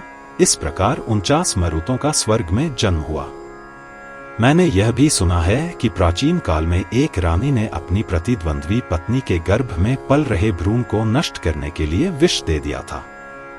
जब वह बच्चा गर्भ से बाहर आया तो इस पृथ्वी पर उसे सगर, विष सहित नाम से विख्यात किया गया। पति जीवित रहते हुए भी उनकी रानी कैकेयी ने उनके राजा के ज्येष्ठ पुत्र श्री रामचंद्र को वन में निर्वासित कर दिया और इसी कारण राजा दशरथ ने अपने प्राण त्याग दिए। पहले तो मंत्रीगण मेरे पुत्र को राजा बनाना चाहते थे, किंतु अब वे स्वतंत्र नहीं रहे। उन्होंने स्वयं को राजा युधाजित के अधीन कर दिया है। मेरा कोई भी भाई इतना शक्तिशाली नहीं है कि मुझे मेरे बंधन से मुक्त कर सके। मैं देख रहा हूं कि अप्रत्याशित परिस्थितियों के कारण मैं बड़ी मुश्किल में पड़ गया हूं। यद्यपि सफलता भाग्य पर निर्भर करती है, फिर भी व्यक्ति को ईमानदारी से प्रयास करना चाहिए। यदि व्यक्ति प्रयास नहीं करता तो भाग्य भी सोया रहता है। इसलिए मैं अपने बेटे को बचाने के लिए शीघ्र ही कोई योजना बनाऊंगा। हे राजन, ऐसा विचार करके उस स्त्री मनोरमा ने श्रेष्ठ एवं परम आदरणीय मंत्री विदल को, जो बुद्धिमान एवं सब बातों में निपुण था, एकांत में बुलाया और अपने पुत्र का हाथ पकड़कर रोती हुई उदास मन से नम्रता पूर्वक बोली, मंत्री, मेरे पिता युद्धस्थल में मारे गए हैं। मेरा यह पुत्र अल्पवयस्क है और युधाजित बड़ा शक्तिशाली राजा है। इन सब बातों पर विचार करके मुझे बताइए कि अब मुझे क्या करना चाहिए। तब पूज्य मंत्री विदला ने रानी मनोरमा से कहा, हमारे लिए यहाँ रहना कभी भी उचित नहीं है। हम शीघ्र ही बनारस के जंगलों में चले जाएंगे। वहां मुझे मेरे शक्तिशाली चाचा सुबाहु मिले हैं। वे बहुत समृद्ध हैं और उनके पास एक शक्तिशाली सेना है। वे हमारी रक्षा करेंगे। मैं बहाना बनाऊंगा कि मैं राजा के लिए बहुत चिंतित हो गया हूं और इसलिए मैं राजा युधाजित से मिलने जा रहा हूं और अपने रथ पर सवार होकर नगर से बाहर चला जाऊंगा। इसमें कोई संदेह नहीं है। विडल के इस प्रकार के वचन सुनकर रानी मनोरमा लीलावती के पास गई और बोली, हे परीने, आज मैं पिता युधाजित के दर्शन करने जा रही हूं। ऐसा कहकर वह अपने पुत्र, सेवकों और विडल के साथ रथ पर सवार होकर नगर से बाहर चली गई। पिता के वियोग से दुखी, भयभीत, व्यथित और थकी हुई मनोरमा ने युधाजित को देखा और अपने पिता वीरसेन का दाह संस्कार किया और भय से कांपती हुई 2 दिन की तीव्र यात्रा करके गंगा के तट पर पहुंची। वहां निषाद लुटेरों ने उनका सारा धन लूट लिया और रथ लेकर चले गए। मनोरमा के पास केवल अपने वस्त्र रह गए थे जो उसने पहने हुए थे। वह रोने लगी और अपनी दासी का हाथ पकड़कर गंगा तट पर गई और भयभीत होकर एक नाव पर बैठकर नदी पार करके चित्रकूट पर्वत पर चली गई। वह भयभीत देवी यथाशीघ्र भारद्वाज के आश्रम में गई। वहां उसने तपस्वियों को देखा और उसका भय दूर हो गया। भारद्वाज ने पूछा, हे कमलनेत्र, आप कौन हैं और किसकी पत्नी हैं? आपने यहां आने के लिए इतना कष्ट क्यों उठाया? इन सबका सत्य सत्य उत्तर दीजिए। हे सुंदरी, तुम देवी हो या मनुष्य? तुम्हारा पुत्र तो बहुत छोटा है। तुम इस घने जंगल में क्यों आई हो? ऐसा लगता है मानो तुम अपने राज्य से वंचित हो गई हो। श्रेष्ठ मुनियों के इस प्रकार पूछने पर सुंदरी मनोरमा अत्यंत दुखी हो गई और रोने लगी। वह स्वयं कुछ बोल न सकी और उसने विदल्ला को आदेश दिया कि वह मुनि को सब कुछ बता दे। फिर विदल्ला ने कहा, कोसल का एक राजा था जिसका नाम ध्रुवसंधि था। वह उस राजा की वैध पत्नी है। उसका नाम मनोरमा है। सूर्यवंश के उस शक्तिशाली राजा को जंगल में एक शेर ने मार डाला था। यह बालक सुदर्शन उसी का पुत्र है। इस मनोरमा के पिता बहुत धार्मिक थे। वे अपनी बेटी के बेटे के लिए लड़ते हुए मारे गए। अब वर्तमान रानी बहुत डर गई है और इसलिए इस जंगली जंगल में आ गई है। इस स्त्री का पुत्र अब अल्पवयस्क हो गया है, वह अब आपकी शरण में आया है। हे मुनियों में श्रेष्ठ, आप उनकी रक्षा करें। किसी संकटग्रस्त व्यक्ति की रक्षा करना यज्ञ करने से भी अधिक पुण्य है। अतः जो व्यक्ति भय से बहुत पीड़ित है और जो असहाय है, उसकी रक्षा करना उससे भी अधिक पुण्य है। भारद्वाज ने कहा, हे सुंदरी, इस आश्रम में निर्भय होकर रहो, अपने पुत्र का पालन पोषण यहीं करो। हे शुभ, यहां तुम्हारे शत्रुओं से डरने का कोई कारण नहीं है। हे शुभ, यहां अपने बच्चे का पालन पोषण करो और उसका भरण पोषण करो। तुम्हारा बेटा अवश्य ही राजा बनेगा और यदि तुम इसी आश्रम में रहोगी तो तुम्हें कोई दुहक या शोक नहीं होगा। व्यास जी ने कहा, जब महर्षि भारद्वाज ने ऐसा कहा तब रानी मनोरमा शांत हो गईं। मुनि ने उन्हें रहने के लिए एक कुटिया दी और वे वहां बिना किसी शोक के रहने लगी। इस प्रकार मनोरमा अपनी दासी के साथ आज्ञाकारी होकर रहने लगी, जिससे सब प्रसन्न हुए। विदला भी वहीं रहने लगी और मनोरमा अपने बच्चे का पालन पोषण करने लगी। महर्षि वेदव्यास रचित श्रीमद् देवी भागवत के 3 अध्याय में देवी महात्म्य तथा युधाजित और वीरसेन के बीच युद्ध और मनोरमा के वन गमन पर आधारित 15वां अध्याय यहीं समाप्त होता है।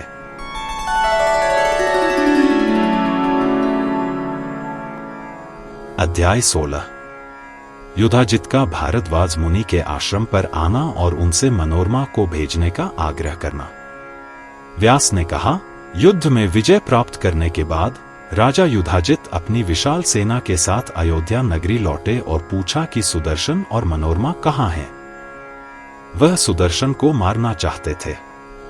वह बार बार चिल्लाता रहा, वे कहाँ चले गए, और अपने सेवकों को भेजा। फिर एक शुभ दिन पर उन्होंने अपनी बेटी के बेटे को सिंहासन पर बिठाया। महर्षि वशिष्ठ को पुरोहित नियुक्त किया गया। उन्होंने और अन्य मंत्रियों ने अथर्ववेद के मंगलमय मंत्रों का पाठ करना आरंभ किया और इन मंत्रों से पवित्र किए हुए घड़ों में जल भरकर शत्रुजित को सिंहासन पर बैठाया। हे कुरुश्रेष्ठ, शंखध्वनि हुई, ढोल, भेरी और तूरियां गूंजने लगीं और नगर में बड़े बड़े उत्सव और खुशियां मनाई जाने लगीं। ब्राह्मणों द्वारा वैदिक मंत्रों का पाठ, भाटों द्वारा स्तुतिगान तथा नए राजा के लिए विजय की मंगलमय घोषणा से संपूर्ण अयोध्या नगरी हर्ष से गूंज उठी। जब नया राजा शत्रुजित सिंहासन पर बैठा तो प्रजा में हर्ष छा गया। हर जगह भजन गाए जाने लगे, ढोल बजने लगे। इस समय अयोध्या पहले जैसी ही ताजी दिखाई देने लगी। हे राजन, यद्यपि इस प्रकार बड़े बड़े आनंद और उत्सव मनाए जा रहे थे, फिर भी कुछ अच्छे लोग ऐसे थे जो सुदर्शन को याद करके इस दुख को प्रकट कर रहे थे, जैसे, हाय, वह राजकुमार कहाँ चला गया? वह पतिव्रता रानी मनोरमा अपने पुत्र के साथ कहाँ चली गई? अरे, शत्रुओं ने राज्य के लोभ से उसके पिता को मार डाला। इस प्रकार निष्पक्ष भाव से विचार करने वाले मुनिगण अशांत और दुखी होकर शत्रुजित के अधीन होकर वहां अपना समय व्यतीत करने लगे। अपनी पुत्री के पुत्र को विधिपूर्वक राज सिंहासन पर बिठाकर तथा बुद्धिमान पार्षदों को राज्य का भार सौंपकर युधाजित अपने नगर की ओर चले। बाद में जब युधाजित को पता चला कि सुदर्शन मुनियों के साथ आश्रम में रह रहे हैं, तो वे तुरंत चित्रकूट के लिए चल पड़े और निषादों के प्रधान बल के साथ श्रृंगवीर नगर के राजा दुर्दर्श के पास पहुंचे। जब मनोरमा ने सुना कि युधाजित अपनी सेना सहित वहां आ रहा है, तो उसे लगा कि उसका पुत्र अल्पवयस्क है और वह अत्यंत दुखी, व्याकुल तथा भयभीत हो गई। तब उसने आंखों में आंसू भरकर मुनि से इस प्रकार कहा, युधाजित यहाँ आ रहा है, मैं क्या करूं और कहां जाऊं? उसने मेरे पिता को मार डाला है और अपनी पुत्री के पुत्र को राजगद्दी पर बिठा दिया है। फिर भी वह संतुष्ट नहीं है और अब वह मेरे नाबालिग बच्चे को मारने के लिए अपनी सेना के साथ यहां आ रहा है।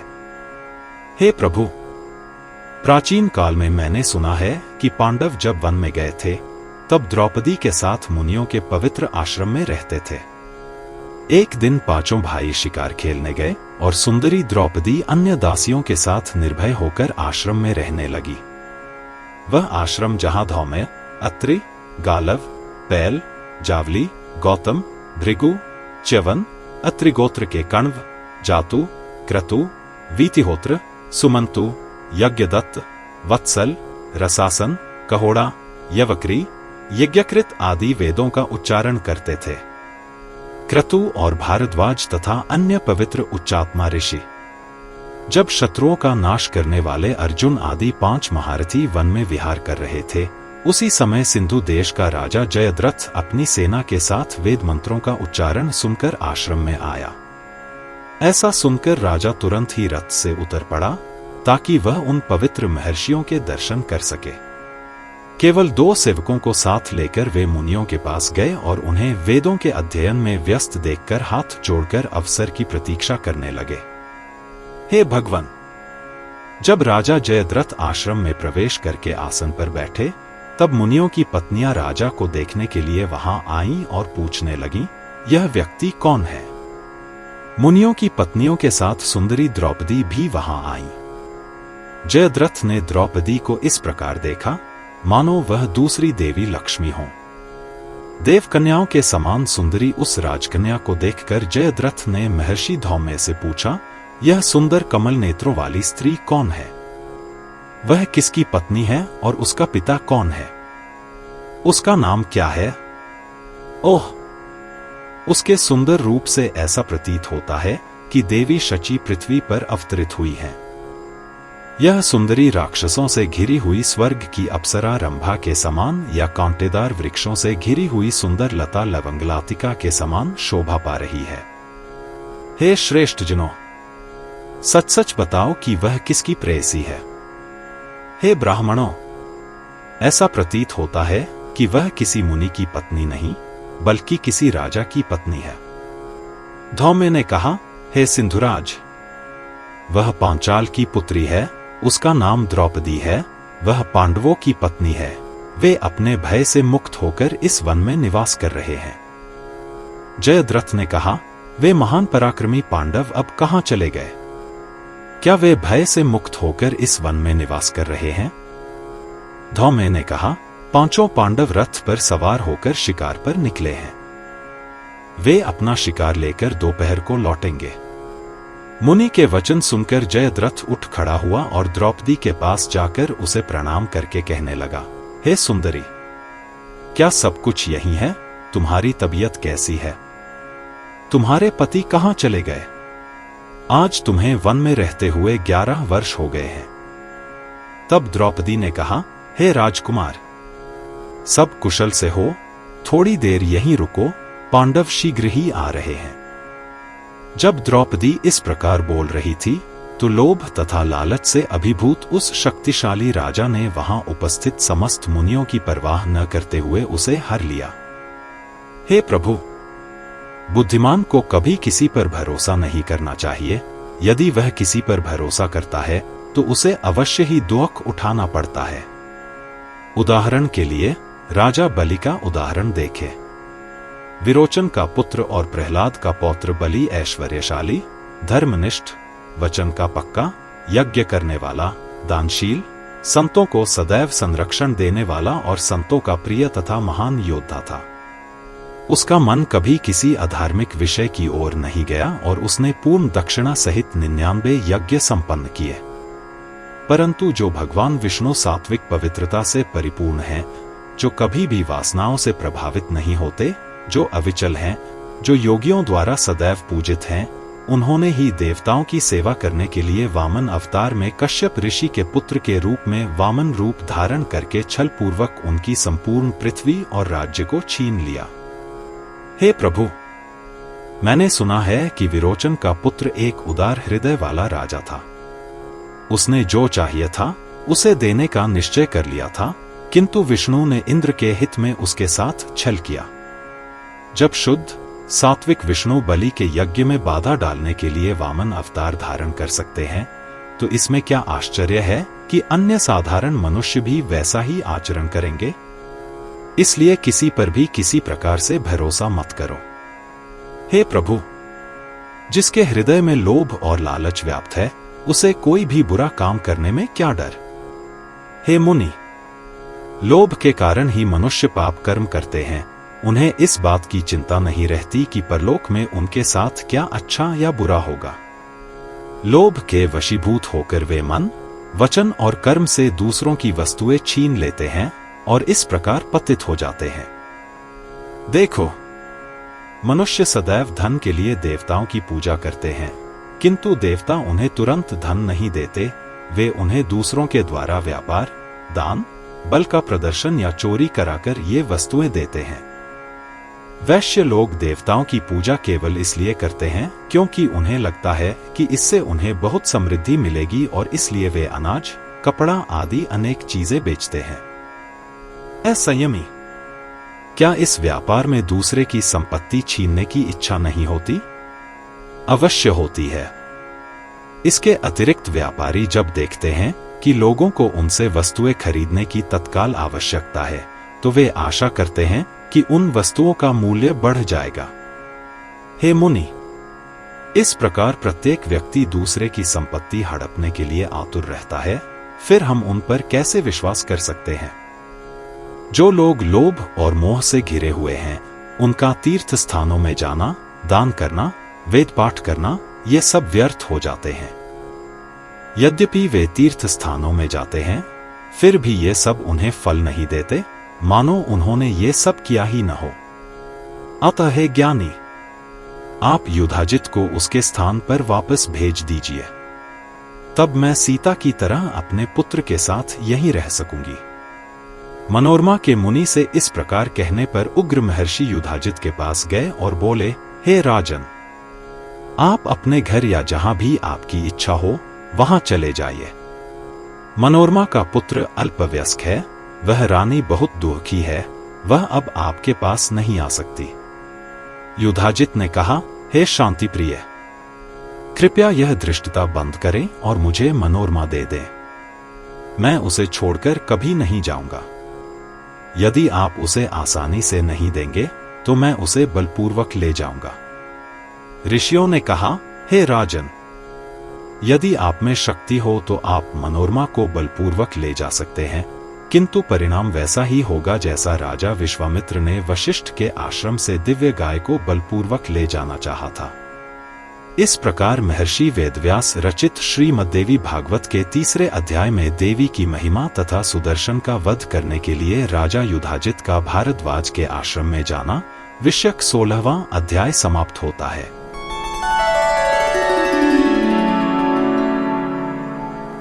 अध्याय 17 विश्वामित्र की कथा तथा काशीराज की कन्या शशिकला को स्वप्न में भगवती द्वारा सुदर्शन का वरण करने का आदेश देना। व्यास जी ने कहा, हे राजन, महर्षि भारद्वाज के इस प्रकार वचन सुनकर और उनका दृढ़ निश्चय देखकर राजा युधाजित ने शीघ्रतापूर्वक अपने मंत्री को बुलाकर पूछा, हे बुद्धिमान, अब मुझे क्या करना चाहिए? मैं इस बालक को इसकी माता मनोहरा के साथ बलपूर्वक ले जाना चाहता हूं। अपने हित की इच्छा रखने वाला कोई भी व्यक्ति अपने शत्रु को, चाहे वह कितना ही दुर्बल क्यों न हो, नहीं छोड़ता। यदि वह ऐसा करता है तो वह शत्रु नष्ट हो जाएगा।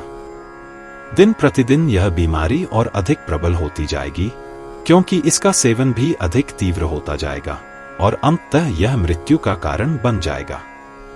यहाँ दूसरे पक्ष का कोई योद्धा या सैनिक नहीं है, कोई भी मेरा विरोध नहीं कर सकेगा। मैं अपनी बेटी के बेटे के शत्रु को जैसा चाहूं ले जा सकता हूं और मार सकता हूं। मैं आज उसे बलपूर्वक ले जाने का प्रयत्न करूंगा और सुदर्शन के मारे जाने पर मेरी पुत्री का पुत्र निर्भय होकर शत्रुरहित होकर राज्य करेगा, इसमें कोई संदेह नहीं है। प्रधानमंत्री ने कहा, अब ऐसा खतरनाक साहस दिखाने की आवश्यकता नहीं है। आपने महर्षि के शब्द सुने हैं, उन्होंने आपको विश्वामित्र का उदाहरण दिया। हे राजन, प्राचीन काल में राजा गाधी के पुत्र विश्वामित्र एक यशस्वी राजा थे। एक दिन भ्रमण करते हुए वे संयोगवश वशिष्ठ के आश्रम में पहुंच गए। शक्तिशाली राजा विश्वामित्र ने मुनि के चरणों में सिर झुकाया और मुनि ने उन्हें आसन दिया। राजा वहीं बैठ गए। तब महामना वशिष्ठ ने राजा को भोजन के लिए आमंत्रित किया। राजा विश्वामित्र अपनी पूरी सेना के साथ वहां गए। वशिष्ठ की एक गाय थी, जिसका नाम नंदिनी था। मुनि ने उसके दूध से तरह तरह के व्यंजन बनाए और सबका सत्कार किया। राजा अपनी पूरी सेना सहित बहुत प्रसन्न हुआ और गाय की दिव्य शक्ति को जानकर वशिष्ठ से अपनी गाय नंदिनी को देने के लिए कहा और कहा, आपकी गाय नंदिनी का थन एक बड़े घड़े के समान है। मैं आपको ऐसी ही 1000 गायें दूंगा। मैं आपसे प्रार्थना करता हूं कि आप अपनी गाय नंदिनी मुझे दे दें। वशिष्ठ बोले, हे राजन, यह मेरी बलि की गाय है। मैं इसे किसी भी प्रकार आपको नहीं दे सकता। आपकी 1000 गायें आपकी ही रहें। विश्वामित्र ने कहा, हे मुनि, मैं आपको लाखों, दसियों, सैकड़ों, लाखों या जितनी भी गायें चाहें दे सकता हूं। कृपया मुझे अपनी गाय दे दीजिए। यदि आप देने को तैयार नहीं हैं, तो मैं उसे जबरदस्ती ले जाऊंगा। वशिष्ठ बोले, हे राजन, जैसी आपकी इच्छा हो, आप विवश होकर ले लीजिए। मैं अपने घर से अपनी नंदिनी गाय आपको कभी नहीं दे पाऊंगा। हे राजन, वशिष्ठ जी के वचन सुनकर राजा विश्वामित्र ने तुरंत ही अपने बलवान अनुचरों को आदेश दिया कि वे नंदिनी गाय के गले में रस्सी डालकर उसे बलपूर्वक ले जाएं। आज्ञा मानकर अनुचरों ने तुरंत ही गाय को रस्सियों से बांध दिया और उसे बलपूर्वक ले जाने लगे। इस पर नंदिनी कांपती हुई और आंखों में आंसू भरकर मुनि से कहने लगी, हे तप में ही जिसका धन है, क्या आप मुझे छोड़कर जाएंगे? अन्यथा? इस पर मुनि ने कहा, हे नंदिनी, मैंने कभी तुम्हारा साथ नहीं छोड़ा। मैं तुम्हारे दूध से ही अपने सभी यज्ञ संपन्न करता हूं। हे शुभ, मैंने तुम्हारे भोजन से बने व्यंजनों से अपने अतिथियों का सम्मान किया और इसी कारण से यह तुम्हें बलपूर्वक मुझसे दूर ले जा रहा है। मैं क्या कर सकता हूं? हे नंदिनी, मुझे तुमसे अलग होने की जरा भी इच्छा नहीं है। मुनि के ये वचन सुनकर गाय अत्यंत क्रोधित हो गई और जोर जोर से चिल्लाने लगी। उसी समय उसके शरीर से उसी स्थान पर कवच पहने हुए और नाना प्रकार के हथियार लिए हुए भयंकर राक्षस निकल पड़े और वे ऊंचे स्वर में कहने लगे, ठहरो, तुम्हें शीघ्र ही प्रतिशोध मिलेगा। तब उन्होंने राजा की सारी सेना नष्ट कर दी और राजा अकेला रह गया और वह बहुत उदास और दुखी होकर अकेला ही चला गया। हे, उस दुष्ट राजा ने तब बड़ी विनम्रता से क्षत्रिय शक्ति को शाप दे दिया और यह सोचकर कि ब्राह्मण शक्ति बड़े परिश्रम से प्राप्त होगी, तप और तपस्या करने लगा। महान वन में अत्यंत कठिन तपस्या करते हुए गाधिपुत्र विश्वामित्र अंतः ऋषि बनने में सफल हुए और उन्होंने क्षत्रिय धर्म का त्याग कर दिया। अतः हे राजन, आप इन तपस्वियों से कभी झगड़ा न करें और न ही युद्ध में भाग लें, जिससे महान शत्रुता उत्पन्न हो और जाति का नाश हो। बेहतर होगा कि तुम मुनि को प्रसन्न करो और अब अपने राज्य को लौट जाओ। सुदर्शन को अपनी इच्छानुसार यहीं रहने दो। हे राजन, इस छोटे बालक के पास तो कोई धन नहीं है, वह आपका क्या बिगाड़ सकता है?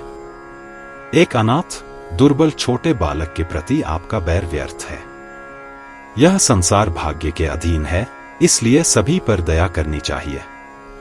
हे राजन, ईर्ष्या दिखाने से क्या लाभ? जो होना है वह अवश्य होगा। हे राजन, वज्र कभी कभी घास के तिनके के समान आता है, घास का तिनका कभी कभी वज्र के समान कार्य करता है। हे राजन, आप बहुत बुद्धिमान हैं। विचार करें कि परिस्थितियों के संयोग से एक बाल एक शक्तिशाली बाघ को मार सकता है और एक मच्छर एक हाथी को मार सकता है। इसलिए आप यह उतावलापन त्याग दें और मेरी कल्याणकारी सलाह सुने। व्यास जी बोले, हे राजन, राजाओं में श्रेष्ठ युधाजित ने प्रधानमंत्री की बात सुनकर मुनि के चरणों में प्रणाम किया और अपने नगर को लौट गए। मनोरमा भी चिंता से मुक्त हो गई और आश्रम में शांतिपूर्वक रहकर व्रतों में लीन होकर अपने बच्चे का पालन पोषण करने लगी। राजा का वह सुंदर पुत्र प्रतिदिन चंद्रमा की कलाओं के समान बढ़ने लगा और मुनियों के बालकों के साथ जहां भी उनकी इच्छा होती निर्भय होकर क्रीड़ा करने लगा। यह दृश्य अत्यंत शुभ था। एक दिन मंत्री विदल वहां आए और उन्हें देखकर मुनियों के पुत्रों ने सुदर्शन की उपस्थिति में उन्हें क्लीब क्लीब कहकर पुकारना शुरू किया।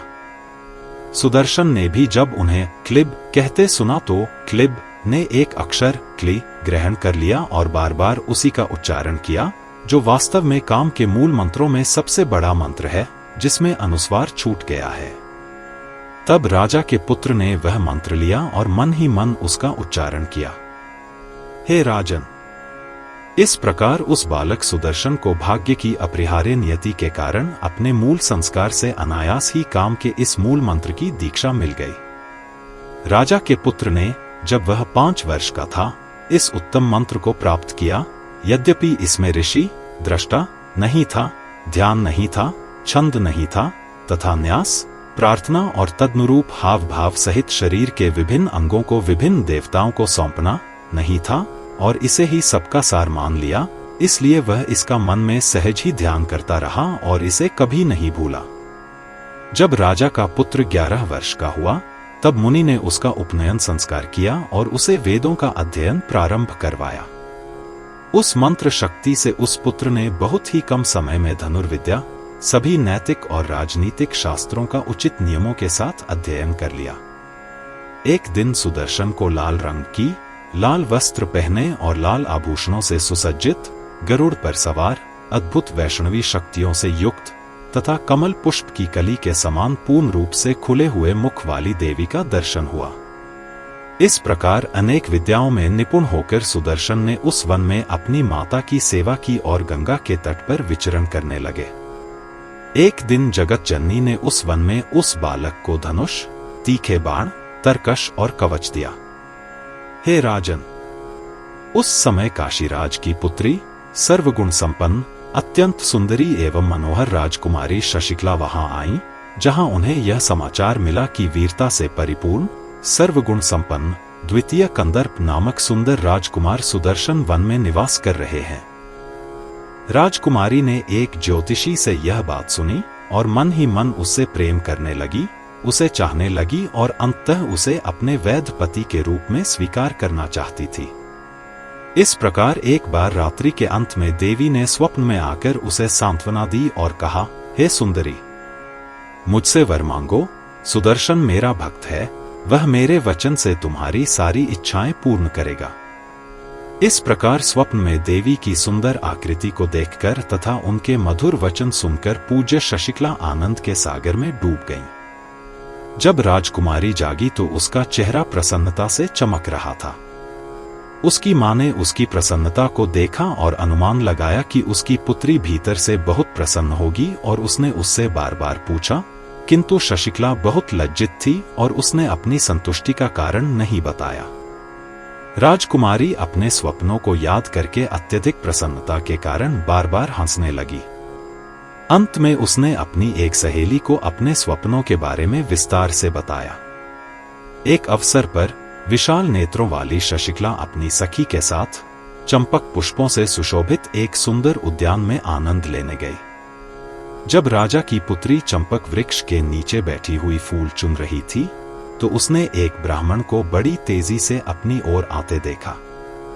समस्त शुभ गुणों से संपन्न उस सुंदरी राजकुमारी ने उन्हें प्रणाम करके मधुर शब्दों में कहा, हे धन्य, आप कहां से आ रहे हैं? ब्राह्मण ने कहा, हे कन्या, मैं भारद्वाज मुनि के आश्रम से एक कार्य से आ रहा हूं। कृपया बताओ कि तुम मुझसे क्या पूछने जा रही हो? शशिकला ने उत्तर दिया, हे महात्मन, उस आश्रम में ऐसी कौन सी सुंदर वस्तु है जो असाधारण और वर्णन करने योग्य है? ब्राह्मण ने कहा, हे सुंदरी, यहां राजा ध्रुव संधि का पुत्र सुदर्शन नामक अत्यंत सुंदर व्यक्ति रहता है। वह सभी मनुष्यों में सबसे सुंदर है। हे सुंदरी, जिसने उसे नहीं देखा, मैं सोचता हूं कि उसे आंखें व्यर्थ ही दी गई हैं। हे शुभ, ऐसा प्रतीत होता है मानो विधाता ने यह देखने के लिए कि यह कैसा दिखता है, इसमें सभी गुण प्रदान किए हैं। हे सुंदरी, मैं तुमसे और क्या कहूं, इतना ही कहना काफी है कि वह राजकुमार तुम्हारा पति बनने के योग्य है। मैं समझता हूं कि विधाता ने निस्संदेह तुम दोनों के बीच दो अनुकूल वस्तुओं, सोने और रत्न का मिलन के सुखद मिलन की तरह मिलन निश्चित कर दिया है। इस प्रकार महर्षि वेदव्यास द्वारा रचित श्रीमद्देवी भागवत में विश्वामित्र की कथा तथा राजा के पुत्र को काम का मूल मंत्र प्राप्त होने पर आधारित 17वां अध्याय समाप्त होता है।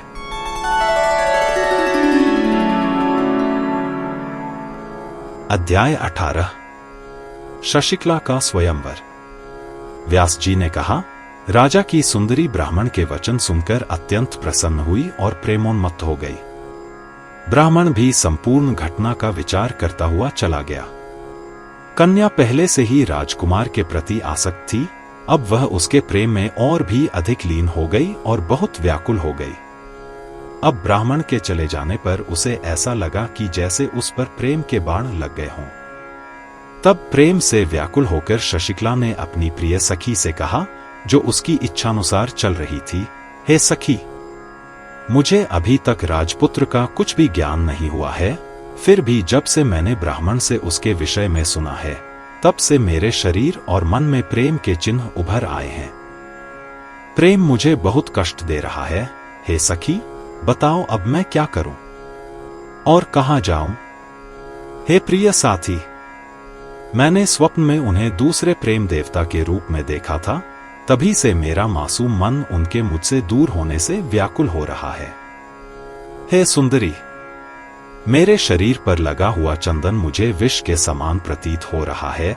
यह माला सर्प के समान है तथा चंद्रमा की किरणें अग्नि के समान प्रतीत हो रही हैं। हे साथी, मेरे मन को कहीं भी शांति नहीं मिलती। महलों में, बगीचों में, सरोवरों में, पर्वतों में, किसी भी समय, दिन में या रात में, सभी सुखदायी वस्तुएं अब विपरीत रूप धारण कर चुकी हैं और मुझे दुख दे रही हैं। बिस्तर, पान, संगीत, गायन और नृत्य, ये सब अब मुझे संतुष्टि और शांति देने में विफल हो गए हैं। हे मित्र, मैं आज ही वहां चला जाता जहां वह धोखेबाज रहता है, परंतु मुझे अपने पिता के लिए तथा अपने कुल की प्रतिष्ठा के लिए भी भय है। मेरे पिता ने अभी तक मेरे विवाह के लिए स्वयंवर की घोषणा नहीं की है। मैं क्या करूं? यदि उन्होंने मेरा विवाह उस सुदर्शन से कर दिया होता, तो मैं आज ही उसे आलिंगन करने तथा अपनी वासनाएं पूरी करने की अनुमति दे देती। हे मित्र, विधाता की विचित्र कल्पनाएं तो देखो। आज सैकड़ों राजा हैं जो प्रभावशाली हैं, पर मैं उन्हें सुंदर नहीं मानती और उस राजा के पुत्र को उसके राज्य से निर्वासित कर दिया गया है, फिर भी उसने मेरा हृदय चुरा लिया है। व्यास जी ने कहा, इस प्रकार वह राजा का पुत्र सुदर्शन असहाय, धन, बल और सेना से वंचित, कंदमूल और फल खाकर वन में रहने वाला, उस राजकुमारी के हृदय में राज्य करने लगा। शशिकला ने भी सरस्वती के मूल मंत्र का धीरे धीरे जप करना शुरू कर दिया और इसलिए इस राजकुमार के प्रति उसके प्रेम में सफलता के संकेत दिखाई देने लगे। एक बार जब वे कामदेव के उत्तम मूल मंत्र का ध्यान कर रहे थे और उसका मन ही मन बार बार जप कर रहे थे, तब उन्हें स्वप्न में उस सर्वव्यापक जगत माता अंबिका का दर्शन हुआ, जिसे शब्दों में व्यक्त नहीं किया जा सकता, जो वैष्णवी शक्ति है और समस्त धन संपत्ति प्रदान करने में समर्थ है। इसी समय श्री मुगवेरपुर के स्वामी निषादराज ने आश्रम में आकर एक उत्तम रथ तथा अन्य आवश्यक वस्तुएं भेंट की। यह रथ 4 घोड़ों से जुता हुआ था, सुंदर ध्वजों से सुसज्जित था तथा सर्वत्र विजय की संभावना से युक्त था। राजा को देने योग्य यह दान समझकर उन्होंने इसे सुदर्शन को दे दिया। सुदर्शन ने भी मित्र का यह दान स्वीकार कर लिया और बदले में वन के मूल और फलों से उसकी पूजा की। इस प्रकार अतिथि के रूप में पूजित होकर निषादराज चले गए। तब मुनि और तपस्वी सुदर्शन से स्नेहपूर्वक कहने लगे, हे राजपुत्र, तुम चिंता और बेचैनी मत करो। निःसंदेह अपने सौभाग्य और पराक्रम से तुम्हें शीघ्र ही राज्य मिल जाएगा। हे व्रतधारी, समस्त ब्रह्मांड को मोहित करने वाली देवी वरदायिनी श्री अंबिका तुम पर प्रसन्न हो गई हैं। तुम्हारी सहायता भी अच्छी तरह से की गई है, अतः अब तुम विपरीत विचारों से अपने को परेशान मत करो। व्रतधारी मुनियों ने मनोरमा से कहा, तुम्हारा पुत्र शीघ्र ही जगत का स्वामी बन जाएगा। तुम्हें अब और चिंता करने की आवश्यकता नहीं है। तब दुबली पतली मनोरमा ने मुनि के वचन सुनकर कहा, हे ब्राह्मणों, तुम्हारे आशीष आशीर्वाद के वचन सफल हों। साधुओं की कृपा से राज्य प्राप्त हो जाए तो इसमें क्या आश्चर्य है। न बल है, न मंत्री है, न सहायक है, न संपत्ति है, फिर किस संयोग से मेरा पुत्र राज्य प्राप्त कर सकेगा। आप मंत्रों के सर्वश्रेष्ठ ज्ञाता हैं, आपकी शुभ इच्छा के प्रभाव से मेरा पुत्र अवश्य ही राजा होगा, इसमें कोई संदेह नहीं है। व्यास जी ने कहा, बुद्धिमान सुदर्शन जी जहां भी रथ पर सवार होकर जाते थे, वहां उन्हें अपने पराक्रम से ऐसा प्रतीत होता था मानो वे 109, 350 पैदल, 65,610 अश्व, 21,870 रथ और 21,870 हाथियों की संपूर्ण सेना से घिरे हुए हों।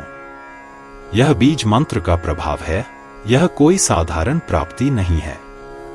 सुदर्शन ने प्रसन्नता पूर्वक तथा एकाग्रचित्त होकर अपने बीज मंत्र का ध्यान किया, इसलिए उसे उपरोक्त शक्तियां प्राप्त हुईं, इसमें कोई संदेह नहीं है। जो व्यक्ति शुद्ध और शांत होकर इस अद्भुत बीज मंत्र को किसी सच्चे गुरु से प्राप्त करता है और इसका निरंतर ध्यान करता है, उसे निश्चित रूप से सभी मनोरथों की प्राप्ति होती है। हे राजन श्रेष्ठ, ऊपर के स्वर्ग में या नीचे के लोकों में ऐसी कोई वस्तु नहीं है जिसे मनुष्य तब न प्राप्त कर सके जब परात्पर देवी प्रसन्न हो जाए। वे लोग निश्चय ही बड़े अभागे और मंद बुद्धि हैं जो इस देवी की पूजा पर विश्वास नहीं कर सकते और फलस्वरूप उन्हें निरंतर सभी प्रकार के कष्ट सहने पड़ते हैं। हे कुरुश्रेष्ठ, सृष्टि के आरंभ में यह अम्बा देवी समस्त देवताओं की माता थीं, इसलिए इन्हें आदि माता कहा जाता है। वह व्यावहारिक रूप से इस संसार में बुद्धि, कीर्ति, धृति, लक्ष्मी, शक्ति, श्रद्धा, मति, स्मृति आदि के रूप में देखी जाती है। केवल मोहग्रस्त आत्माएं ही देवी के स्वरूप को नहीं समझ पाती। केवल वे ही लोग हैं जिनके हृदय मिथ्या तर्क की चमक से नष्ट हो गए हैं, जो इस विश्व की सर्वमंगलमयी देवी की पूजा नहीं करते। हे राजन, ब्रह्मा, विष्णु, शंभु, इंद्र, वरुण, यम, वायु, अग्नि, कुबेर, विश्वकर्मा, पूषा, भग, दोनों अश्विन, आदित्य, वसु, रुद्र, विश्वदेव, मरुत, ये सभी सृष्टि, पालन तथा सहार के अधिदेवता की पूजा करते हैं। बुद्धिमानों में ऐसा कौन है जो इस परम शक्ति की सेवा नहीं करता? उस मंगलमयी देवी का वास्तविक स्वरूप, जो समस्त कामनाओं को प्रदान करने वाली है, सुदर्शन को भली भांति ज्ञात हो गया। वे ही वास्तविक सार ब्रह्मा हैं, जिनकी अनुभूति बहुत कम होती है। वे ही उच्चतर विद्या तथा निम्नतर विद्या अविद्या हैं, तथा वे ही मोक्ष की इच्छा रखने वाले श्रेष्ठ योगियों की प्राण शक्ति, मुख्य प्राण हैं। हे राजन, ऐसा कौन जीव है जो परमात्मा की शरण लिए बिना उसके स्वरूप को जान सकता है, जो इन सात्विक, राजसिक तथा तामसिक सृष्टियों को उत्पन्न करके इस विश्व चेतना को प्रकट कर रही है। सुदर्शन ने वन में रहते हुए भी उस देवी का निरंतर ध्यान करके राज्य प्राप्ति से भी अधिक सुख का अनुभव किया। शशिकला भी प्रेम के बाणों से अत्यधिक पीड़ित होने के कारण किसी तरह अपने शरीर में ही आत्मा के साथ रहती थी तथा उसके सेवकों द्वारा उसके स्वास्थ्य की अनेक प्रकार से देखभाल की जाती थी। तब राजा सुबाहु को जब पता चला कि उनकी पुत्री पति पाने की इच्छुक है, तो उन्होंने बिना किसी विलंब के उसके स्वयंवर, ऐसा विवाह जिसमें कन्या एकत्रित अनेक वर में से अपने लिए पति चुनती है, का प्रबंध कर दिया। पंडितों का कहना है कि शाही परिवार का स्वयंवर 3 प्रकार का होता है। पहला इच्छा स्वयंवर, वैकल्पिक, दूसरा पन्या स्वयंवर, एक वचन पूरा करके। उदाहरण के लिए रामचंद्र ने शिव का धनुष तोड़ दिया और सीता से विवाह किया। तीसरा स्वयंवर उस व्यक्ति को प्राथमिकता देता है जो अपने कौशल से सबसे मजबूत नायक साबित होगा। इन 3 प्रकार के स्वयंवरों में से राजा सुबाहु ने इक्का स्वयंवर, दुल्हन की स्वतंत्र पसंद के अनुसार, को प्राथमिकता दी।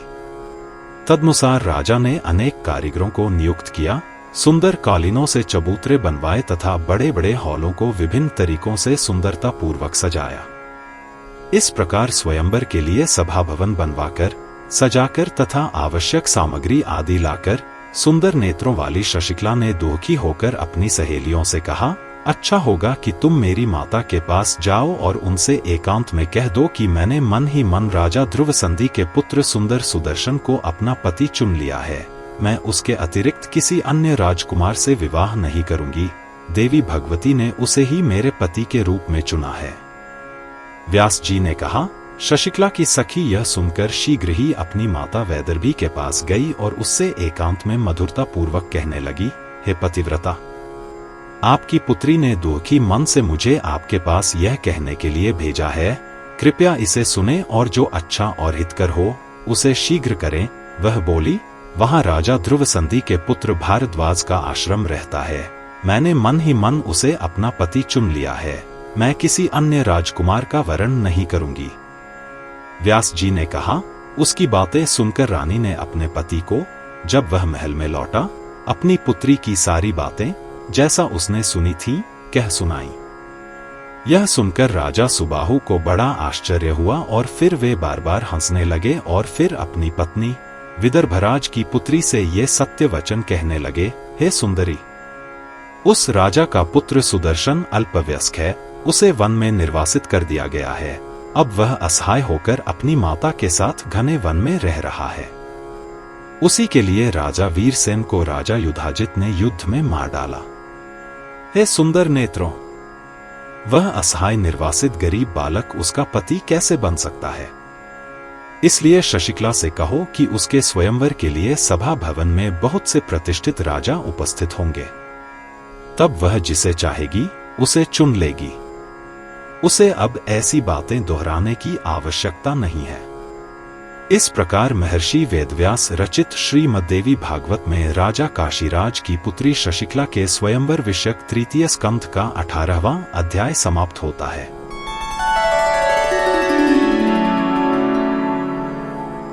अध्याय 19 सुदर्शन तथा अन्य राजाओं का स्वयंवर में आगमन। व्यास जी ने कहा, राजा सुबाहु के ऐसा कहने पर रानी ने अपनी पुत्री शशिकला को, जिसके होठों पर सदैव मधुर मुस्कान रहती थी, गोद में बिठाया और मधुर वचनों से उसे सांत्वना देते हुए कहने लगी, हे सुंदर नेत्रों वाली, तुम सदैव व्रत और अन्य धार्मिक कार्यों का पालन करती हो, फिर तुम ये अप्रिय वचन क्यों बोल रही हो? जो कुछ तुम कहना चाहती थी वह सब राजा ने सुन लिया है और उन्हें बहुत दुख हुआ है। वह सुदर्शन बड़ा ही अभागा, राज्य से वंचित, असहाय, धन और सेना से रहित, मित्रों द्वारा त्यागा हुआ, माता सहित वन में निर्वासित, कंदमूल और फल खाकर जीवन निर्वाह करने वाला दुबला पतला है। अतः वह तुम्हारा पति बनने के योग्य नहीं है। तुम्हारे पति बनने के योग्य बहुत से विद्वान, सुंदर, सर्वमान्य, सभी राज चिन्हों से युक्त योग्य राजकुमार हैं। वे सभी इस स्वयंवर में आएंगे। सुदर्शन का एक भाई है जो सभी राजसी गुणों से संपन्न है, सुंदर है तथा अन्य अनेक प्रकार से गुणवान है। वह कोसल देश का राजा है। एक और बात विचारणीय है, कृपया उसे सुनिए। राजा युधाजित सुदर्शन को मारने का उचित अवसर पाकर प्रयत्न कर रहा है। उसने पहले ही अपने मंत्रियों से परामर्श कर लिया था और एक हताश लड़ाई में राजा वीरसेन को मार डाला और अपनी बेटी के बेटे को सिंहासन पर बैठा दिया। यहां तक कि वह सुदर्शन को मारने के लिए भारद्वाज के आश्रम तक आया था। बाद में मुनियों द्वारा उसे ऐसा करने से रोक दिया गया। तब वह घर लौट आया। शशिकला ने उत्तर दिया, माता, वह राजकुमार वन में रहते हुए भी मुझे मान्य है। शर्याती के परामर्श से पतिव्रता सुकन्या ने च्यवन मुनि से विवाह किया तथा सदैव अपने पति की सेवा की, इसलिए मैं भी इस राजा के पुत्र से विवाह करूंगी तथा सदैव उसकी सेवा में लगी रहूंगी। स्त्रियां यदि अपने पतियों की सेवा करें तो उन्हें स्वर्ग तथा मोक्ष की प्राप्ति होती है, इसलिए यदि हम भी अपने पतियों की सेवा में निष्ठापूर्वक रहें तो हमें निस्संदेह सुख प्राप्त होगा। मैंने स्वप्न में देखा है कि भगवती ने उसे मेरा पति होने के लिए नियुक्त किया है। अब मैं उसके अतिरिक्त किसी अन्य को पति रूप में कैसे स्वीकार कर सकती हूँ? देवी भुवनेश्वरी ने मेरे हृदय में उनके स्वरूप को दृढ़तापूर्वक स्थापित कर दिया है। मैं अपने परम प्रिय सुंदर पति को छोड़कर किसी अन्य व्यक्ति से विवाह नहीं कर पाऊंगी। व्यास जी ने कहा, इस प्रकार विदेहराज की पुत्री माता ने अनेक चिन्ह देखे और अंत में वह रुक गई। तब उसने राजा को शशिकला की सारी बातें बताईं। जब विवाह के एक दिन पहले शशिकला बहुत चिंतित हो गई तो उसने बड़ी जल्दी में एक विश्वस्त वेदज्ञ ब्राह्मण को भारद्वाज के आश्रम में यह संदेश लेकर भेजा कि, हे ब्राह्मण, तुम सुदर्शन के पास इस प्रकार जाओ कि मेरे पिता को इस बात का पता न चले और तुम सुदर्शन को मेरी सारी बातें बता दो। मेरे पिता ने मेरे विवाह के लिए स्वयंवर उत्सव बुलाया है। अनेक शक्तिशाली राजा अपनी सेना के साथ उपस्थित होंगे। हे देवा, भगवती ने मुझे स्वप्न में आदेश दिया है और उसी के अनुसार मैं अपने हृदय में पूर्ण प्रसन्नता के साथ आपकी हो चुकी हूं। मैं जहर खा लूंगी या जलती हुई आग में कूद जाऊंगी, बजाय इसके कि मैं अपने पिता और मां की बात मानकर दूसरी शादी करूं। मैंने मन, वचन और कर्म से आपको अपना पति चुना है और भगवती की कृपा से हमें सुख और प्रसन्नता अवश्य प्राप्त होगी। कृपया उस महान भाग्य पर निर्भर रहें जिसकी आज्ञा से यह समस्त चराचर ब्रह्मांड टिका हुआ है तथा बिना चुके इस स्थान पर आए। जिस देवी की आज्ञा का पालन शंकर जी करते हैं, उनका आदेश कभी मिथ्या नहीं हो सकता। हे ब्राह्मण, आप पुण्यात्माओं में श्रेष्ठ हैं, अतः आप उस राजा के पुत्र को एकांत में बुलाकर उससे सारी बातें कहिए। मैं आपसे और क्या कहूं? आप सब कुछ कीजिए जिससे मेरा उद्देश्य पूर्ण हो सके। ऐसा कहकर उसने ब्राह्मण को दक्षिणा देकर सुदर्शन के पास भेज दिया। सुदर्शन वहां गया और उसे सारी बातें बताकर तुरंत लौट आया। यह सब जानकर सुदर्शन ने प्रस्थान करने का निश्चय किया और महर्षि भारद्वाज ने प्रसन्नता पूर्वक उसे भेज दिया। व्यास जी ने कहा, अपने पुत्र को चलने के लिए तैयार देखकर माता मनोरमा बहुत दुखी हुई और कांपते हुए और आंसू बहाते हुए अपने पुत्र से इस प्रकार बोली, सुदर्शन, तुम अब कहां जा रहे हो? तुम अकेले स्वयंवर में कैसे जा सकते हो जहां राजागण तथा तुम्हारे सभी भयंकर शत्रु उपस्थित हैं? हे पुत्र, तुम अभी बालक ही हो। राजा युधाजित तुम्हें मारने के उद्देश्य से वहां अवश्य जाएंगे, तब तुम्हारी सहायता करने वाला कोई दूसरा नहीं रहेगा। इसलिए तुम्हें उस स्थान पर कभी नहीं जाना चाहिए। तुम मेरे इकलौते पुत्र हो, मैं बहुत गरीब और असहाय हूं, तुम्हारे अलावा मेरा कोई और सहारा नहीं है, इसलिए तुम्हें इस समय मुझे निराश नहीं करना चाहिए। देख सुदर्शन, जिस राजा युधाजित ने मेरे पिता का वध किया था, वह असंयमी राजा वहां आएगा। यदि तू वहां अकेला गया तो वह अवश्य ही तुझे मार डालेगा। सुदर्शन ने उत्तर दिया, माता, जो अवश्यंभावी है वह अवश्य होगा। इस विषय पर आगे चर्चा करने की आवश्यकता नहीं है। मैं जगत माता की आज्ञा से उस सभा भवन में जाऊंगा। स्वयंवर। हे मंगलमय, आप शोक मत प्रकट करें, भगवती की कृपा से मुझे किसी का भय नहीं है। व्यास जी ने कहा। ऐसा कहकर सुदर्शन अपने रथ पर सवार होकर चलने को तैयार हुआ। यह देखकर मनोरमा उसे आशीर्वाद देकर प्रसन्न करने लगी। हे पुत्र, अंबिका देवी तुम्हारे अग्रभाग की रक्षा करें, पद्मलोचना तुम्हारी पीठ की रक्षा करें, पार्वती तुम्हारे दोनों पार्श्वों की रक्षा करें, शिवा देवी तुम्हारे चारों ओर की रक्षा करें, वाराही भयंकर मार्गों में, दुर्गा राजकिले में, कालिका भयंकर युद्धों में, परमेश्वरी चबूतरे पर, मातांगी स्वयंवर भवन में, भवानी राजाओं के बीच, गिरिजा पर्वतीय घाटियों में, चामुंडा यज्ञ भूमि में तथा सनातन कामदेव वनों में तुम्हारी रक्षा करें। हे रघुवंशी, झगड़ों में वैष्णवी शक्ति आपकी रक्षा करे, युद्धों में तथा शत्रुओं के बीच भैरवी शक्ति आपकी रक्षा करे। हे पुत्र, महामाया जगतधात्री भुवनेश्वरी हर जगह और हर समय आपकी रक्षा करे। व्यास जी ने कहा। तब मनोरमा उनसे इस प्रकार कहती हुई भय से कांप उठी और पुनः बोली, हे सुदर्शन, मैं भी तुम्हारे साथ चलूंगी, अन्यथा कोई उपाय नहीं है। मैं तुम्हारे बिना कहीं भी नहीं रह पाऊंगा, पलक झपकते भी नहीं। हे पुत्र, मुझे वहां ले चलो जहां तुम जाना चाहते हो। ऐसा कहकर उसकी माता अपनी सहेलियों के साथ चलने को तैयार हो गई। ब्राह्मणों ने आशीर्वाद दिया। फिर सब लोग बाहर चले गए।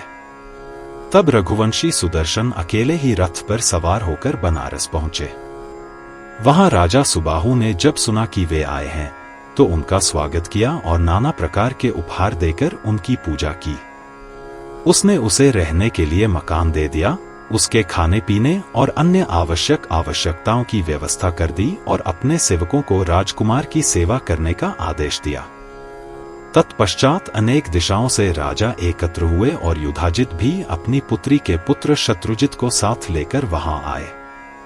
कारुष के राजा, मद्र के राजा, सिंधु के राजा, महिष्मती के राजा, वीर योद्धा, पंचाल के राजा, पर्वतीय क्षेत्र के राजा, कर्नाट के राजा, कामरूप के शक्तिशाली राजा, चोल के राजा तथा विदर्भ के अति शक्तिशाली राजा, ये सभी 180 अक्षौहिणी सैनिकों के साथ वहां आकर एकत्र हुए।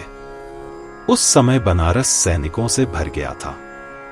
स्वयंवर समारोह देखने के लिए कई अन्य राजा अपने सुंदर हाथियों पर सवार होकर वहां आए।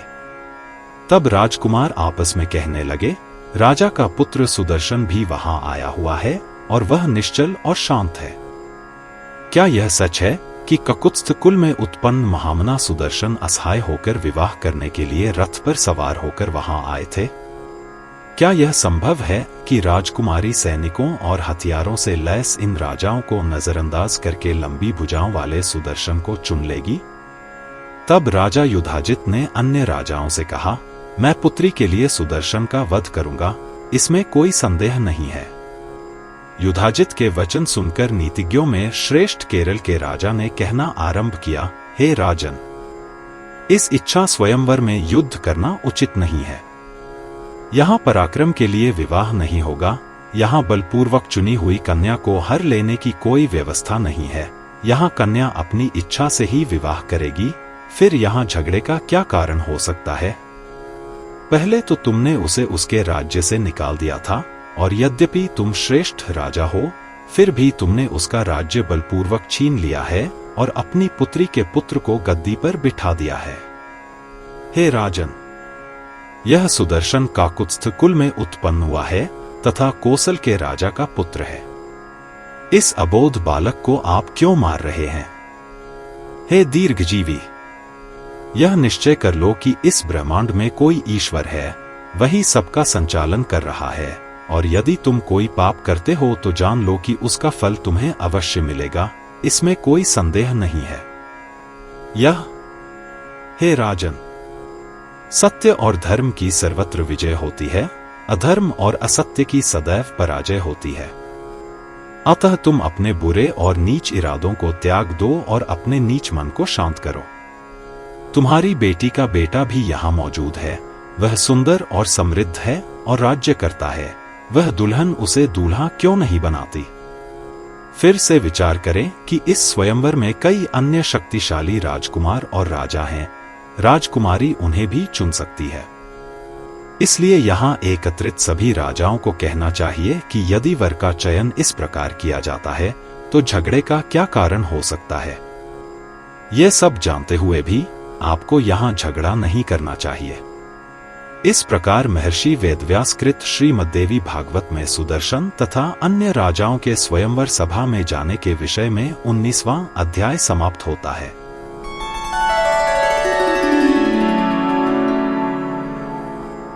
अध्याय 20 स्वयंवर भवन तथा वहां के राजाओं की बातचीत।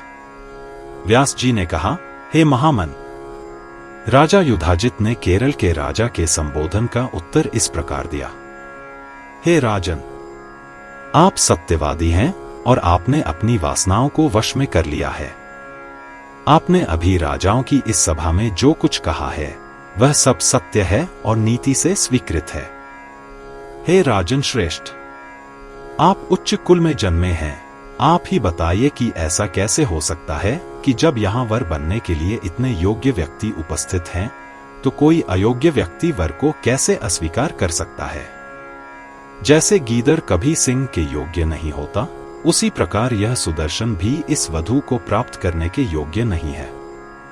ब्राह्मणों का बल वेद है, क्षत्रिय राजा धनुष बाण को बल मानते हैं, यह सर्वत्र विधि विधान है। अतः हे राजन, मैंने अपने कथन में क्या गलती की है, कृपया स्पष्ट करें। राजाओं की शक्ति कन्या के माता पिता को दिया जाने वाला उचित धन है। इसके अनुसार सबसे बलवान पुरुष को कन्या रत्न प्राप्त करना चाहिए। दुर्बल क्षत्रिय उसे कभी प्राप्त नहीं कर सकते। इस विवाह में यही नियम बनाओ। यह पृथ्वी केवल वीरों के भोगने योग्य है, कायरों और धूर्तों के नहीं, अन्यथा राजाओं में झगड़े अवश्य होंगे। इस प्रकार स्वयंवर भवन में विवाद उत्पन्न हो गया और राजा सुबाहु को बुलाया गया। तब जो राजा वस्तुस्थिति को समझ गए थे, उन्होंने राजा सुबाहु से कहा, हे राजन, आपसे प्रार्थना है कि इस विवाह समारोह में एक स्वर्णिम नियम स्थापित करें। इस स्वयंवर को कहने का आपका क्या उद्देश्य है? बेहतर होगा कि आप इस पर पूरी तरह विचार करके ही निर्णय लें। कृपया स्पष्ट रूप से बताएं कि आपने इस विवाह में अपनी बेटी को किसे सौंपने का इरादा किया है। सुबाहु ने कहा, मेरी पुत्री ने मन ही मन सुदर्शन को चुन लिया है। मैंने उसे ऐसा करने से बार बार रोका, परंतु उसने मेरी बात नहीं मानी। अब मैं क्या करूं? मेरी पुत्री का मन अब अपनी इच्छा पर नहीं चल रहा है। सुदर्शन भी यद्यपि बिना बुलाए अकेले ही यहां आ गया है और उसके मन में किसी प्रकार की अशांति नहीं है, वह शांतिपूर्वक निवास कर रहा है। व्यास जी ने कहा, तब सभी प्रमुख राजाओं ने सुदर्शन को वहां आमंत्रित किया।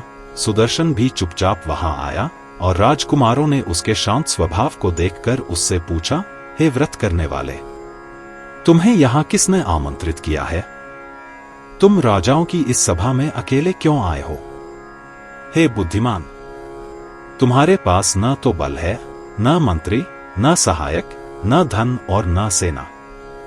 फिर बताओ कि तुम यहां अकेले क्यों आए हो? राजाओं की इस सभा में तुम देखते हो कि शक्तिशाली राजा इस राजकुमारी के लिए एक दूसरे से लड़ने को तैयार हैं। ऐसी परिस्थिति में तुम क्या करना चाहते हो? तुम्हारा भाई भी राजकुमारी को पाने के लिए यहां आया है।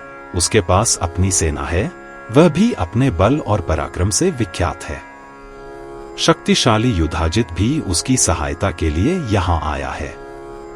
हे व्रतधारी, आपको सेनाविहीन देखकर हमने आपसे सब बातें कह सुनाई। अब आप विचार करके वैसा ही करें। आप चाहें तो यहीं रहें या अन्यत्र चले जाएं। सुदर्शन ने उत्तर दिया, सच है, मेरे पास न सेना है, न सहायता, न धन, न किला, न मित्र और न ही मेरी रक्षा करने वाले राजा।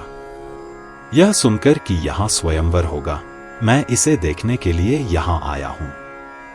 परंतु यहां एक विशेषता है, वह यह है कि देवी भगवती ने मुझे स्वप्न में आकर यहां आने का आदेश दिया है। उनकी आज्ञा से ही मैं यहां आया हूं, इसमें कोई संदेह नहीं है। मेरे पास कोई अन्य उद्देश्य नहीं है। भगवती भुवनेश्वरी ने मुझे जो आदेश दिया है, मैंने उसका पालन किया है। आज जो उन्होंने निर्धारित किया है, वह अवश्य होगा, इसमें कोई संदेह नहीं है। हे राजन, मैं सर्वत्र परात्पर भगवती भवानी को देख रहा हूं। अतः इस संसार में मेरा कोई शत्रु नहीं है, किंतु जो मेरा शत्रु बनेगा, उसे महाविद्या महामाया दंडित करेंगी। मैं नहीं जानता कि शत्रुता क्या होती है।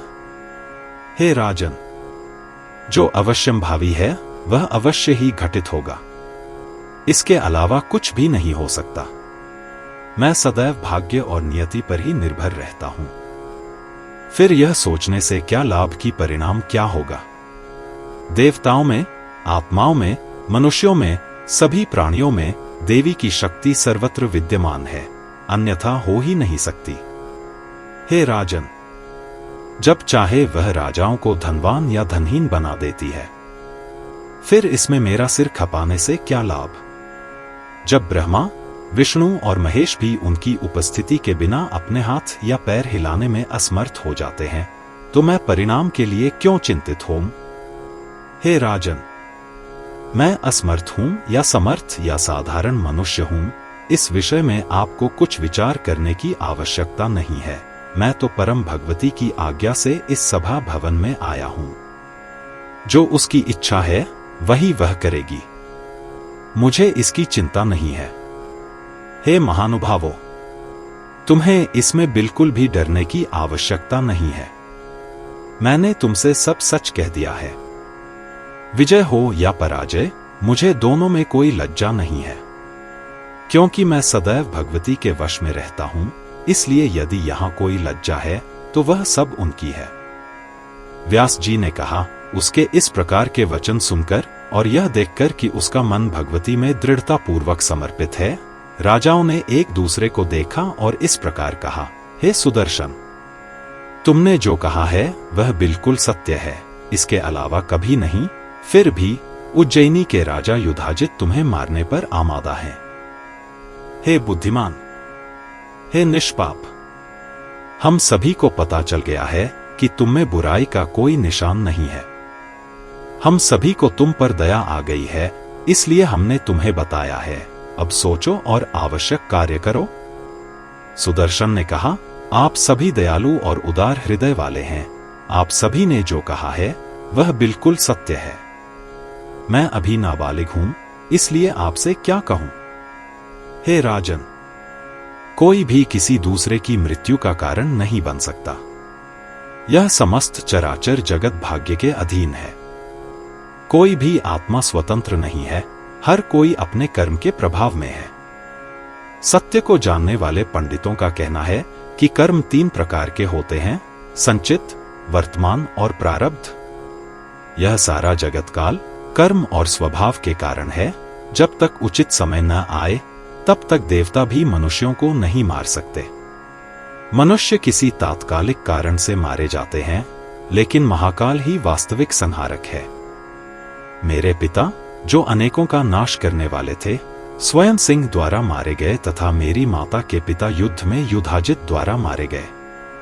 जीवात्माएं अपने प्राणों की रक्षा के लिए बहुत चिंतित रहते हुए भी भाग्य के द्वारा मारे जाते हैं और वे 1000 वर्ष तक जीवित रहते हैं, यद्यपि उनकी रक्षा करने वाला कोई नहीं होता।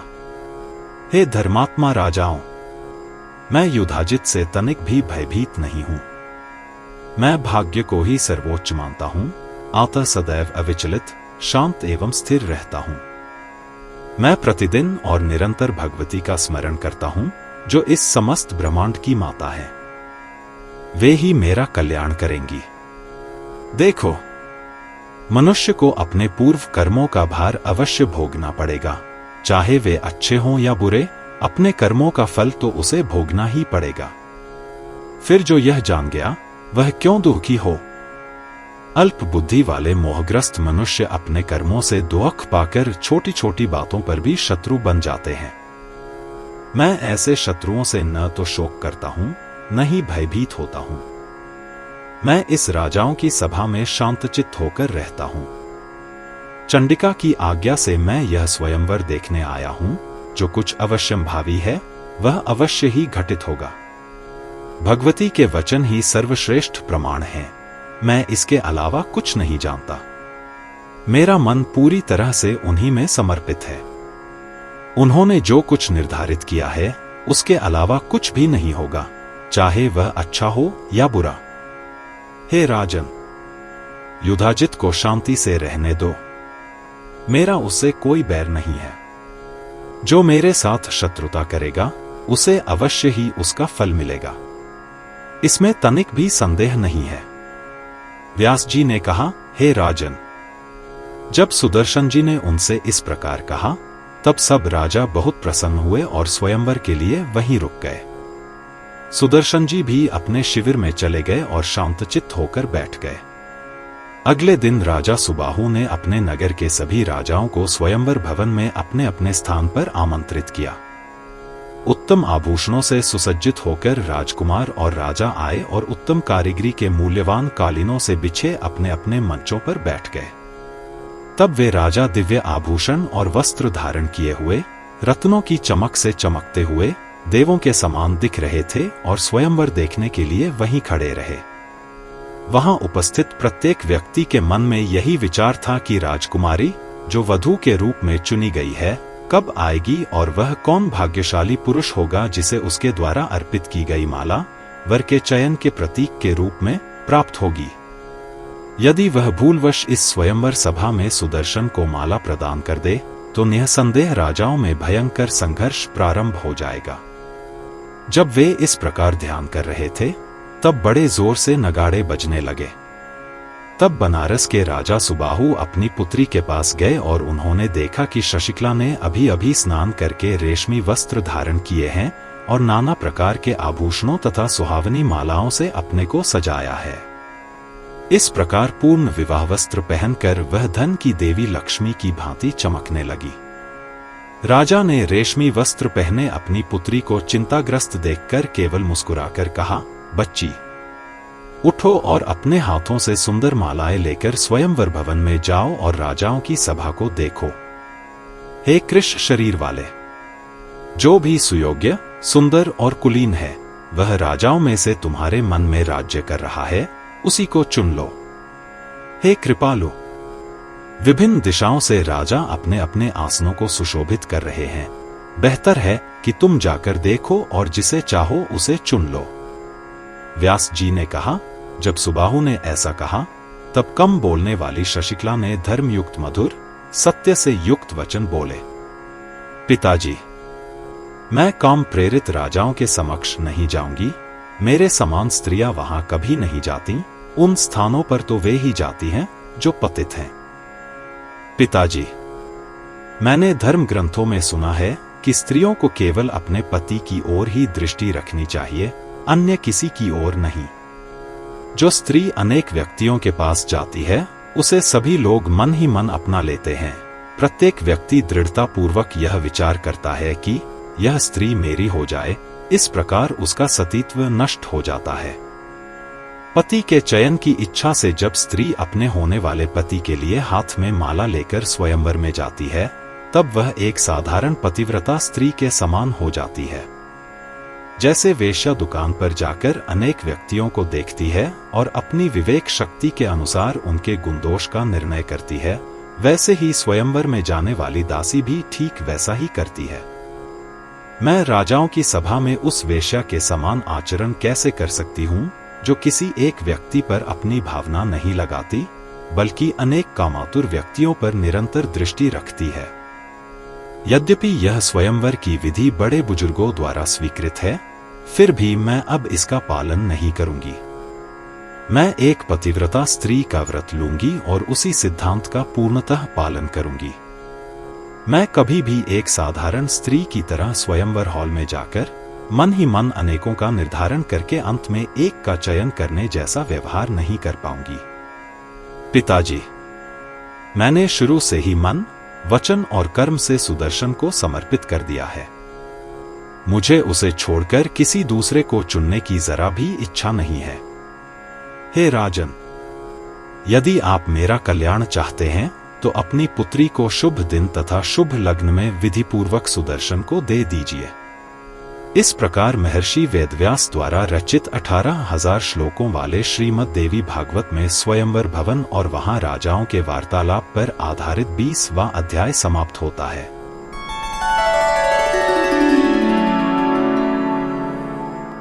अध्याय 21 बनारस के राजा द्वारा अपनी पुत्री की सलाह पूरी करने के विषय में। व्यास जी ने कहा, अपनी बुद्धि से गर्भवती पुत्री शशिकला के अच्छे वचन सुनकर बनारस के राजा सुबाहु बहुत चिंतित हो गए और सोचने लगे कि अब इस महत्वपूर्ण अवसर पर इतने कम समय में वह क्या करेंगे। इस प्रकार सभी शक्तिशाली राजा यहाँ युद्ध करने के इरादे से आए हैं और इसलिए वे सभी अपनी सेनाओं और अनुयायियों के साथ उपस्थित हैं और वे अब स्वयंवर हॉल में अपने अपने मंच पर बैठे हैं। अगर मैं अब जाकर उनसे कहूं कि मेरी बेटी, यदि शशिकला स्वयं ही सभागृह में आने को तैयार नहीं है तो दुष्ट बुद्धि वाले राजा अवश्य ही क्रोधवश मुझे मार डालेंगे। मुझ में इतनी शक्ति नहीं है, चाहे मेरी सेना में हो या किलों में, कि मैं इन राजाओं को परास्त कर सकूं और उन्हें अपने राज्य से बाहर निकाल सकूं। सुदर्शन भी अकेला, असहाय, धनहीन और बालक है। अब मैं क्या करूं? हाय, अब मैं गहरे दुख में डूब गया हूं। ऐसा विचार कर राजा नम्रता से सिर झुकाकर राजाओं के पास गया और इस प्रकार बोला, हे राजन, मेरे और उसकी मां के बार बार अनुरोध करने पर भी वह लड़की इस भवन में आने को तैयार नहीं है। अब मैं क्या करूं? मैं आपका सेवक हूं और आप सभी के चरणों में सिर झुकाकर आपसे प्रार्थना करता हूं कि आप मेरी पूजा स्वीकार करें और अपने अपने नगर को लौट जाए। मैं आपको पर्याप्त मात्रा में रत्नमणि, वस्त्र, हाथी, रथ देने को तैयार हूं। कृपया इन्हें स्वीकार करें और अपने अपने घर लौट जाए। मेरी बेटी अभी लड़की है, अगर मैं उसे सजा दूंगी तो वह आत्महत्या कर लेगी और मुझे बहुत दुख होगा, इसलिए मैं इस विचार से बहुत परेशान हूं। आप सभी लोग सौभाग्यशाली, बलवान और दयालु स्वभाव वाले हैं, फिर मेरी अवज्ञाकारी और अभागिनी पुत्री को स्वीकार करने से आपको क्या लाभ होगा? मैं आपकी आज्ञाकारी दासी हूं, मुझ पर दया कीजिए और यह आपका कर्तव्य है कि आप मेरी बेटी को अपनी बेटी समझें।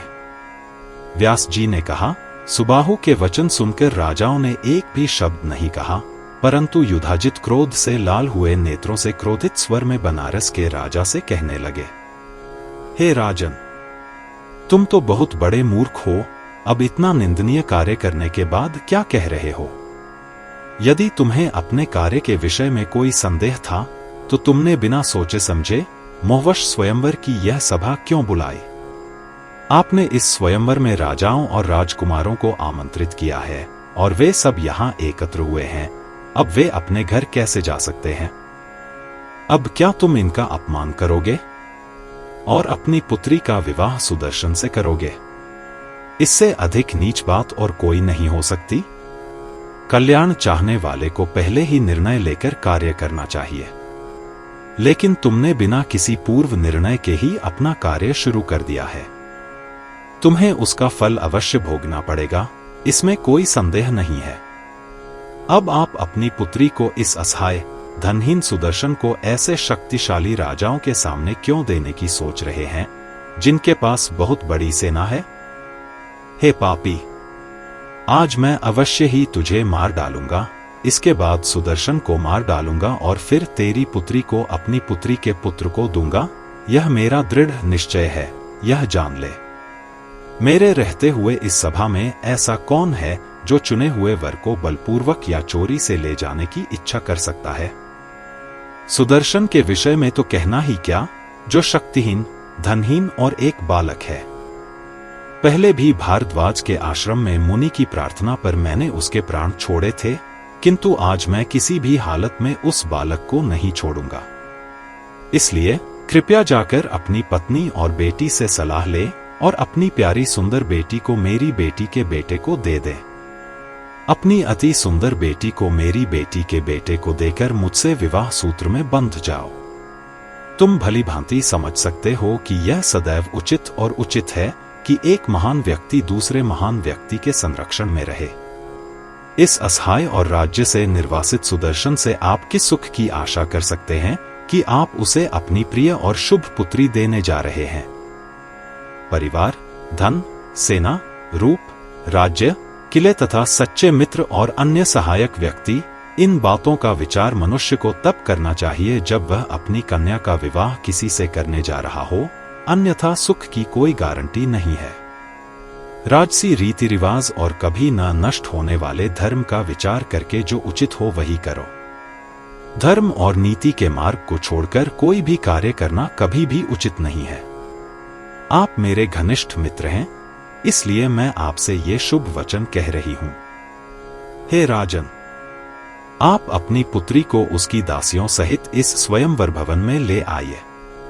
यह पुत्री सुदर्शन के अतिरिक्त किसी अन्य पुरुष का वरण कर ले, मेरे पास झगड़े का कोई कारण नहीं है और फिर विवाह आपकी इच्छानुसार ही होगा। हे राजन, अन्य सभी राजा उच्च कुल के हैं, उनके पास सेना है तथा वे सब आपके योग्य पदों पर हैं। यदि पुत्री उनमें से किसी को चुन ले तो कोई झगड़ा नहीं होगा, किंतु यदि पुत्री सुदर्शन को चुन ले तो मैं उसे बलपूर्वक ले जाऊंगा। अतः हे राजन, ऐसा करो कि भविष्य में कोई झगड़ा न हो। व्यास जी ने कहा, युधाजित के ऐसा कहने पर बनारस के राजा को बड़ा दुख हुआ और वे भारी सांस लेकर अपने महल में गए और दुखी मन से अपनी पत्नी से इस प्रकार बोले, हे सुंदर नेत्र वाली, अब मैं पूर्णतया आपके अधीन हूँ। आप शशिकला को समझा दीजिए कि अब भयंकर झगड़ा होने वाला है, अब मुझे क्या करना चाहिए। व्यास जी ने कहा, पति की बातें सुनकर रानी अपनी पुत्री के पास गई और इस प्रकार बोली, हे पुत्री, तुम्हारे कारण अब राजाओं में कलह होने लगी है, तुम्हारे पिता बहुत दुखी हो गए हैं, इसलिए हे सुंदरी, तुम सुदर्शन को छोड़कर किसी अन्य पुरुष को अपना पति चुनो। हे बालक, यदि तू विवेक न करे और बिना सोचे समझे सुदर्शन को चुन ले तो विशाल सेना वाला शक्तिशाली राजा युधाजित निसंदेह तुझे, मुझे और सुदर्शन को मार डालेगा। हो सकता है यदि झगड़ा हुआ तो तेरा विवाह दूसरे पति से हो जाए, इसलिए अभी सोच विचार कर काम कर। हे प्रिय नेत्रों, यदि तुम अपना और मेरा कल्याण तथा सुख चाहती हो तो अब यह तुम्हारा परम कर्तव्य है कि तुम अपने पति के लिए किसी अन्य राजा का चयन करो। सुदर्शन को छोड़ दो। मां ने अपनी बेटी को यह सलाह दी। बाद में राजा ने भी उसे समझाया और समझाने की कोशिश की। लड़की ने निर्भयता से बात की, हे राजन, आपने जो कहा वह सत्य है, किंतु आप मेरे दृढ़ निश्चय को पहले से ही जानते हैं। मैं सुदर्शन के अतिरिक्त किसी अन्य को राजा नहीं चुनूंगा। हे राजन, यदि आप भयभीत हैं और व्यथित हैं तो यह काम कीजिए, मेरा विवाह सुदर्शन से कर दीजिए और फिर हमें अपने नगर से निकाल दीजिए। वह मुझे अपने रथ में बिठाकर आपके नगर से बाहर चला जाएगा। उसके बाद जो अवश्यंभावी है वह अवश्य ही घटित होगा। इसके अलावा और कुछ नहीं हो सकता। हे राजन, भाग्य ने जो कुछ भविष्य के गर्भ में रखा है उससे आपको डरने की आवश्यकता नहीं है। जो अवश्यंभावी है वह होकर रहेगा, इसमें कोई संदेह नहीं है। राजा ने कहा, हे बच्चे, बुद्धिमान व्यक्ति कभी भी बहुत अधिक उतावलापन और धृष्टता नहीं दिखाते। वेदों में पारंगत विद्वान लोग कहते हैं कि बहुत से लोगों के साथ झगड़ा करना कभी भी उचित नहीं है। मैं अपनी बेटी का विवाह एक से कैसे कर सकता हूं और फिर उन दोनों को देश से निकाल सकता हूं? राजा लोग मेरे शत्रु बन गए हैं। ऐसा कोई जघन्य अपराध नहीं है जो वे अब न कर सके। हे बालक, यदि तुम्हारी यही राय हो तो मैं तुम्हारे विवाह के लिए कुछ गिरवी रख सकता हूं, जैसे प्राचीन काल में राजा जनक ने अपनी पुत्री सीता के लिए गिरवी रखा था। मैं एक ऐसा मोहरा भी पेश करूंगा जिसे चलाना बहुत मुश्किल है, क्योंकि जनक ने पहले सीता का हाथ किसी ऐसे व्यक्ति को देने का प्रस्ताव रखा था जो शिव के मजबूत धनुष को तोड़ देगा। इस प्रकार राजाओं के बीच झगड़े खत्म हो सकते हैं। तुम्हारी पत्नी का मूल्य कम हो जाएगा, क्योंकि जो वचन पूरा करने में समर्थ होगा वही तुम्हें स्वीकार कर सकेगा। फिर चाहे वह सुदर्शन हो या कोई और राजा, जो वचन पूरा करने में समर्थ होगा वही तुम्हें अपनी पत्नी के रूप में स्वीकार करेगा। इस प्रकार झगड़े समाप्त हो जाएंगे और मैं आपका विवाह समारोह भी शांति और खुशी से कर सकूंगा। पुत्री बोली, पिताजी, आपकी बात सुनकर मैं संशय के सागर में डूब गई हूं, क्योंकि आप जो कह रहे हैं वह मुझे मूर्खता का कार्य जान पड़ता है। मैंने पहले ही अपने मन में सुदर्शन को पति के रूप में चुन लिया है, अब इसके अतिरिक्त और कुछ हो ही नहीं सकता। हे राजन, मन ही पुण्य और पाप का मूल है। जब मैंने मन ही मन चयन कर लिया है तो अब मैं उसे छोड़कर दूसरा कैसे चुन सकता हूं?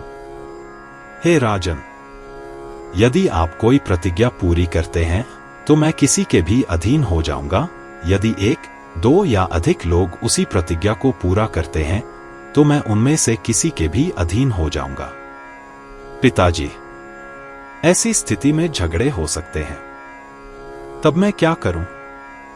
मैं इस संदिग्ध मुद्दे पर अपना मत नहीं दे सकता। हे राजन, आपको किसी बात से डरने की आवश्यकता नहीं है। बेहतर होगा कि आप मुझे विधिपूर्वक सुदर्शन से विवाह करा दें, तब देवी चंडिका अवश्य ही हमारी रक्षा करेंगी। हे राजन, जिनका नाम लेने से समस्त पाप नष्ट हो जाते हैं, उन्हीं का नाम लेकर सर्वशक्तिमान का स्मरण करके सावधानी से हमारा विवाह संपन्न करो। अच्छा हो कि आज ही राजा की सभा में जाओ और हाथ जोड़कर उनसे कहो कि कल स्वयंवर भवन में आना। इस प्रकार राजाओं को विदा करके विधिपूर्वक हमारा विवाह संपन्न करो। विवाह के बाद उचित दहेज तथा अन्य वस्तुएं देकर राजकुमार सुदर्शन से कहो कि वे चले जाएं। ध्रुव संधि का पुत्र मुझे अपने साथ ले जाएगा। यदि ऐसा करने पर राजा लोग क्रोधित हो जाएं और आपसे झगड़ा करने को तैयार हो जाएं, तो उस स्थिति में देवी भगवती निसंदेह हमारी सहायता करेंगी।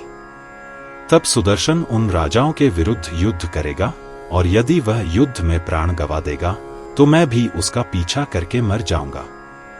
हे राजन, आपका कल्याण हो।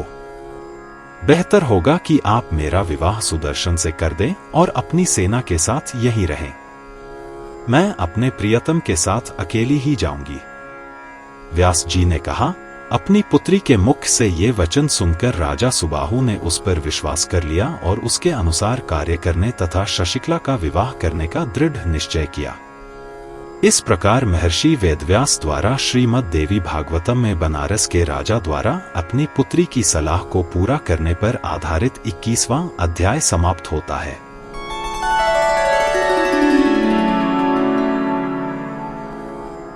अध्याय 22। शशिकला का गुप्त स्थान में सुदर्शन के साथ विवाह। व्यास जी ने कहा, हे राजन, तब अपनी पुत्री की बातें सुनकर बनारस के महामना राजा सुबाहु उस स्थान पर आए जहां राजा निवास कर रहे थे और बोले, हे राजाओं, अब आप अपने अपने शिविरों में जा सकते हैं। कल मैं अपनी पुत्री का विवाह समारोह करूंगा। आप सब लोग मुझ पर प्रसन्न हों और मेरे द्वारा दिया गया भोजन पानी स्वीकार करें। कल आप सब लोग यहां आकर मेरी पुत्री का विवाह संपन्न करें। हे राजन, मेरी पुत्री आज इस स्वयंवर में नहीं आ रही है, अब मैं क्या कर सकता हूं? मैं उसे सांत्वना देकर कल यहां ले आऊंगा। अतः अब आप सब अपने अपने शिविरों में चले जाएं। बुद्धिमान व्यक्तियों को अपने परिवार के सदस्यों से झगड़ा नहीं करना चाहिए, लेकिन उन्हें अपने संरक्षण में रहने वाले अपने बेटे बेटियों के प्रति हमेशा दयालुता दिखानी चाहिए। लेकिन मैं अपनी बेटी को समझाकर कल सुबह उसे ले आऊंगा। अब आप सभी अपनी इच्छानुसार अपने स्थान पर जा सकते हैं। कल सुबह हम प्रतिज्ञा के बारे में निर्णय लेंगे, चाहे अपनी इच्छा से या वचन पूरा करके, जिसके लिए शक्ति की आवश्यकता है, और विवाह संपन्न कराएंगे, या बेहतर होगा कि आप सब मिलकर तय करें कि स्वयंवर की कौन सी विधि अपनाई जाए। सुबाहु की बात सुनकर राजाओं ने उस पर विश्वास कर लिया और यह देखकर कि नगर चारों ओर से अच्छी तरह सुरक्षित है, वे अपने अपने शिविरों में चले गए और अपना मध्याह्न कार्य करने लगे। इस ओर के राजा सुबाहु ने अपने कुल के सभी मुख्य सदस्यों से परामर्श करके अपनी पुत्री के विवाह से संबंधित सभी कार्य करने आरंभ कर दिए। विवाह के नियत समय पर वे अपनी पुत्री को एक गुप्त तथा सुरक्षित कक्ष में ले आए। वेदज्ञ पुरोहितों द्वारा वर का स्नान करवाया, उसे अच्छे वस्त्र पहनाए तथा अन्य आवश्यक कार्य किए। तत्पश्चात उन्होंने वर को घर में लाकर वेदी पर बिठाया तथा उसकी विधिपूर्वक पूजा की। तब उदार हृदय वाले राजा ने वर को आसन, आचमनीय, प्रक्षालन के लिए जल तथा ऐसे खाद्य पदार्थ जिन्हें खाने के बाद प्रक्षालन करना आवश्यक हो, अर्घ्य, उचित पूजन सामग्री, पाद्य जैसे घास, चावल आदि से पैर धोने के लिए जल, जो देवता या ब्राह्मण की पूजा में अर्पित किया जाता है, 2 रेशमी वस्त्र तथा चादर, गौय तथा 2 कान के कुंडल दिए और फिर सुदर्शन को अपनी पुत्री देने की इच्छा व्यक्त की। महामान्य सुदर्शन ने राजा द्वारा दी गई सारी भेंटें स्वीकार कर ली। यह देखकर मनोरमा की चिंता दूर हो गई। मनोरमा उस सुंदर और सजीदजी पुत्री को कुबेर, धन के देवता, की पुत्री के समान समझने लगी। उसने अपने आप को धन्यवाद दिया और सोचा कि मानो उसके सारे कर्तव्य पूरे हो गए। तत्पश्चात राजमंत्रीगण प्रसन्नता पूर्वक तथा निर्भयता पूर्वक सुंदर सुदर्शन को आभूषणों तथा वस्त्रों से पूजित करके एक सुंदर गाड़ी में बिठाकर मनोरंजन कक्ष के मध्य ले गए। दूसरी ओर बुजुर्ग महिला सदस्यों ने, जो निर्धारित नियमों के बारे में सब कुछ जानती थीं, राजकुमारी का उचित ढंग से श्रृंगार किया और उसे एक सुंदर वाहन में बिठाकर दूल्हे के सामने विवाह मंडप में ले गईं, जहां नियमित रूप से मंच बनाया गया था। पवित्र अग्नि प्रज्वलित की गई। राजपुरोहित ने विधिवत होम समारोह संपन्न करना शुरू किया। जब प्रेम में बंध चुके वरवधू का मनोरंजन समारोह संपन्न हुआ तो पुरोहित ने उन्हें वहां बुलाया। इसके बाद वरवधू ने विधिवत लाजा होम समारोह संपन्न किया और पवित्र अग्नि की परिक्रमा की। इस प्रकार गोत्र और कुल के अनुरूप सभी समारोह निर्धारित नियमों के अनुसार पूर्ण रूप से संपन्न हुए। तदंतर राजा सुबाहु ने प्रेम से उत्तेजित होकर विवाह के समय राजकुमार सुदर्शन को ये उपहार दिए। सुसज्जित 200 रथ, जिनमें घोड़े और बाणों से भरे हुए बाणकलश थे, स्वर्ण के आभूषणों से सुसज्जित 125 हाथी, जो अनेक पर्वतों के समान शोभायमान थे, 100 सुंदर हथिनियां और 100 दासियां, जो स्वर्ण के आभूषणों से सुसज्जित थी। राजा ने वर को 1000 सुसज्जित सेवक दिए, जो सब प्रकार के अस्त्र शस्त्र, बहुत से रत्न, आभूषण, वस्त्र, सुंदर रंग बिरंगे ऊनी वस्त्र, रहने के लिए सुंदर विशाल कमरे, सिंधु देश में उत्पन्न 2000 उत्तम घोड़े, भार ढोने में समर्थ 300 उत्तम ऊंट, अन्न से भरी हुई 200 गाड़ियां आदि प्रदान की। तब राजा ने राजपुत्री मनोरमा को प्रणाम किया और हाथ जोड़कर कहा, हे राजपुत्री, अब मैं आपका दास हो गया हूं। अब कृपा करके कहिए कि आपकी क्या इच्छा है।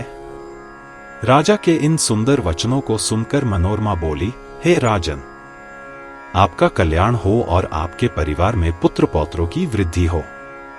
आपने अपनी कन्या रत्न का विवाह मेरे पुत्र से करके मेरा मान बढ़ाया है। मुझे आपके निरंतर कल्याण तथा आपके परिवार, वंश और समृद्धि में वृद्धि देखने के अतिरिक्त और कोई इच्छा नहीं है। हे राजन, आप राजाओं में श्रेष्ठ हैं। आपने मेरे पुत्र को अपनी पुत्री से विवाह करके सुमेरु पर्वत के समान महान और बलवान बना दिया है। आप महान हैं और मेरे संबंधी हैं। मैं किसी स्तुतिकार या कवि की पुत्री नहीं हूं, फिर मैं आपके इस महान कार्य के लिए आपकी प्रशंसा कैसे कर सकती हूं। हे राजन, आपका चरित्र अद्भुत और पवित्र है। मैं आपसे इससे अधिक क्या कहूं कि आप सभी ने अनेक राजाओं के कहने पर भी अपनी पुत्री का विवाह मेरे उस पुत्र से कर दिया, जो राज्य से निर्वासित, पिता से वंचित तथा धनहीन, सेनाहीन, कंदमूल और फल खाकर वन में रह रहा है। इन मामलों में राजा आमतौर पर उन्हीं लोगों से संबंध बनाते हैं जो पद और स्थिति में उनके बराबर हों, समान श्रेणी के कुलीन परिवार से हों, जिनके पास एक दूसरे के बराबर ताकत और धन हो। कोई भी दूसरा राजा अपनी सुंदर, सुयोग्य बेटी का विवाह मेरे राजकुमार से नहीं कर सकता, जो किसी भी धन से रहित है। हे राजन, आपके इस कार्य से अन्य सभी राजा, जो बड़े बड़े शक्तिशाली और सेनावान हैं, आपके शत्रु बन गए हैं। मैं स्त्री होकर भी आपके धैर्य का वर्णन करने में असमर्थ हूं। मनोरमा के मधुर वचन सुनकर बनारस के राजा सुबाहु बहुत प्रसन्न हुए और हाथ जोड़कर कहने लगे, हे देवी, आप मेरा यह सुप्रतिष्ठित राज्य ले लीजिए। मैं आपकी सेना का सेनापति बनूंगा और इस नगर की रक्षा करने का भरसक प्रयत्न करूंगा। या फिर तुम मेरा आधा राज्य लेकर अपने बेटे के साथ यहीं रहो। मेरी यह इच्छा नहीं है कि तुम बनारस छोड़कर जंगल में रहो। राजा लोग बहुत नाराज हो गए हैं। मैं पहले उन्हें मनाने का प्रयत्न करूंगा। यदि वे संतुष्ट न हुए तो मैं दान देकर अथवा उनमें फूट डालकर उनका विरोध करूंगा, और यदि उसमें भी मैं असफल हो जाऊंगा तो अंततः युद्ध करूंगा। हे देवी, विजय या पराजय तो भाग्य के हाथ में है, फिर भी विजय तो उन्हीं को मिलती है जो सत्य मार्ग पर हैं, और पराजय उन्हीं को मिलती है जो असत्य मार्ग पर हैं। फिर उन पापी राजाओं को विजेता कैसे मिल सकता है? राजा के अर्थपूर्ण वचन सुनकर मनोरमा ने अपने को बहुत सम्मानित अनुभव किया और प्रसन्न मन से ये उत्तम वचन कहे, हे राजन, आप पर सब कल्याण हो। आप सब भय त्याग कर अपने पुत्रों सहित यहीं राज्य करें। मेरा पुत्र सुदर्शन भी असंख्य लोकों की परम कारण श्री भगवती भुवनेश्वरी की कृपा से अयोध्या का राजा बनेगा और इस लोक में विचरण करेगा। इसमें कोई संदेह नहीं है। भगवती भवानी आप सभी का कल्याण करें। अब कृपया हमें अपने घर जाने की अनुमति दें। हे राजन, मैं सदैव परम पूज्य देवी अंबिका का ध्यान करता हूं और मेरे पास अन्य विचारों में लिप्त होने के लिए समय नहीं है। इस प्रकार मनोरमा और राजा सुबाहु विभिन्न विषयों पर आपस में बातें करने लगे, जिससे प्रातःकाल होने पर दोनों को अमृत के समान संतुष्टि प्राप्त हुई। प्रातःकाल जब राजाओं को यह मालूम हुआ कि राजकुमारी का विवाह हो चुका है, तो वे बहुत क्रोधित हुए और नगर से बाहर जाकर आपस में विचार विमर्श करने लगे। हम आज राजाओं में कलंकित राजा सुबाहु को तथा राजकुमारी से विवाह के लिए सर्वथा अयोग्य बालक सुदर्शन को मार डालेंगे तथा राज्य और राजकुमारी शशिकला को छीन लेंगे। इस घोर कलंक को अपने सिर पर लेकर हम अपने घर कैसे लौट सकते हैं? हे राजन, ढोल, मृदंग, अन्य वाद्यों की ध्वनि सुनो, शंखों की ध्वनि भी दब गई है। सुनो, नाना प्रकार की संगीत ध्वनियां और वेदों का उच्चारण। तब यह निश्चित हो जाता है कि राजा सुबाहु ने अपनी पुत्री शशिकला का सुदर्शन के साथ विवाह समारोह संपन्न कर दिया है।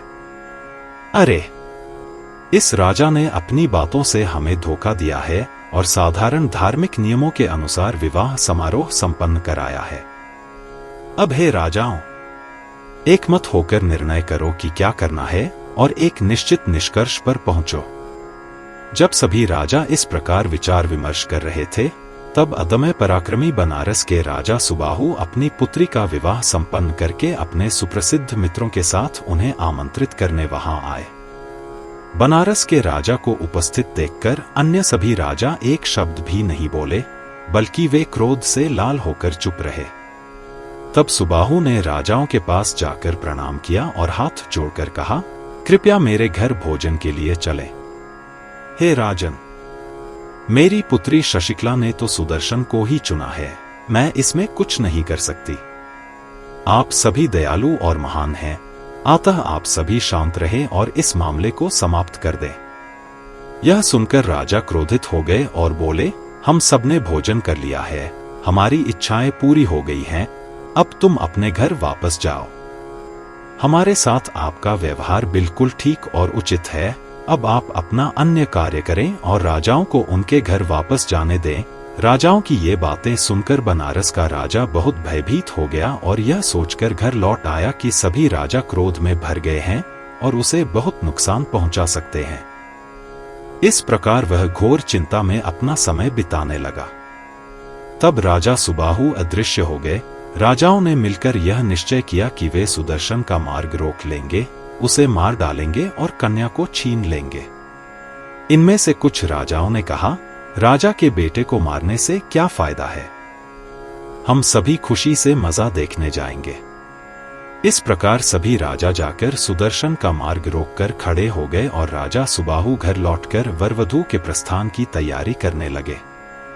इस प्रकार महर्षि वेदव्यास द्वारा रचित श्रीमद्देवी भागवत में सुदर्शन के विवाह पर आधारित 22वां अध्याय समाप्त होता है।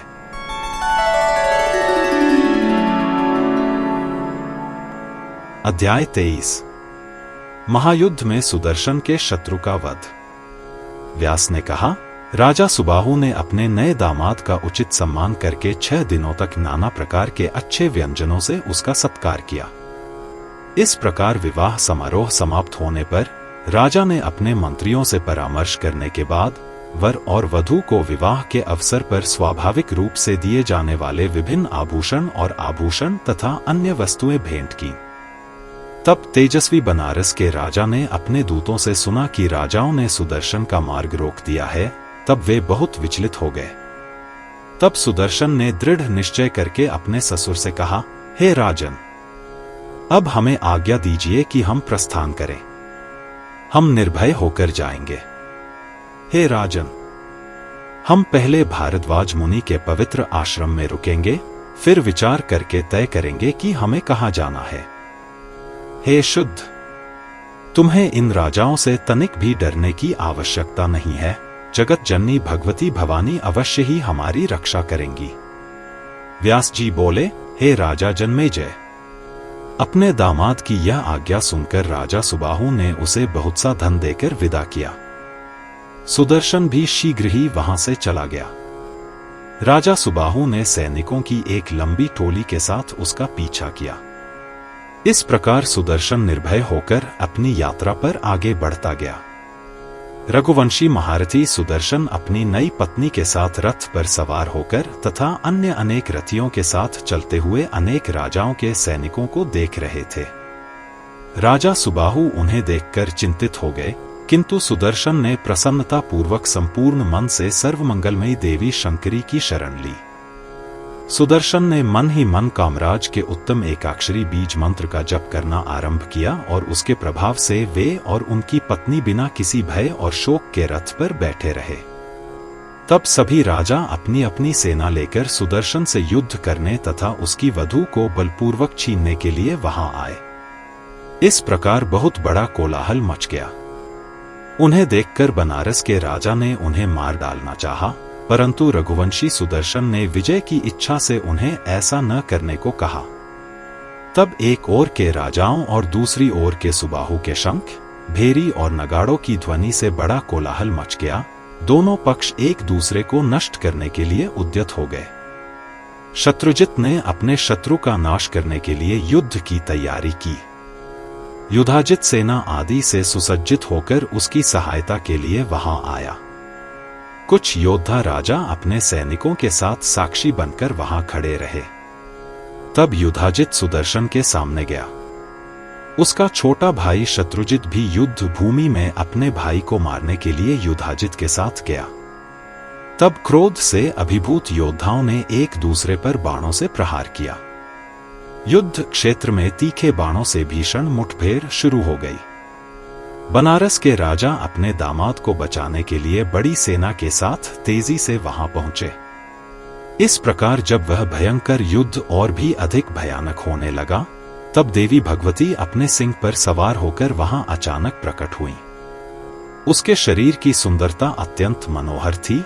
वह अनेक उत्तम आभूषणों से सुशोभित थी तथा उसके पास अनेक प्रकार के हथियार थे। उसने दिव्य वस्त्र पहने थे तथा उसके गले से घुटनों तक सुंदर मंदार माला लटक रही थी। उसे देखकर राजागण अत्यंत आश्चर्यचकित हो गए। वे आपस में बहस करने लगे, सिंह पर सवार यह महिला कौन है? यह अचानक कहां से आ गई? उन्हें देखकर सुदर्शन ने बनारस के राजा से कहा, हे राजन, देखो, भगवान महादेवी हमारा कल्याण करने के लिए यहां आई हैं। वे बहुत दयालु हैं। अब मैं पूर्णतः निर्भय हूं। सुदर्शन और सुबाहु सुंदरी देवी को देखकर अत्यंत प्रसन्न हुए और बड़ी भक्ति से उनके चरणों में झुके। तब देवी के वाहन सिंह ने भयंकर गर्जना करते हुए दहाड़ना आरंभ किया। सिंह की गर्जना सुनकर सभी हाथी कांप उठे।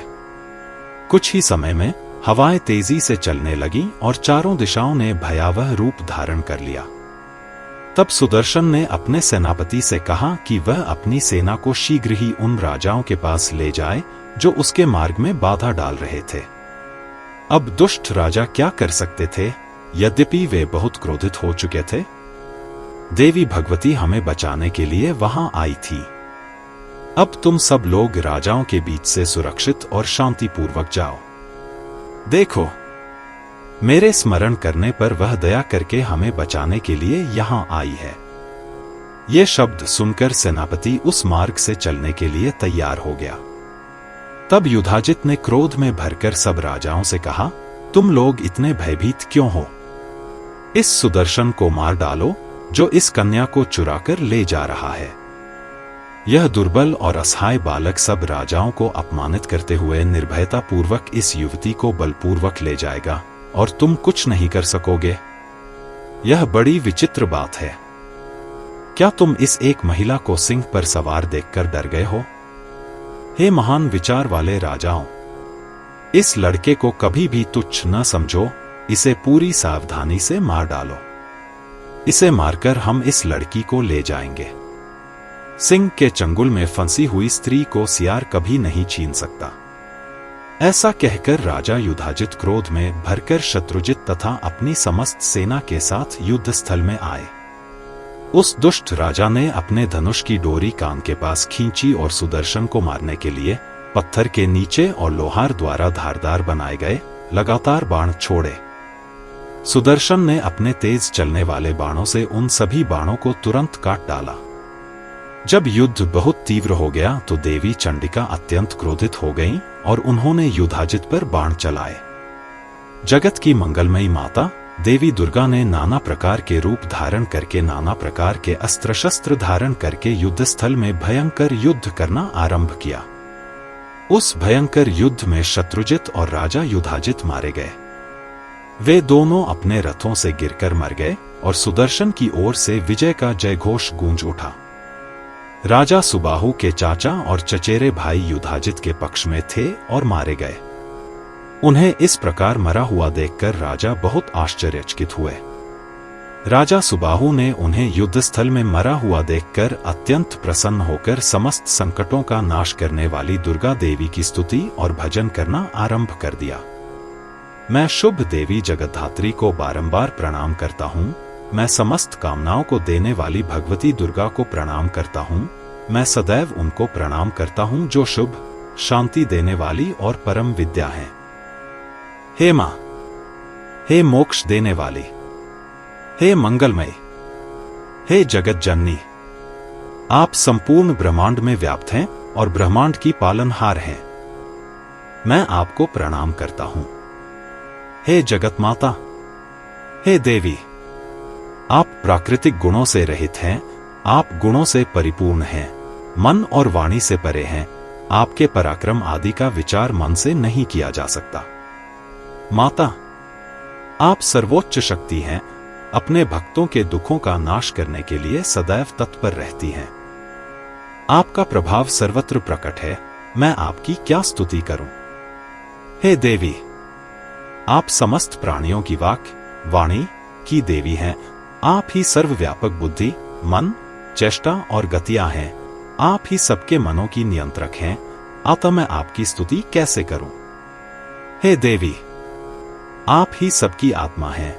मैं आपकी स्तुति कैसे करूं जो वाणी और मन से परे हैं तथा जो विश्वात्मा है।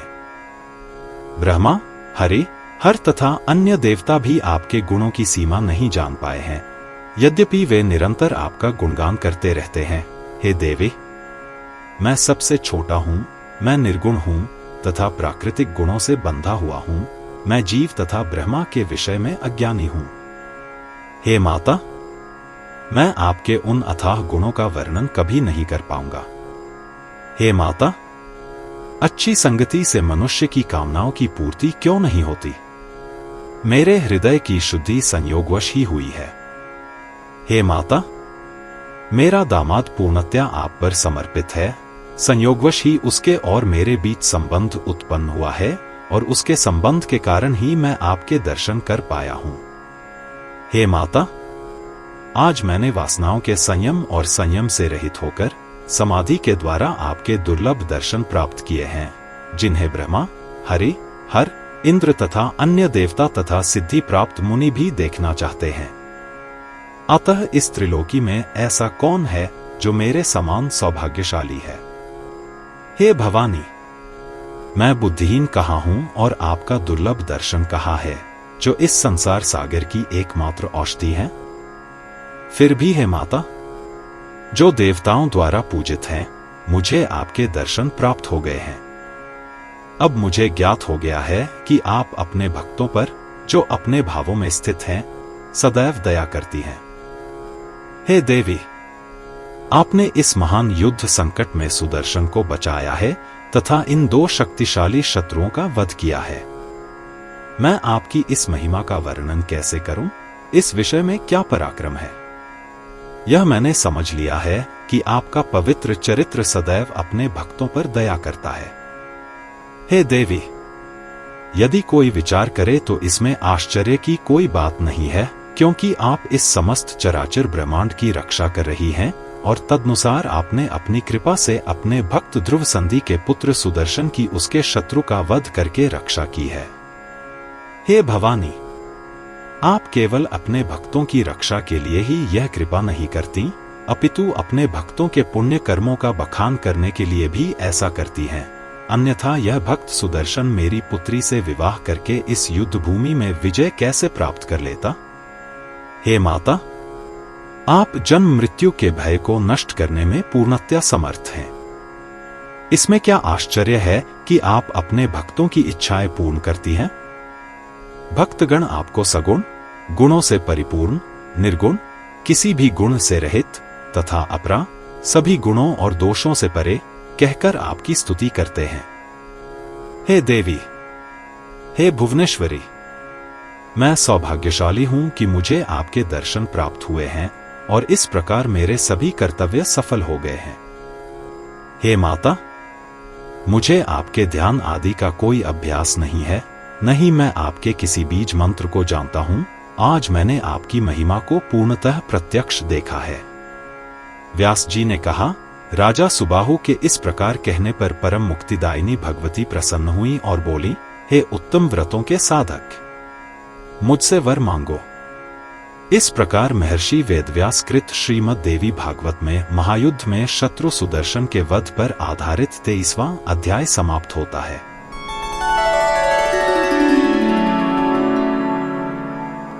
अध्याय 24। बनारस शहर में दुर्गा देवी की स्थापना। व्यास जी ने कहा, देवी के वचन सुनकर राजा सुबाहु बड़ी भक्ति से इस प्रकार कहने लगे, हे देवी, यदि एक ओर देवों का राज्य और जगत तथा दूसरी ओर आपके दर्शन की तुलना की जाए तो यह स्वीकार करना होगा कि देवों का राज्य और पृथ्वी आपके सामने टिक नहीं सकते। हे देवी, इस त्रिलोकी में आपके दर्शन से बढ़कर कोई भी वस्तु नहीं है, इसलिए हे माता, मैं आपसे और क्या वर मांगूं? मैं बहुत कृतज्ञ और धन्य हूं, आपके दर्शन से मेरी सभी इच्छाएं पूर्ण हो गई हैं। हे मंगलमयी मां, मैं आपसे यह वर मांगता हूं, यही कामना करता हूं कि मेरी भक्ति सदैव आपके प्रति अविचल, स्थिर और अविचल बनी रहे। हे मां, आप मेरी इस नगरी में श्री दुर्गा देवी के नाम से विख्यात होकर सदैव विराजमान रहें, यही मेरी कामना है। हे देवी, जैसे आपने सुदर्शन के सभी विघ्नों को दूर किया है तथा उसे इस संकट से बचाया है, वैसे ही आप इस बनारस नगर में रहकर इसकी रक्षा करें, जब तक यह नगर पृथ्वी पर खड़ा रहे, इसे सुदृढ़, सुप्रतिष्ठित तथा प्रतिष्ठित बनाए रखें। हे दुर्गा, मैं प्रार्थना करता हूं कि आप मुझे ये वरदान प्रदान करें। हे देवी, मेरी अन्य अनेक इच्छाएं भी पूर्ण करें, मेरे शत्रुओं का नाश करें तथा इस नगर के सभी अधार्मिक तथा दुष्ट लोगों का नाश करें। हे दया की देवी, मैं आपसे और क्या मांग सकता हूं? व्यास जी ने कहा, इस प्रकार स्तुति और प्रार्थना करते हुए राजा सुबाहु हाथ जोड़कर समस्त विपत्तियों को दूर करने वाली देवी दुर्गा के समक्ष खड़े हुए। तब उन्होंने कहा, हे राजन, जब तक यह मोक्षधाम बनारस नगरी पृथ्वी पर रहेगी, तब तक मैं निसंदेह यहीं रहूंगी और यहाँ के सभी लोगों की रक्षा करूंगी। तब सुदर्शन वहां आया और प्रसन्न होकर उसे प्रणाम किया तथा अत्यंत प्रसन्नता और भक्ति पूर्वक उसकी स्तुति करने लगा। हे जगत जननी, इस जगत में प्रत्येक व्यक्ति अपने भक्तों पर दया करता है, किंतु हे माता, मैं देखता हूं कि आप अपने विषय में यह मानती हैं कि जो लोग आपके प्रति भक्ति से रहित हैं, उन्हें बचाना आपका परम कर्तव्य है, क्योंकि आपने मेरे प्राण बचाए हैं, यद्यपि मैं आपके प्रति भक्ति से रहित हूं। अतः मैं आपके अंदर विद्यमान दया के असीम सागर का वर्णन कैसे कर सकता हूं? हे देवी, मैंने सुना है कि आपने ही इस ब्रह्मांड को इसके तत्वों सहित बनाया है तथा आप ही अपनी रचनाओं को सुरक्षित रख रही हैं और समय आने पर आप ही इसे नष्ट कर देंगी। इसलिए हे मां, इसमें क्या आश्चर्य है कि आपने मुझे बचा लिया? हे देवी, अब मुझे शीघ्र आज्ञा दीजिए कि अब मैं आपका कौन सा कार्य करूं, कहां जाऊं? हे माता, अब मैं अपना कर्तव्य समझने में असमर्थ हूं, अतः कृपया आज्ञा दीजिए कि मैं यहीं रहूं या अन्यत्र जाऊं या जहां चाहूं वहां रहूं। व्यास जी ने कहा, सुदर्शन के इस प्रकार देवी से प्रार्थना करने पर देवी ने बड़ी दया से कहा, हे अच्छे आत्मा, अयोध्या जाओ और अपने परिवार के अनुरूप देश पर शासन करो। हे राजन, तुम मेरा निरंतर स्मरण करो और बड़ी सावधानी से मेरी पूजा करो। मैं सदैव तुम्हारे राज्य का कल्याण करूंगा। विशेषतः अष्टमी, चतुर्दशी तथा नवमी तिथि को विधि विधान से मेरी पूजा करो तथा मुझे बलि चढ़ाओ। हे निष्पाप, इस नगर में मेरी प्रतिमा स्थापित करो और प्रातः, मध्याह्न और सायंकाल 3 बार ध्यान पूर्वक और भक्ति पूर्वक इसकी पूजा करो। यह उल्लेखनीय है कि शरद ऋतु में 9 रातों नवरात्र के लिए मेरी महान पूजा अत्यंत भक्ति के साथ की जानी चाहिए। हे राजन, चैत्र, माघ, आश्विन और आषाढ़ मास में चारों नवरात्रियों में मेरा महापर्व करना चाहिए तथा विशेष रूप से कृष्ण पक्ष की 14वीं और अष्टमी को सब मनुष्यों को मेरे प्रति भक्तियुक्त मन से मेरी पूजा करनी चाहिए। व्यास जी ने कहा, समस्त विपत्तियों का नाश करने वाली देवी दुर्गा के यह कहने पर सुदर्शन ने उन्हें प्रणाम किया और उनकी बहुत प्रशंसा की। देवी उसे उपयुक्त उपदेश देकर अंतर्धान हो गईं। उसे अदृश्य होते देख सभी राजा सुदर्शन के पास गए और उन्हें उसी प्रकार प्रणाम किया जिस प्रकार देवता अपने स्वामी इंद्र को प्रणाम करते हैं। बनारस के राजा सुबाहु भी प्रसन्नता पूर्वक उनके सामने झुककर खड़े हो गए। तब सभी राजा अयोध्या के राजा सुदर्शन से बात करने लगे। हे राजन, आप हमारे स्वामी और शासक हैं, हम सदैव आपके सेवक हैं। अयोध्या के राजा के रूप में हमारी रक्षा करें। हे राजन, आपकी कृपा से ही हमने पराशक्ति, इस ब्रह्मांड की देवी, परम मंगलमयी, सनातन भवानी, चतुर्विध कामनाओं को देने वाली को देखा है। हे राजन, तुम्हारे लिए ही सनातन परात्पर प्रकृति देवी प्रकट हुई हैं, इसलिए तुम इस संसार में बहुत भाग्यशाली, शुभ और धन्य हो। तुमने मानो वह सब पूरा कर लिया है जो तुम्हें करना था। हे राजन, हम सभी लोग उस महामाया चंडिका देवी की माया से मोहित हो गए हैं, अतः हम में से कोई भी उनका पराक्रम नहीं जान पा रहा है। हम सदैव धन, पुत्र और स्त्री के चिंतन में लगे रहते हैं और इस प्रकार काम, क्रोध, लोभ आदि रूपी मगरमच्छों से भरे हुए इस भयंकर मोह सागर में डूबे रहते हैं।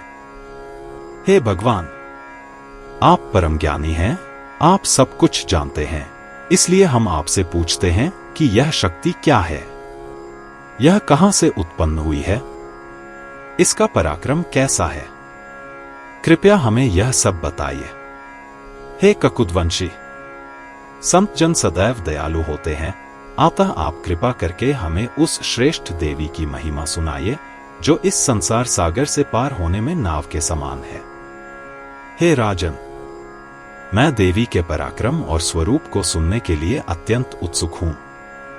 नोट: ककुद सूर्यवंश के राजा शशाद के पुत्र पुरंजय का विशेषण है, जो इक्ष्वाकु के वंशज थे। पौराणिक कथाओं में बताया गया है कि जब राक्षसों के साथ युद्ध में देवता अक्सर पराजित हो जाते थे, तो वे इंद्र के नेतृत्व में शक्तिशाली राजा पुरंजय के पास जाते थे और उनसे युद्ध में उनका मित्र बनने का अनुरोध करते थे। बाद में इंद्र ने ऐसा करने के लिए सहमति व्यक्त की, बशर्ते कि वे उन्हें अपने कंधों पर उठा लें। तदनुसार इंद्र ने एक बैल का रूप धारण किया और पुरंजय ने उसके कूबड़ पर बैठकर राक्षसों को पूरी तरह से परास्त कर दिया। इसलिए पुरंजय का अर्थ है ककुत्स्थ, कूबड़ पर खड़ा होना। व्यास जी ने कहा, जब राजाओं ने इस प्रकार पूछा, तब ध्रुव संधि के पुत्र राजा सुदर्शन बहुत प्रसन्न हुए और देवी का ध्यान करते हुए इस प्रकार कहने लगे। हे राजन, इंद्र आदि देवता, ब्रह्मा, विष्णु और महेश भी उस देवी के श्रेष्ठतम कार्यों को नहीं समझ पाते, फिर मैं आपसे महामाया की महान महिमा का वर्णन कैसे कर सकता हूं। हे राजन, भगवती भवानी 4 भागों में विभक्त होकर विद्यमान है। वे जो प्रथम और श्रेष्ठ हैं, उत्तम सात्विक शक्ति हैं, जिनकी पूजा सभी करते हैं, वे इस जगत के पालन में सदैव तत्पर रहती हैं। जो भाग इस जगत की रचना में तत्पर है, उसे राजसिक शक्ति कहते हैं। जो भाग इस जगत के सहार में तत्पर है, उसे तामसिक शक्ति कहते हैं, तथा जो भाग ब्रह्मा आदि सबका कारण है, वह परम शक्ति, समस्त कामनाओं की दाता है, उसे चौथी शक्ति, निर्गुण शक्ति कहते हैं।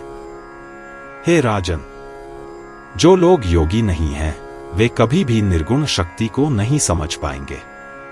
सगुण शक्ति की सेवा आसानी से की जा सकती है।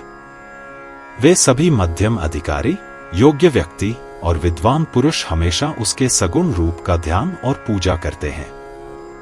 राजाओं ने कहा, हे राजन, आप बचपन में ही डरकर वन में चले गए, फिर आप श्रेष्ठ देवी महामाया को कैसे जान पाए? आपने उनकी पूजा और प्रार्थना कैसे की कि उन्होंने प्रसन्न होकर आप पर कृपा की और आपकी सहायता की? सुदर्शन ने कहा, हे राजन, बचपन में ही मुझे कामनाओं का उत्तम मूल मंत्र कामविज प्राप्त हो गया था। मैं प्रतिदिन ध्यान करता था और मौन रहकर उस मंत्र का उच्चारण करता था। तत्पश्चात ऋषि के द्वारा मुझे उस सनातन मंगलमयी माता का साक्षात्कार हुआ। तब से मैं दिन रात उस परम देवता का अत्यंत भक्तिपूर्वक स्मरण करता रहता हूँ। व्यास जी ने कहा, सुदर्शन जी के वचन सुनकर राजाओं को ज्ञात हो गया कि जिस देवी को उन्होंने देखा था वह परम शक्ति है, और उनके प्रति परम भक्ति से भरकर वे अपने अपने घर लौट गए। बनारस के राजा सुबाहु सुदर्शन को विदा करके अपने नगर को लौट आए। पुण्यात्मा सुदर्शन भी अपने कोसल राज्य की ओर चले गए।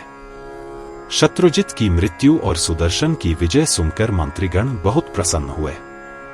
जब शकट, अयोध्या के निवासियों और सेनाओं ने सुना कि सुदर्शन आ रहे हैं और उन्हें राजा ध्रुव संधि का पुत्र जान लिया, तो वे बहुत प्रसन्न हुए और नाना प्रकार की भेंटें लेकर उनके पास आए।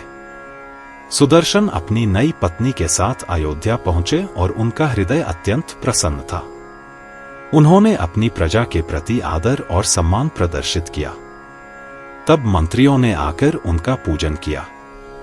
स्त्रियों ने उन पर लाजा, भुना हुआ चावल और पुष्प अर्पित किए। भाटों ने जोर जोर से स्तुति करना आरंभ कर दिया। इस प्रकार विभिन्न शुभ समारोहों से सम्मानित होकर राजा ने अपने महल में प्रवेश किया। महर्षि वेदव्यास द्वारा रचित श्रीमद् देवी भागवतम में दुर्गा देवी की बनारस नगरी में स्थापना तथा सुदर्शन के अयोध्या लौटने पर आधारित 24वां अध्याय यहीं समाप्त होता है।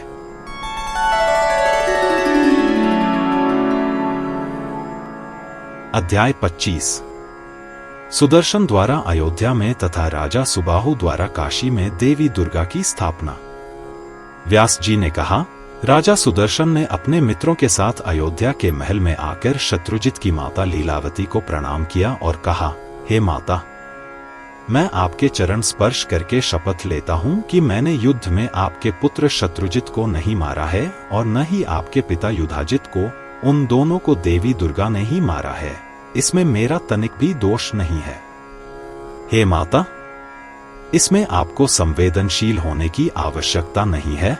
जो अवश्यंभावी रूप से घटित होने वाला है उसका कोई उपाय नहीं है, इसलिए आप अपने पुत्र की मृत्यु के लिए शोक मत कीजिए।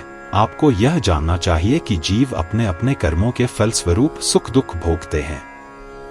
हे माता, मैं आपका सेवक हूं।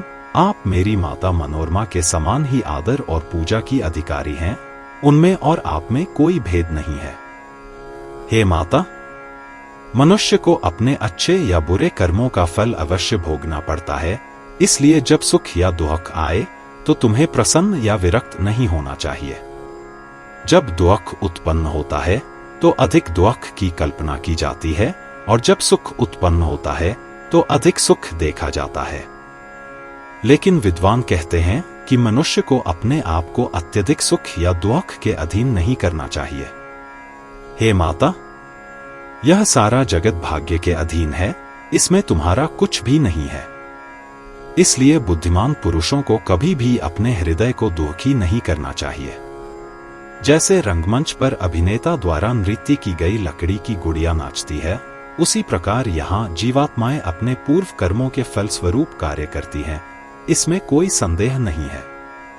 हे माता, मैं जानता हूं कि अपने कर्मों का फल तो भोगना ही पड़ता है, इसी कारण मुझे वनवास में कभी दुख नहीं हुआ। तुम्हें अच्छी तरह मालूम है कि मेरी माँ के पिता की हत्या यहीं हुई थी और मेरी माँ बहुत डरी और दुखी होकर मुझे लेकर जंगल में भाग गई थी। लुटेरों ने हमारे शरीर पर से वस्त्रों को छोड़कर हमारा सब कुछ लूट लिया। मैं उस समय बहुत छोटा था, मेरी माता के पास कोई आश्रय नहीं था। वह मुझे मंत्री विदल तथा मेरी असहाय धाय के साथ भारद्वाज के आश्रम में ले गई। वहां दयालु साधु और उनकी पत्नी तथा साधुओं की अन्य पत्नियों ने उस वन में मिलने वाले कंदमूल और फलों से हमारे प्राणों की रक्षा की। इस प्रकार हमारा समय व्यतीत हुआ। मां, मुझे तब कोई दुख नहीं हुआ था और न ही अब जब धन संपत्ति मेरे पास आ रही है मुझे कोई खुशी हो रही है।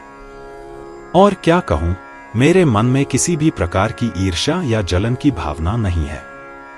हे माता, मेरी दृष्टि में राज्य भोगने की अपेक्षा कंदमूल खाकर निर्वाह करना अधिक श्रेष्ठ है, क्योंकि राजा नरक में जाते हैं किंतु कंदमूल खाकर रहने वाले तपस्वी कभी उस गति को प्राप्त नहीं होते। बुद्धिमानों को निसंदेह धर्म का पालन करना चाहिए और अपनी वासनाओं पर नियंत्रण रखना चाहिए और इस प्रकार स्वयं को नरक में जाने से बचाना चाहिए। हे माता, इस पुण्यमय भारतवर्ष में मनुष्य जन्म बहुत कम मिलता है। खाने पीने का आनंद तो हर योनि में मिलता है, परंतु जब हमें यह मनुष्य जन्म मिला है तो हमें धर्म का उपार्जन करना चाहिए, जिससे स्वर्ग और मोक्ष की प्राप्ति होती है, जो अन्य योनियों में जन्म लेने पर बहुत कम ही प्राप्त होता है।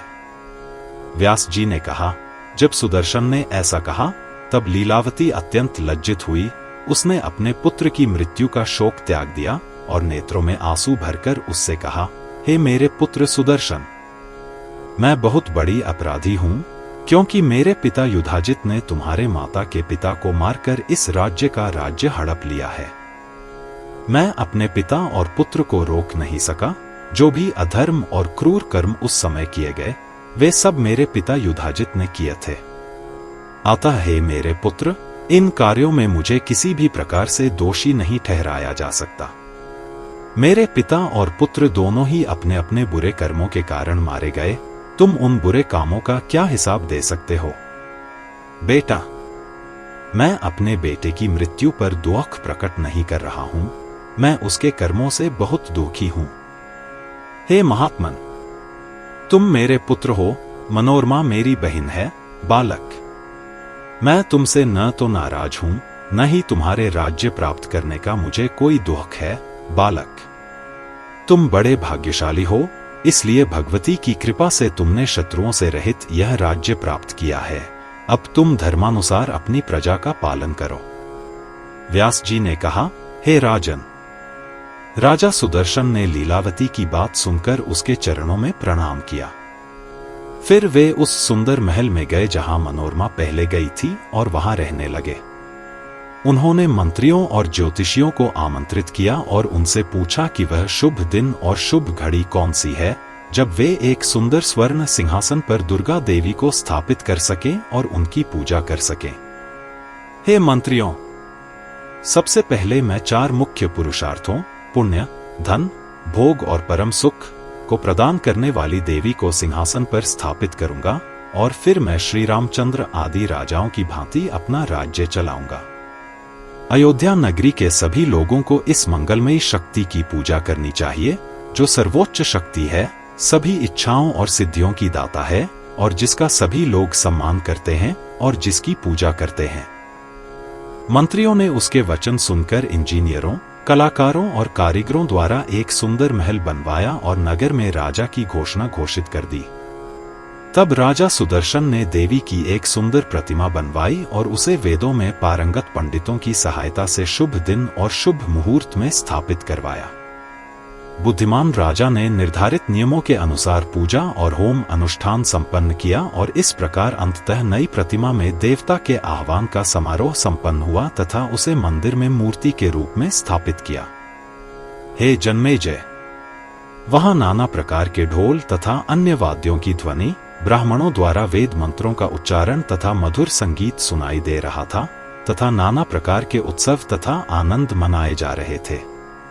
व्यास जी ने कहा, इस प्रकार वेदवेत्ता ब्राह्मणों द्वारा दुर्गा देवी की स्थापना संपन्न करके राजा सुदर्शन ने अनेक प्रकार से प्रतिमा की विधि पूर्वक पूजा की। इस प्रकार अपने पिता का राज्य प्राप्त करके और देवी की पूजा करके वह और देवी पूरे राज्य में प्रसिद्ध हो गए।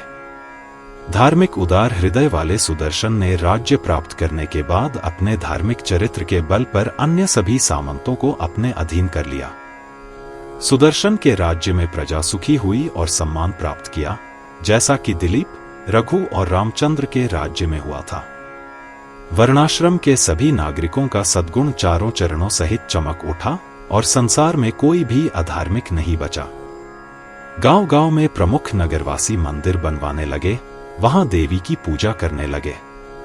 इस प्रकार कोसल राज्य में सर्वत्र देवी पूजा फैल गई। दूसरी ओर राजा सुबाहु ने बनारस में मूर्ति स्थापित की, मंदिर बनवाए और वहां देवी की पूजा की। तब काशीवासी देवी के प्रति भक्ति और प्रबल प्रेम से भर गए और उनकी विधिवत पूजा करने लगे, जैसे वे विश्वनाथ के मंदिर में शिव की पूजा करते थे। इस प्रकार इस लोक में दुर्गा देवी की बहुत महिमा हो गई। हे राजन, इस प्रकार भिन्न भिन्न देशों में देवी के प्रति भक्ति बढ़ने लगी। देवी भगवती भवानी भारतवर्ष में सभी लोगों के लिए तथा हर जगह पूजनीय तथा आराधना योग्य वस्तु बन गई। लोग धीरे धीरे जप करने लगे, ध्यान करने लगे तथा आगमों द्वारा बताए गए स्तोत्रों का निरंतर कीर्तन करने लगे। शक्ति पूजा में उनकी गहरी रुचि हो गई तथा अन्य लोग उन्हें सर्वोच्च सम्मान की दृष्टि से देखने लगे। हे राजन, उस समय से सभी लोग प्रत्येक नवरात्रि, आश्विन और चैत्र मास के शुक्ल पक्ष के प्रथम 9 दिन में देवी की विधि पूर्वक पूजा, होम और यज्ञ करते थे।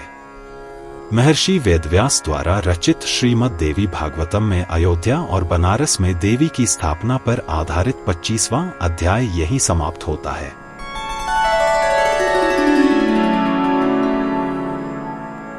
अध्याय 26 नवरात्र व्रत विधान, कुमारी पूजा में प्रशस्त कन्याओं का वर्णन। जन्मेजय ने कहा, हे ब्राह्मण श्रेष्ठ, नवरात्र के समय मनुष्यों को क्या करना चाहिए? विशेष रूप से शरद ऋतु के दौरान नवरात्र समारोह में समारोह कैसे किया जाना चाहिए? कृपया यह सब निर्धारित नियमों और विनियमों के साथ बताएं। हे बुद्धिमान, नवरात्रि के अनुष्ठान का क्या फल है तथा उसमें क्या नियम पालन करने होते हैं?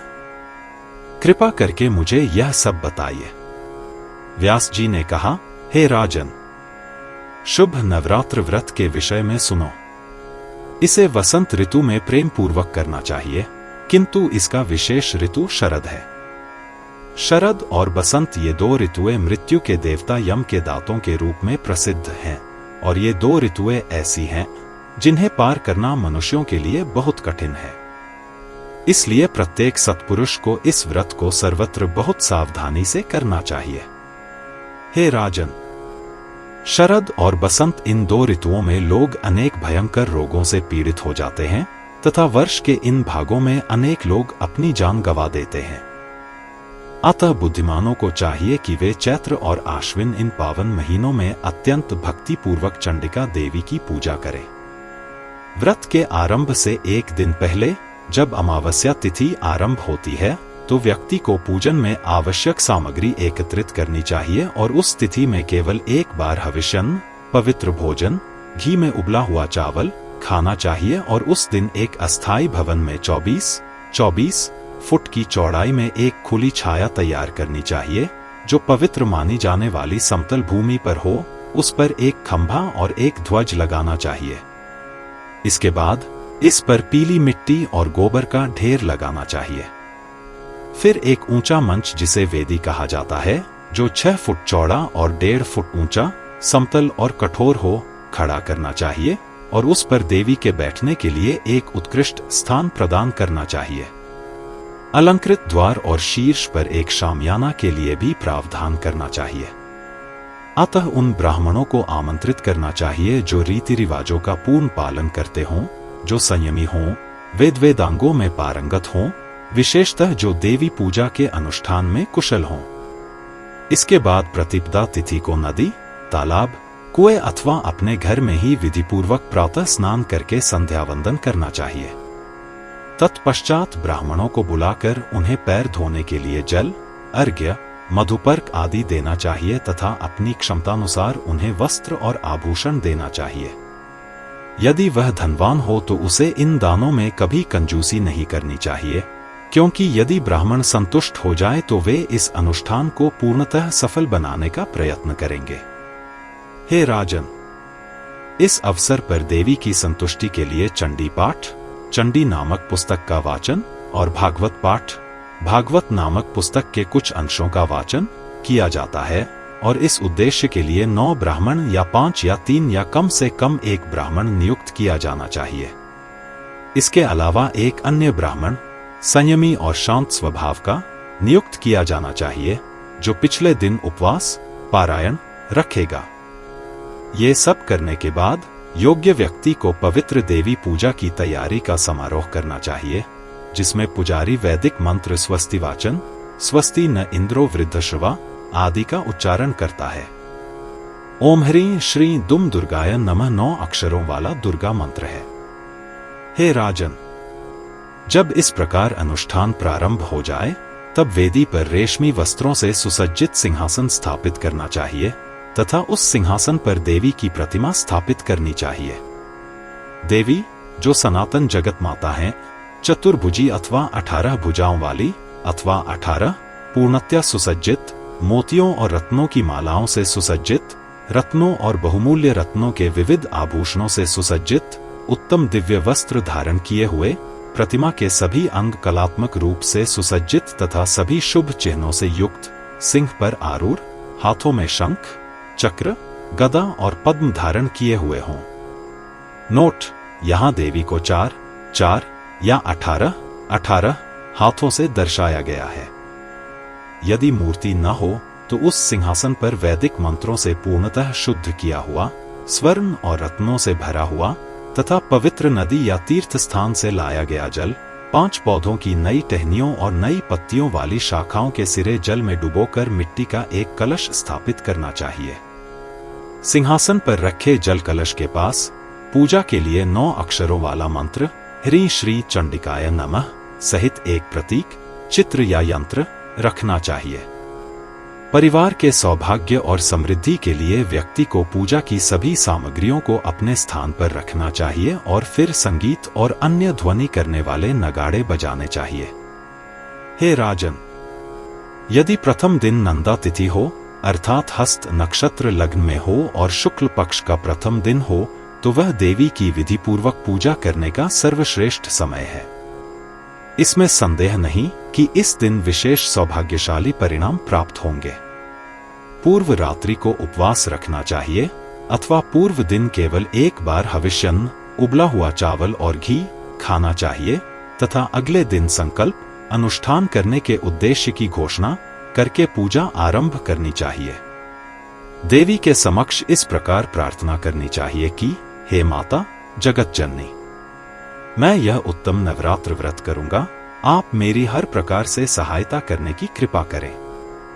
इस व्रत में बताए गए सभी नियमों का यथासंभव पालन करना चाहिए, तत्पश्चात मंत्रोच्चार करना चाहिए तथा बताए गए नियमों के अनुसार पूजा करनी चाहिए।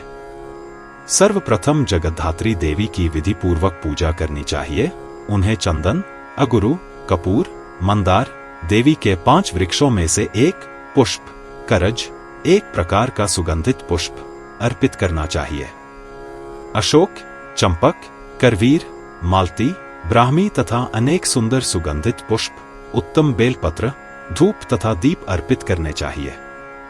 तत्पश्चात नारियल, माटुलिंग, अनार, केले, संतरे, कटहल, बेल तथा अन्य अनेक स्वादिष्ट फल अर्पित करने चाहिए तथा तत्पश्चात उन्हें अर्घ्य देकर भक्ति पूर्वक उबले हुए चावल तथा अन्य खाद्य पदार्थ अर्पित करने चाहिए।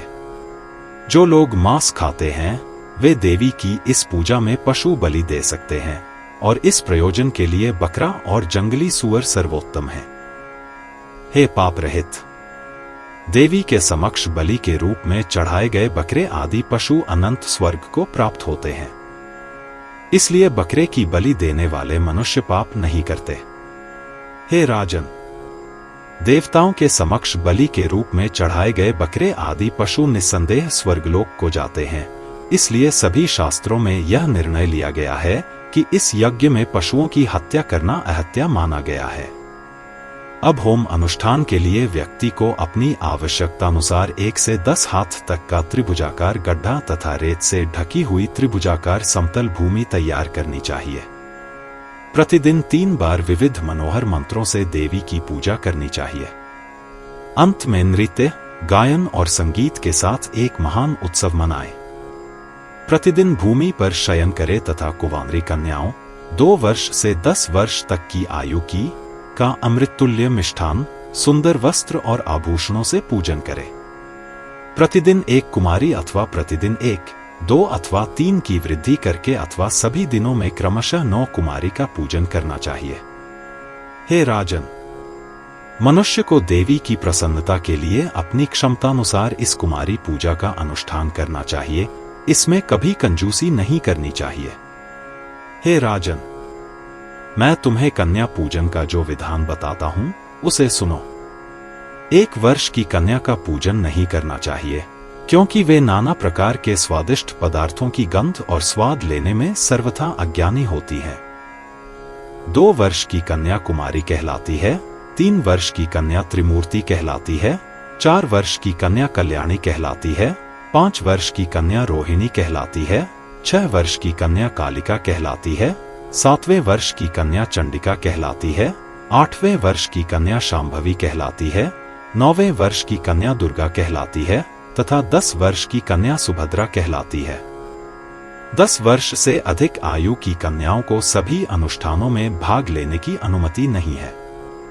मनुष्य को इन कुमारियों का नाम लेकर तथा सभी नियमों का पालन करते हुए उनकी पूजा करनी चाहिए। अब मैं इन 9 प्रकार की कुमारियों की पूजा से होने वाले विभिन्न फलों का वर्णन कर रहा हूं।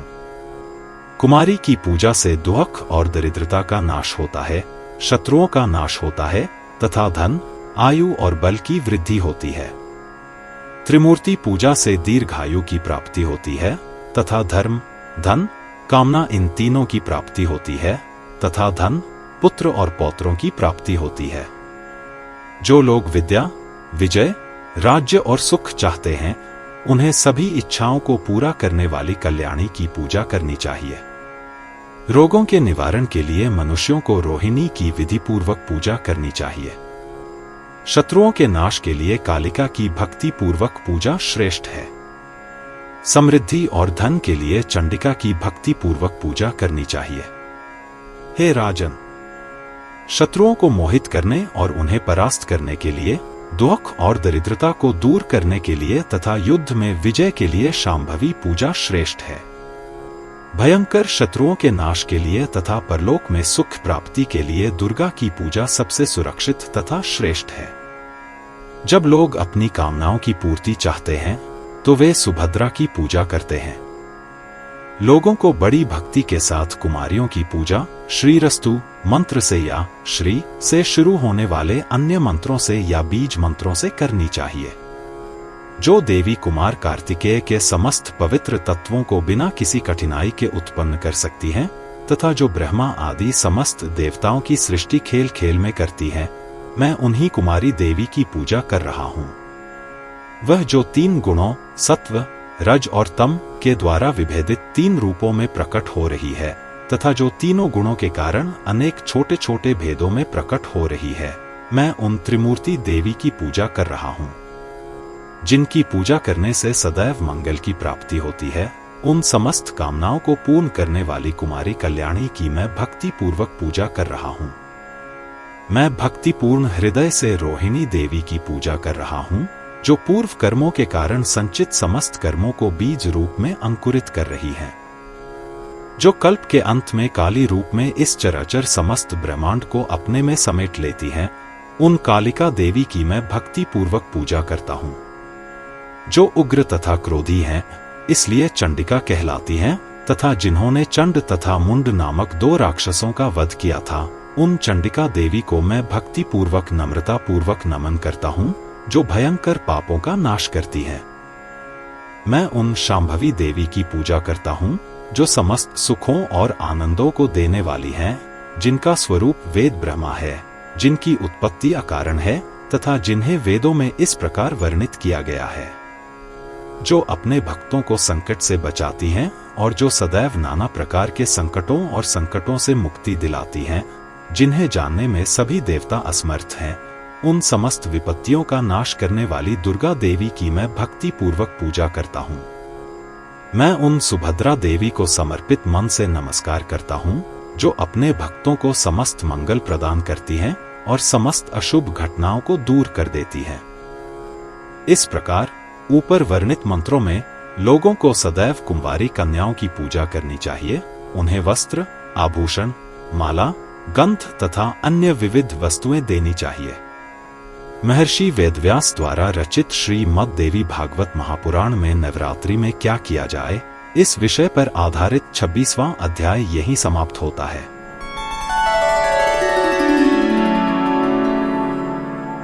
अध्याय 27 कुमारी पूजा में निषिद्ध कन्याओं का वर्णन तथा देवी की महिमा। व्यास जी ने कहा, हे राजन, जो कुमारियां अंगों से भ्रष्ट हैं, जो कोढ़ी हैं, जिनके शरीर पर घाव और छाले हैं, जिनके शरीर से दुर्गंध आती है या जिनके शरीर दूषित हैं, अथवा जो कुष्ठ रोगी हैं, वे कुष्ठ रोगी हैं। नवरात्रि समारोह में पूजा के लिए बुरे परिवार की मूर्तियों को कभी स्वीकार नहीं किया जाना चाहिए। जो लोग जन्म से अंधे हैं, जिनकी आंखें टेढ़ी हैं, जो एक आंख से अंधे हैं, जिनका रूप रंग खराब है, जिनके शरीर पर बाल उगे हुए हैं, जो रोगी हैं, जो रजोधर्म में हैं या जो अन्य किसी लक्षण में हैं, जो उनकी युवा प्रवृत्ति को दर्शाता है या जो बहुत दुबले-पतले हैं या विधवाओं या अविवाहित महिलाओं से पैदा हुए हैं, उन्हें इस पूजा में शामिल नहीं करना चाहिए। हे राजन, जो स्वस्थ, रूपवान, सुंदर, घाव रहित तथा कुकर्मी न हो, उन्हीं कुमारियों का कुमारी पूजन के लिए चयन करना चाहिए। सभी मामलों में ब्राह्मण कुल में जन्मी कुमारियों को लिया जा सकता है। जब विजय की इच्छा हो तो क्षत्रिय कुल की कुमारियों को लिया जाना चाहिए। जब लाभ की इच्छा हो तो वैश्य कुमारियों को लिया जाना चाहिए और जब सामान्य कल्याण की इच्छा हो तो शूद्र कुमारियों को लिया जाना चाहिए। हे राजन, नवरात्रि पूजा में ब्राह्मणों को ब्राह्मण कुमारियों का चयन करना चाहिए, क्षत्रिय को ब्राह्मण या क्षत्रिय का चयन करना चाहिए, वैश्य उपासक ब्राह्मण, क्षत्रिय या वैश्य कुमारियों का चयन कर सकते हैं और शूद्र उपासक चारों वर्णों में से किसी भी वर्ण का चयन कर सकते हैं। लेकिन कलाकारों और कारीगरों को क्रमशः अपने परिवार और गोत्र से कुमारियों का चयन करना चाहिए। यदि व्यक्ति सभी दिनों में पूजा करने में असमर्थ हो तो उसे 8वें दिन, अष्टमी तिथि, विशेष पूजा करने की सलाह दी जाती है। प्राचीन काल में 8वें दिन दक्ष द्वारा आरंभ किए गए यज्ञ का विध्वंस करने वाली भद्रकाली देवी उस दिन सैकड़ों और लाखों योगिनियों, काली पर 60 देवियों या महिला परिचारिकाओं के एक वर्ग में से एक से घिरी हुई भयानक रूपों में प्रकट हुई। इसलिए 8वें दिन विशेष रूप से गंध, माला, लेप और विभिन्न प्रसाद के साथ पूजा करनी चाहिए। इस दिन भगवान को विशेष रूप से पायस, चावल, दूध और चीनी से बना भोजन और ताजी मछली का भोग लगाया जाता है। होम समारोह, ब्राह्मणों का भोज और देवी मां की पूजा विभिन्न प्रकार के प्रसाद, फल और फूल और अच्छी मात्रा में की जाती है। हे राजन, जो मनुष्य इस नवरात्रि पूजा में व्रत रखने में असमर्थ हैं, वे यदि केवल 3 दिन सप्तमी, अष्टमी और नवमी तिथियों का व्रत रखें तो उन्हें वही फल प्राप्त होगा। सप्तमी, अष्टमी और नवमी तिथियों में यदि कोई भक्ति पूर्वक पूजा करता है तो उसे सभी पुण्य प्राप्त होते हैं। जब देवी पूजन, होम, कुमारी पूजन और ब्राह्मण भोज ये सब संपन्न हो जाएं, तो समझिए कि नवरात्रि पूजा पूरी हो गई। हे जन्मेजय, इस संसार में कोई भी पूजा, व्रत या दान पुण्य इस नवरात्र पूजा के पुण्य प्रभाव के बराबर नहीं है। इस नवरात्र व्रत को करने से धन, फसल, पुत्र पौत्र, सुख समृद्धि, दीर्घायु, आरोग्य, स्वर्ग और परम सुख की प्राप्ति होती है। जो लोग विद्या, धन या पुत्र की इच्छा रखते हैं, उन्हें सौभाग्य प्रदान करने वाले इस परम पावन नवरात्र अनुष्ठान को करने से ये सब प्राप्त हो जाते हैं। इस यज्ञ के करने से विद्या चाहने वाले को सारी विद्या प्राप्त हो जाती है और जिसका राज्य छिन गया हो उसे अपना सारा राज्य वापस मिल जाता है। जिन लोगों ने पूर्व जन्म में इस व्रत को नहीं किया, वे इस जन्म में रोगी, दरिद्र और पुत्रहीन होते हैं। जो स्त्रियां बांझ, विधवा या पुत्रहीन हों, उनके विषय में यह अनुमान लगाया जाता है कि उन्होंने पूर्व जन्म में कभी यह यज्ञ नहीं किया है। जिन लोगों ने नवरात्रि अनुष्ठान नहीं किया है, वे इस लोक में धन कैसे अर्जित कर सकते हैं और परलोक में सुख शांति कैसे प्राप्त कर सकते हैं। जिसने बेल के पत्तों पर लाल चंदन लगाकर भगवती भवानी देवी की पूजा की है, वह निस्संदेह इस संसार का राजा बनता है। जो मनुष्य संपूर्ण जगत की देवी की पूजा नहीं करता, जो मानव जीवन के सभी कार्यों को सफल करती हैं, जो सभी कष्टों, पीड़ाओं और दुखों का नाश करती हैं, जो पूर्णतः शंकित हैं, भगवती भवानी, वह मनुष्य इस संसार में दुखी, दरिद्र और चारों ओर से शत्रुओं से घिरा हुआ ही जीवन व्यतीत करता है। जब हरि, हर, ब्रह्मा, इंद्र, अग्नि, वरुण, कुबेर और सूर्य ये सभी जब सभी धन और शक्तियों से युक्त और सर्वोच्च सुखों से युक्त होते हैं, जब वे निरंतर उस ब्रह्मांड की देवी का ध्यान करते हैं, जो सर्वभूत, बुद्धि और आनंद स्वरूपा हैं, तब मनुष्यों की तो बात ही क्या है। ऐसा कैसे हो सकता है कि लोग उस चंडिका देवी की पूजा नहीं करते, जो सभी मानवीय कार्यों को सफलता की ओर ले जाती है, जो देवी सभी सुखों को प्रदान करती हैं, जिनके अन्य नाम स्वाहा और स्वधा हैं, जिनके मंत्रों से देवता और पितर सदैव संतुष्ट रहते हैं, तथा जिनके वैदिक मंत्रों का उच्चारण सभी मुनि प्रत्येक यज्ञ में करते हैं, उन देवी भवानी की पूजा क्यों नहीं करनी चाहिए? जिनकी इच्छा शक्ति से सृष्टिकर्ता ब्रह्मा ने इस समस्त ब्रह्मांड की रचना की है, जिनकी शक्ति से ही ब्रह्मांड की रचना हुई है। देवों के देव भगवान विष्णु जनार्दन इस पृथ्वी पर विभिन्न रूपों में अवतार लेते हैं और इस संसार का पालन पोषण करते हैं, और किसकी शक्ति से शंकर इस संपूर्ण ब्रह्मांड का विनाश करते हैं।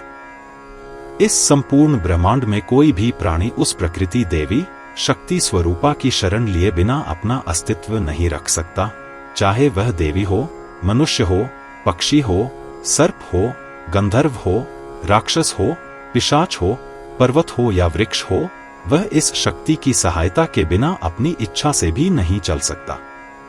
अतः मनुष्य को उन चंडिका देवी की पूजा क्यों नहीं करनी चाहिए, जो समस्त कामनाओं और संपत्तियों की दाता है। और यह कैसे हो सकता है कि मनुष्य धर्म, धन, कामना और परम सुख इन चार पुरुषार्थों में से किसी एक की भी इच्छा रखते हुए उस देवी की पूजा क्यों नहीं करता?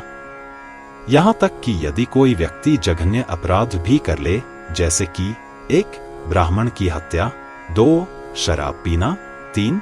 सोने की चोरी, 4.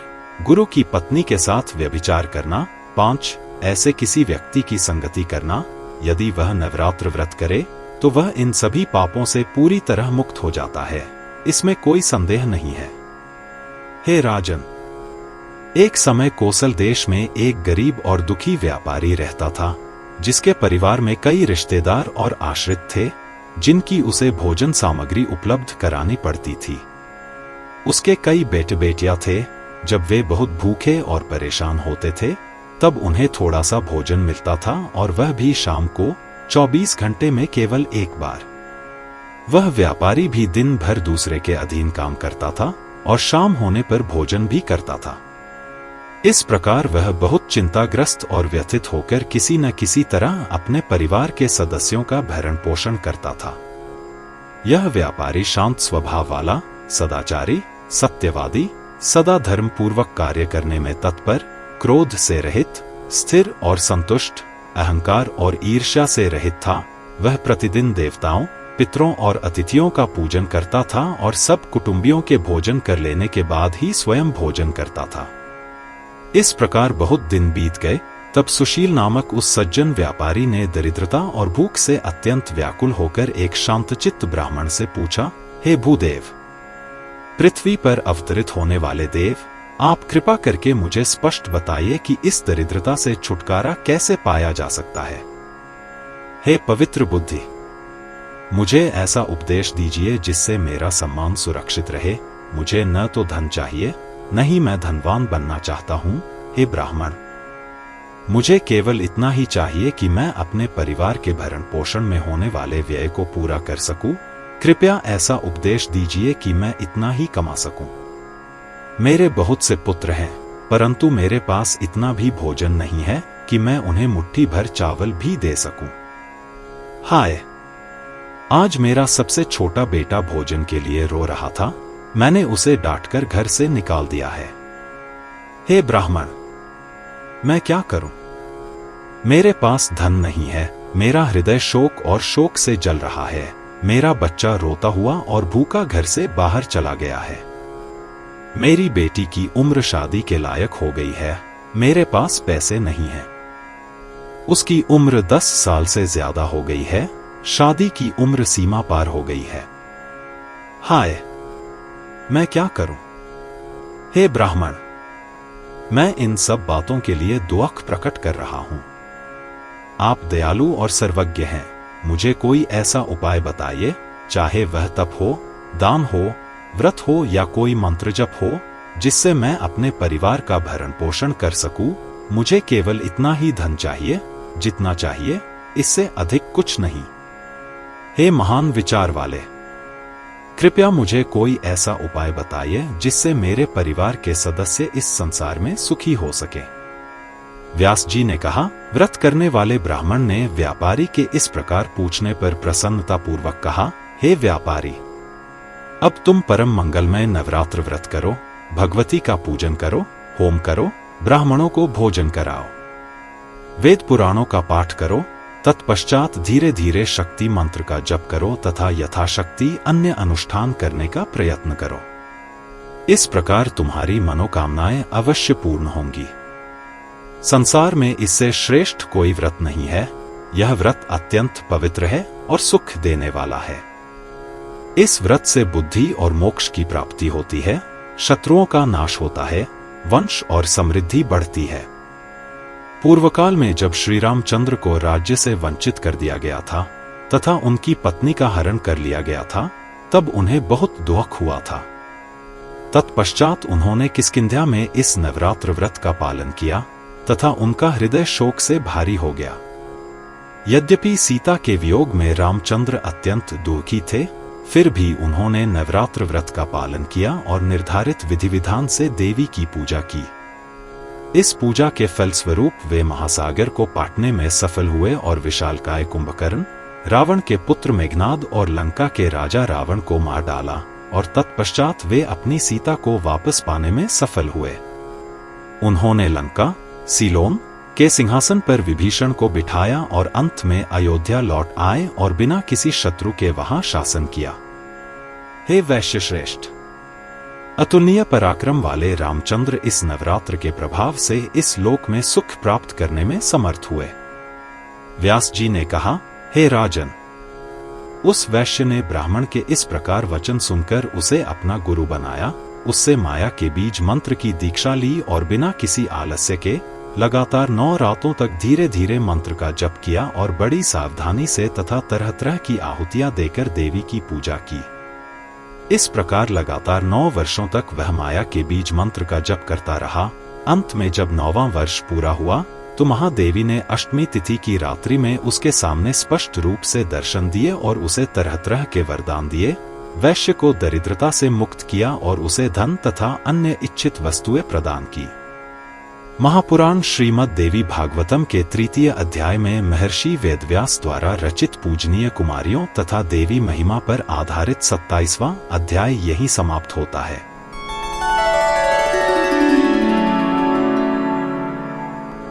अध्याय 28 श्री राम चरित्र वर्णन। जन्मेजय ने कहा, हे मुनि, रामचंद्र ने देवी की पूजा किस प्रकार की जिससे सुख की प्राप्ति होती है? वे कौन थे तथा उनकी सीता कैसे चुरा ली गई?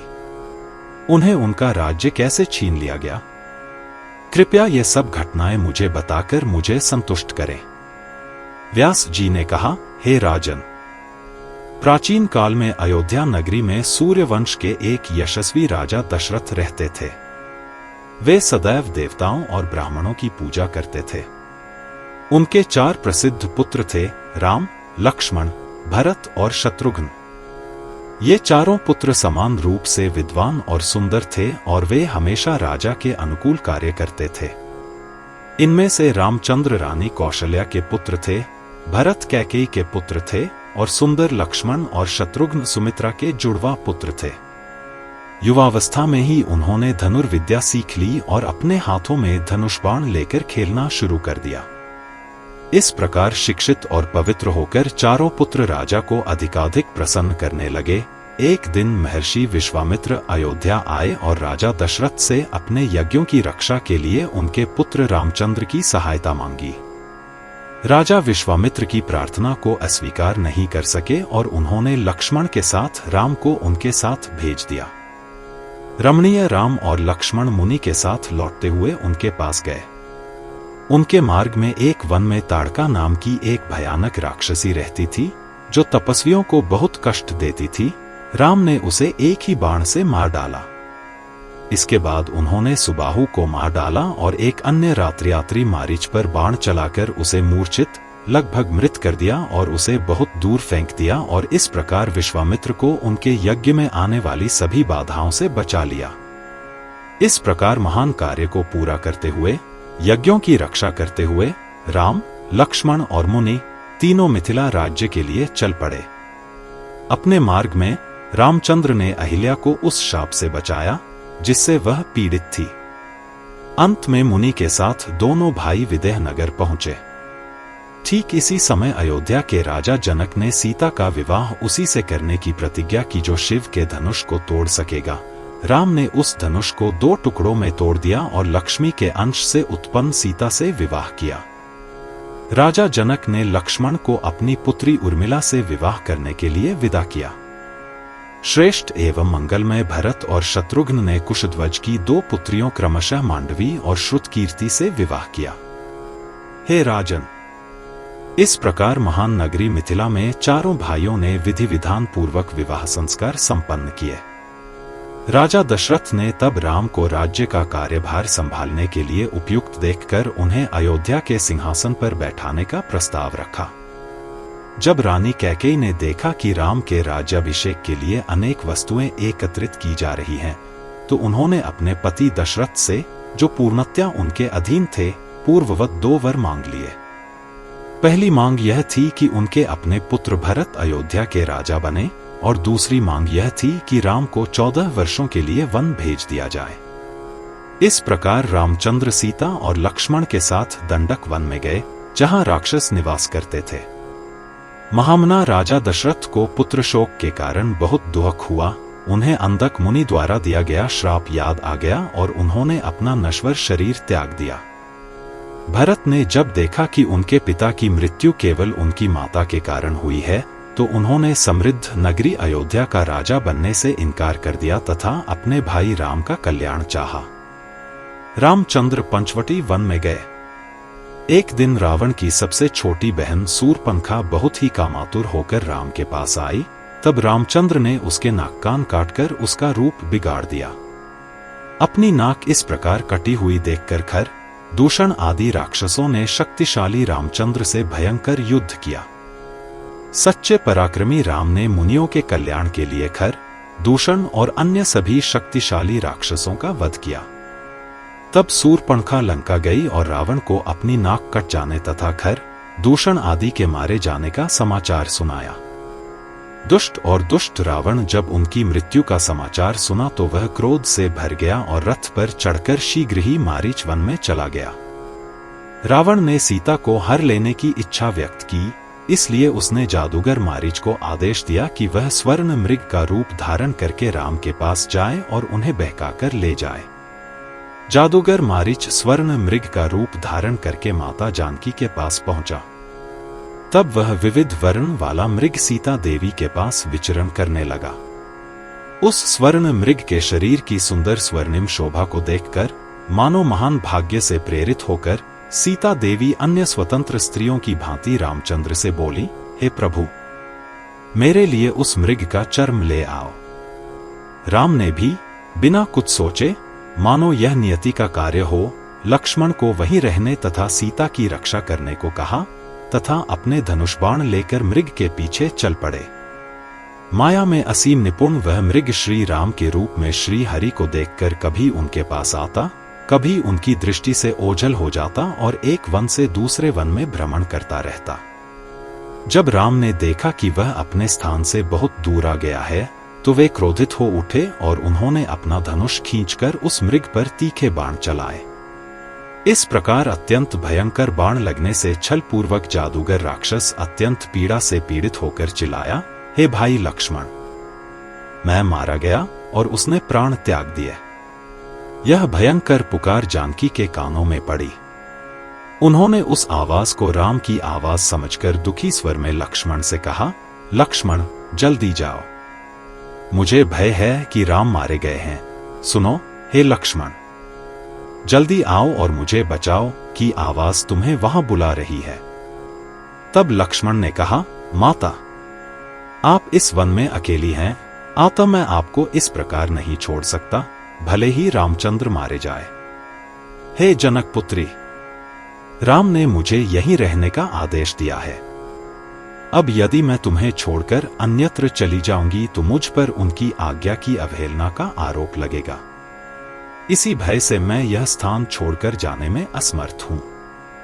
मुझे ऐसा प्रतीत होता है कि कोई जादूगर राम को यहां से उठा ले गया है, इसलिए मैं यहां से एक कदम भी आगे नहीं बढ़ सकता और आपको अकेला नहीं छोड़ सकता।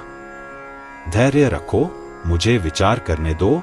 मुझे ऐसा कोई मनुष्य नहीं दिख रहा जो राम को मार सके। मैं किसी भी प्रकार से तुम्हें यहां अकेला छोड़कर राम की आज्ञा का उल्लंघन करके जाने में असमर्थ हूं। व्यास जी ने कहा, हे राजन।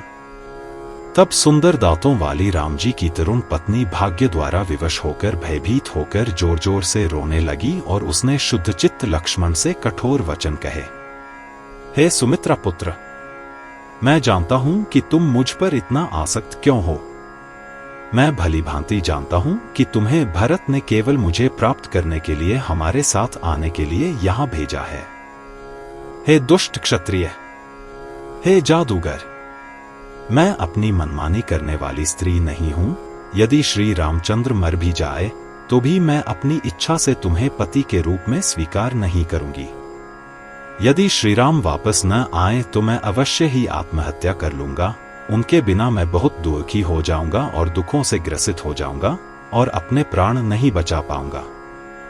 हे सौमित्री, तुम यहां रहो या न रहो, मैं तुमसे और कुछ नहीं मांगूंगा, क्योंकि मैं तुम्हारे मन से अनभिज्ञ हूं। परंतु मैं तुमसे इतना कहना चाहता हूं कि अपने धर्मात्मा बड़े भाई के प्रति तुम्हारी आत्मीयता अब कहां चली गई। सीता देवी के इस प्रकार के वचन सुनकर लक्ष्मण को बहुत दुख हुआ और वे आंतरिक पीड़ा से व्याकुल होकर आहें भरते हुए सीता से बोले, हे बिना गर्भ से उत्पन्न हुई, तुम क्यों ऐसे क्रूर और कटु वचन बोल रही हो। मैं स्पष्ट रूप से देख रहा हूं कि जब तुम ऐसे अनुचित वचन बोल रही हो तो तुम पर शीघ्र ही कोई महान विपत्ति आने वाली है। हे राजन, ऐसा कहकर प्रसन्न चित्त लक्ष्मण सीता को छोड़कर अत्यंत रोते हुए बाहर चले गए और अत्यंत दुखी होकर अपने अग्रज के पद चिन्हों का अनुसरण करते हुए उनकी खोज में चल पड़े। जब लक्ष्मण इस प्रकार चले गए तो रावण एक कपटी भिक्षु लाल वस्त्र पहने हुए का वेश धारण करके आश्रम में घुस आया। जानकी ने दुष्ट रावण को योगी समझकर उसे आदर पूर्वक पूजन सामग्री तथा वन फल दिए। उस दुष्ट ने विनीत स्वर में सीता से पूछा, हे सुंदरी, तुम्हारे नेत्र पलाश कमल के पत्तों के समान सुंदर हैं। आता ऐसा प्रतीत होता है कि तुम कोई साधारण स्त्री नहीं हो, फिर तुम इस वन में अकेली कैसे हो।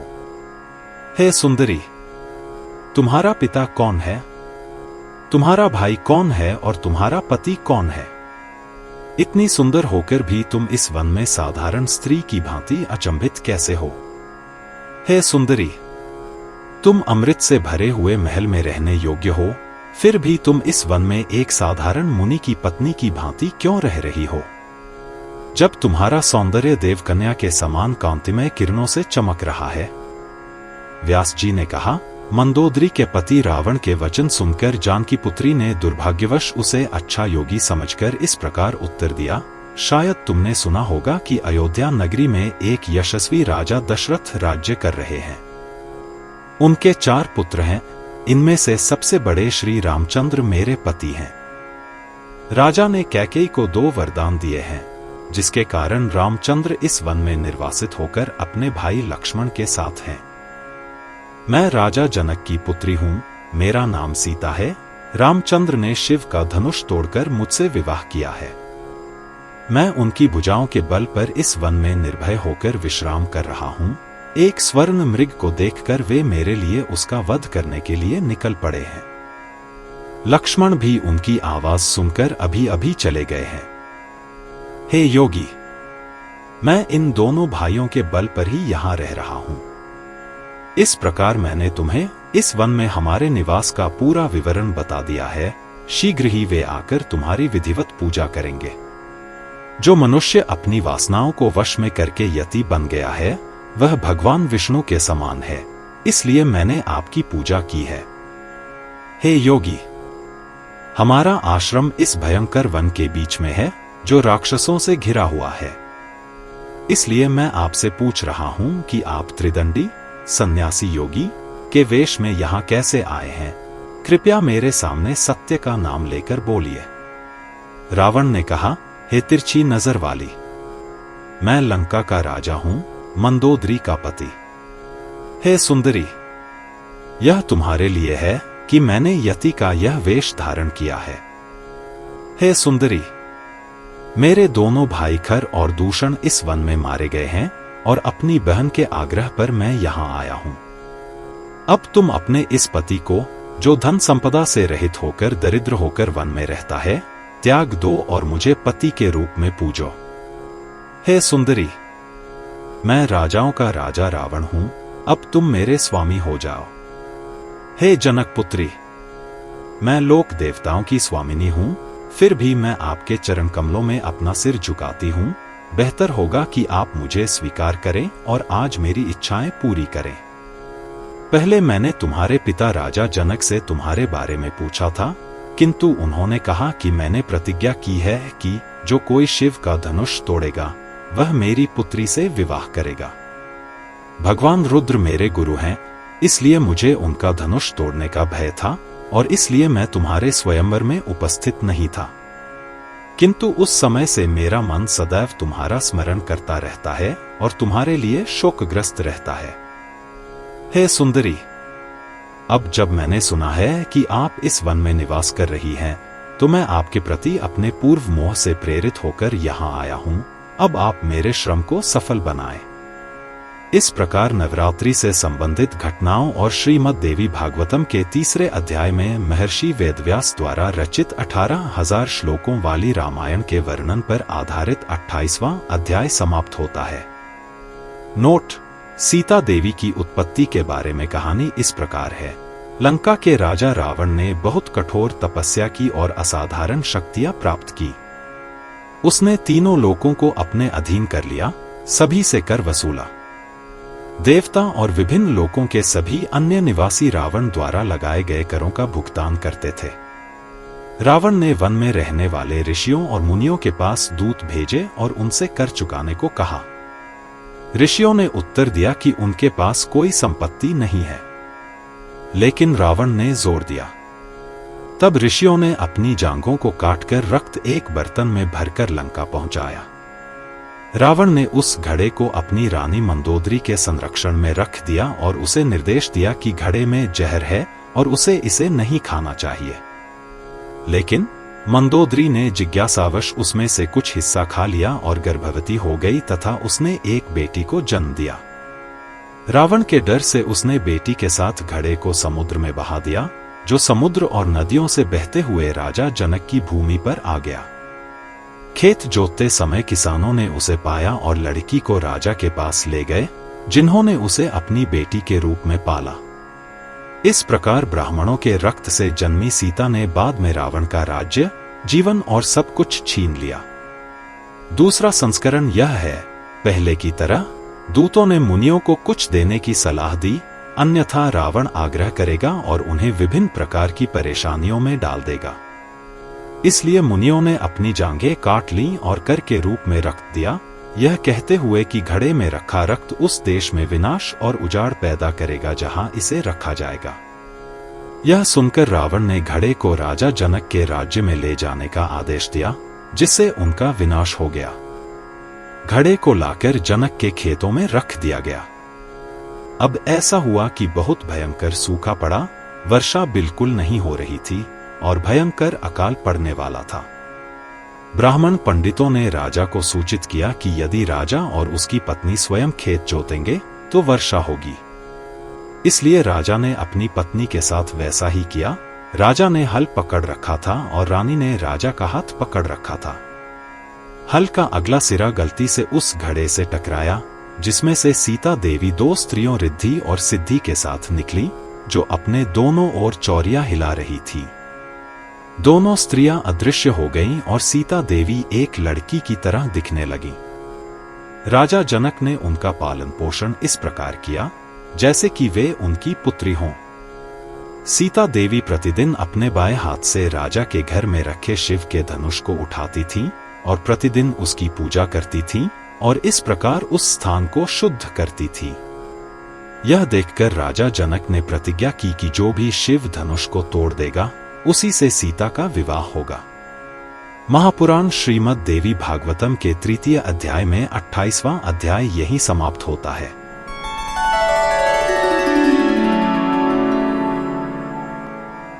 अध्याय 29 सीता का अपहरण और राम का दुहक।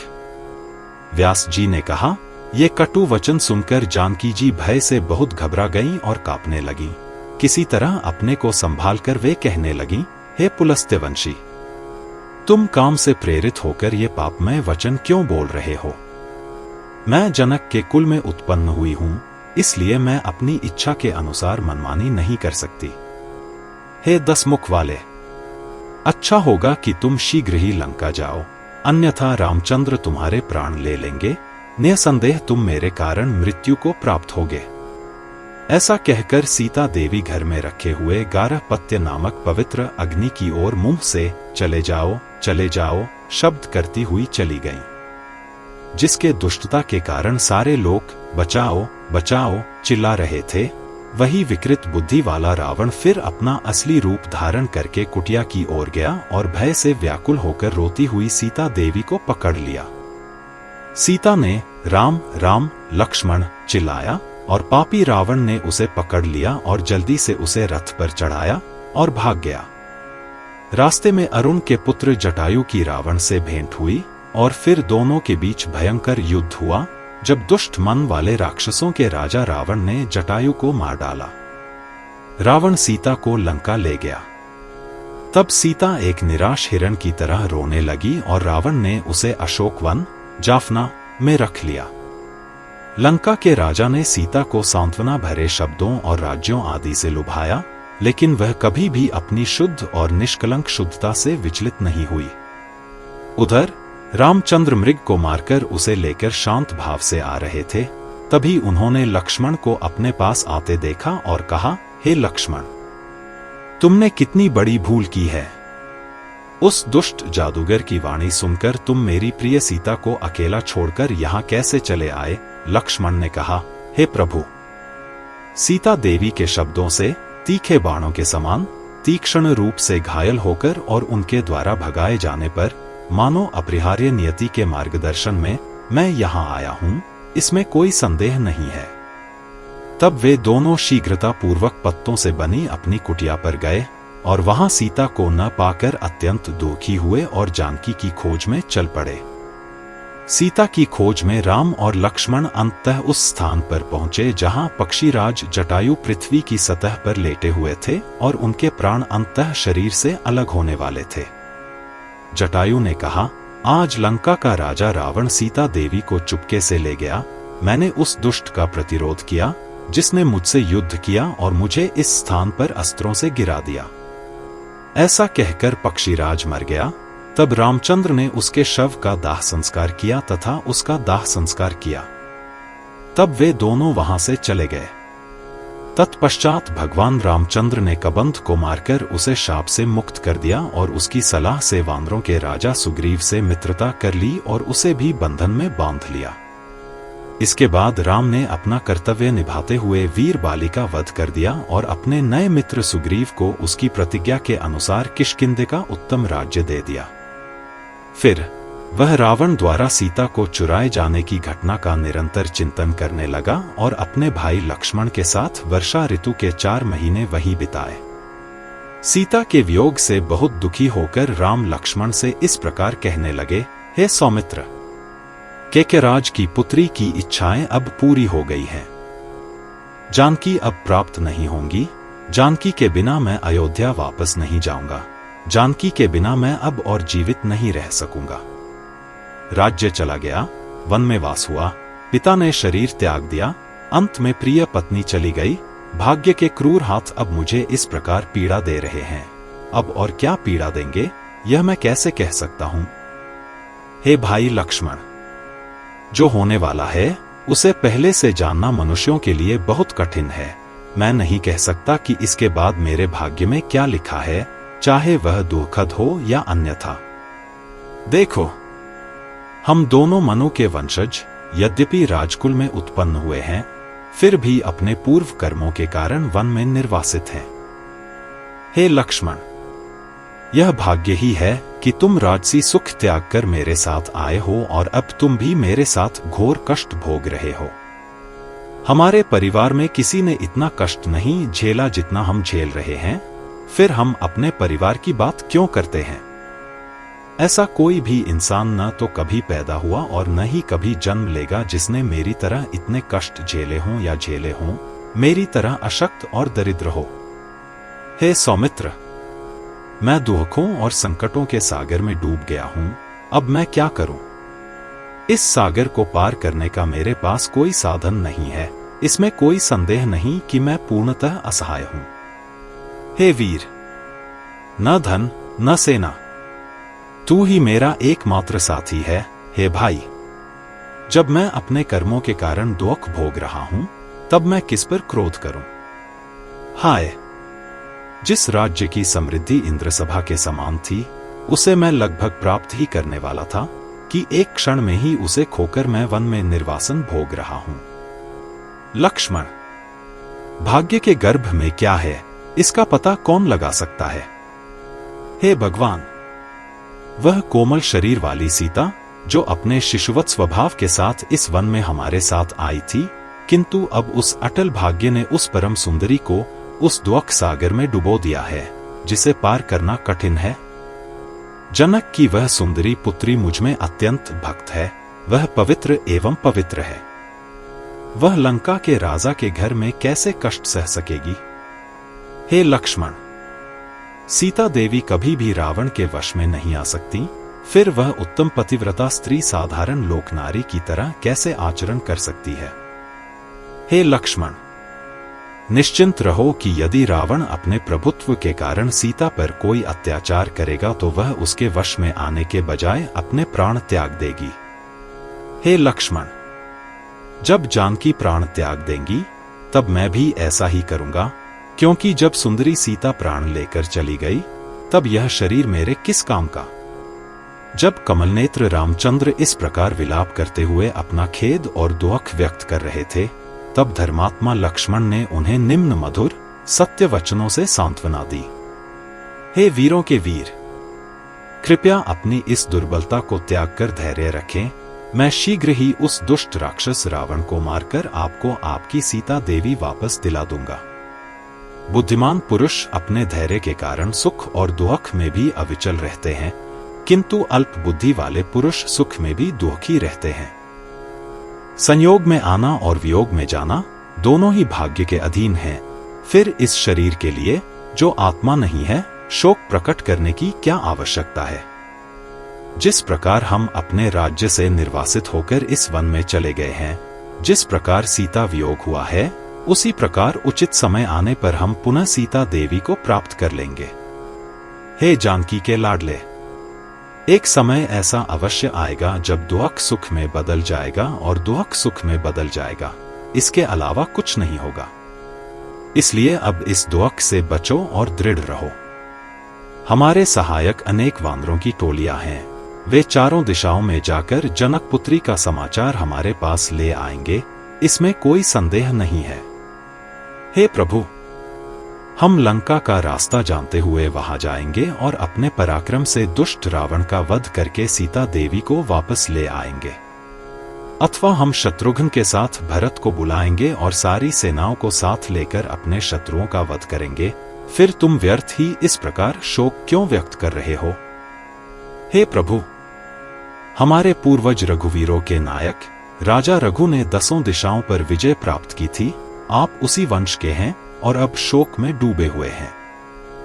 मैं अकेले ही समस्त देवताओं और दानवों को परास्त कर सकता हूं, और यदि मुझे सहायता मिले तो फिर राक्षस कुल के कलंक रावण को मारने में क्या कोई संदेह है? हे पराक्रमी, हम राजा जनक को सहायता के लिए बुला सकते हैं और देवताओं के शत्रु के उस दुष्ट स्रोत को जड़ से उखाड़ सकते हैं। हे रघुवंशी, चक्र के रिम के समान सुख और दुख बारी बारी से आते हैं। ऐसा नहीं है कि सुख या दुख सदैव आते हैं और बने रहते हैं। जिसका मन दुख या सुख से बहुत अधिक व्याकुल रहता है, वह मनुष्य सदैव दुख के सागर में डूबा रहता है। वह कभी सुखी होने की आशा नहीं कर सकता।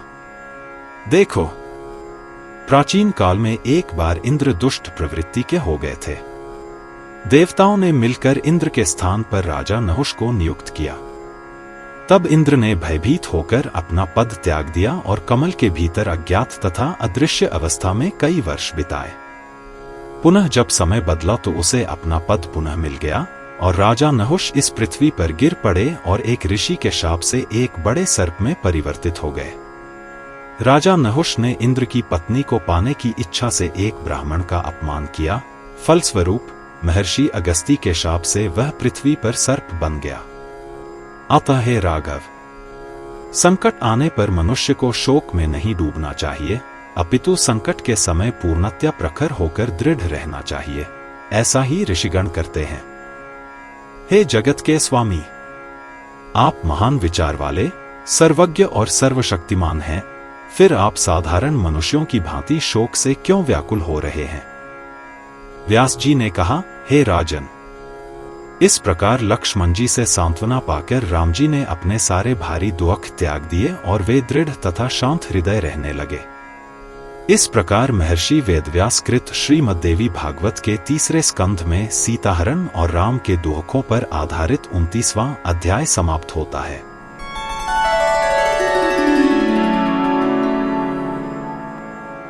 अध्याय 30। श्री राम और लक्ष्मण के पास नारद जी का आना और नारद जी का देवी की महिमा और नवरात्र व्रत की विधि बतलाना। व्यास जी ने कहा, हे राजन, इस प्रकार विचार करते हुए राम और लक्ष्मण चुप हो गए। तभी ऊपर आकाश से ऋषि नारद जी प्रकट हुए और अपनी सुप्रसिद्ध वीणा से रथंतर सामवेद की स्तुति को सुर और संगीत के साथ गाने लगे। उन्हें देखते ही अदम्य पराक्रमी रामचंद्र अपने आसन से उठे और उन्हें शीघ्र ही उत्तम आसन दिया तथा उनके चरण धोने के लिए जल अर्पित किया। फिर उन्होंने मुनि को प्रणाम किया और हाथ जोड़कर खड़े हो गए। मुनि के आदेश पर वे नारद के पास ही बैठ गए। जब रामचंद्र जी ने लक्ष्मण के साथ दुखी मन से वहां आसन ग्रहण किया, तब नारद जी ने उनसे मधुर स्वर में पूछा, हे रघुवंशी, आप क्यों साधारण मनुष्यों की भांति दुखी हो रहे हैं? मैं जानता हूं कि दुष्ट बुद्धि वाले रावण ने सीता देवी को चुरा लिया है। मैंने स्वर्ग में सुना है कि पुलस्त्यवंशी रावण मोहवश जानकी को चुरा ले गया है, क्योंकि वह नहीं जानता था कि यही उसकी मृत्यु का कारण बनेगा। हे ककुत्स्थ के वंशज, रावण के वध के लिए ही आपका जन्म हुआ है और उसी उद्देश्य से अब जानकी का अपहरण किया गया है। नोट: वास्तविक जानकी चोरी नहीं हुई थी, उनकी छाया रूप चोरी हो गई थी। हे राघव, देवी जानकी अपने पूर्व जन्म में एक मुनि की पुत्री थी और तपस्वी थी। जब वे अपने पवित्र आश्रम में तपस्या में लीन थीं, तब रावण आया और उन्हें देखकर उस सुंदरी से प्रार्थना की कि वह उसकी पत्नी बन जाए। यह सुनकर उसने रावण को खूब खरी खोटी सुनाई। जब रावण ने बलपूर्वक उनके केश पकड़ लिए, वह तपस्विनी अत्यंत क्रोधित हो उठी और अपने शरीर को राक्षस के संसर्ग से दूषित समझकर उसने अपने प्राण त्यागने का संकल्प किया और रावण को श्राप दिया कि हे दुष्ट, मैं पृथ्वी पर जन्म लेगी, किसी गर्भ से नहीं, केवल तेरे विनाश और बर्बादी के लिए। ऐसा कहकर उसने अपने प्राण त्याग दिए। हे शत्रुओं को सताने वाले, राक्षसराज रावण ने भूलवश माला को अत्यंत विषैला सर्प समझ लिया और अपनी जाति का नाश करने के लिए लक्ष्मी के अंशावतार सीता देवी को चुरा लिया है। हे काकुत्स्थ, जब देवताओं ने उस दुर्दमय दुष्ट अहंकारी रावण के विनाश के लिए प्रार्थना की, तब आपने इस पृथ्वी पर अज के कुल में जन्म लिया, जो जन्म, जरा और मृत्यु से परे हरि के अंशावतार हैं।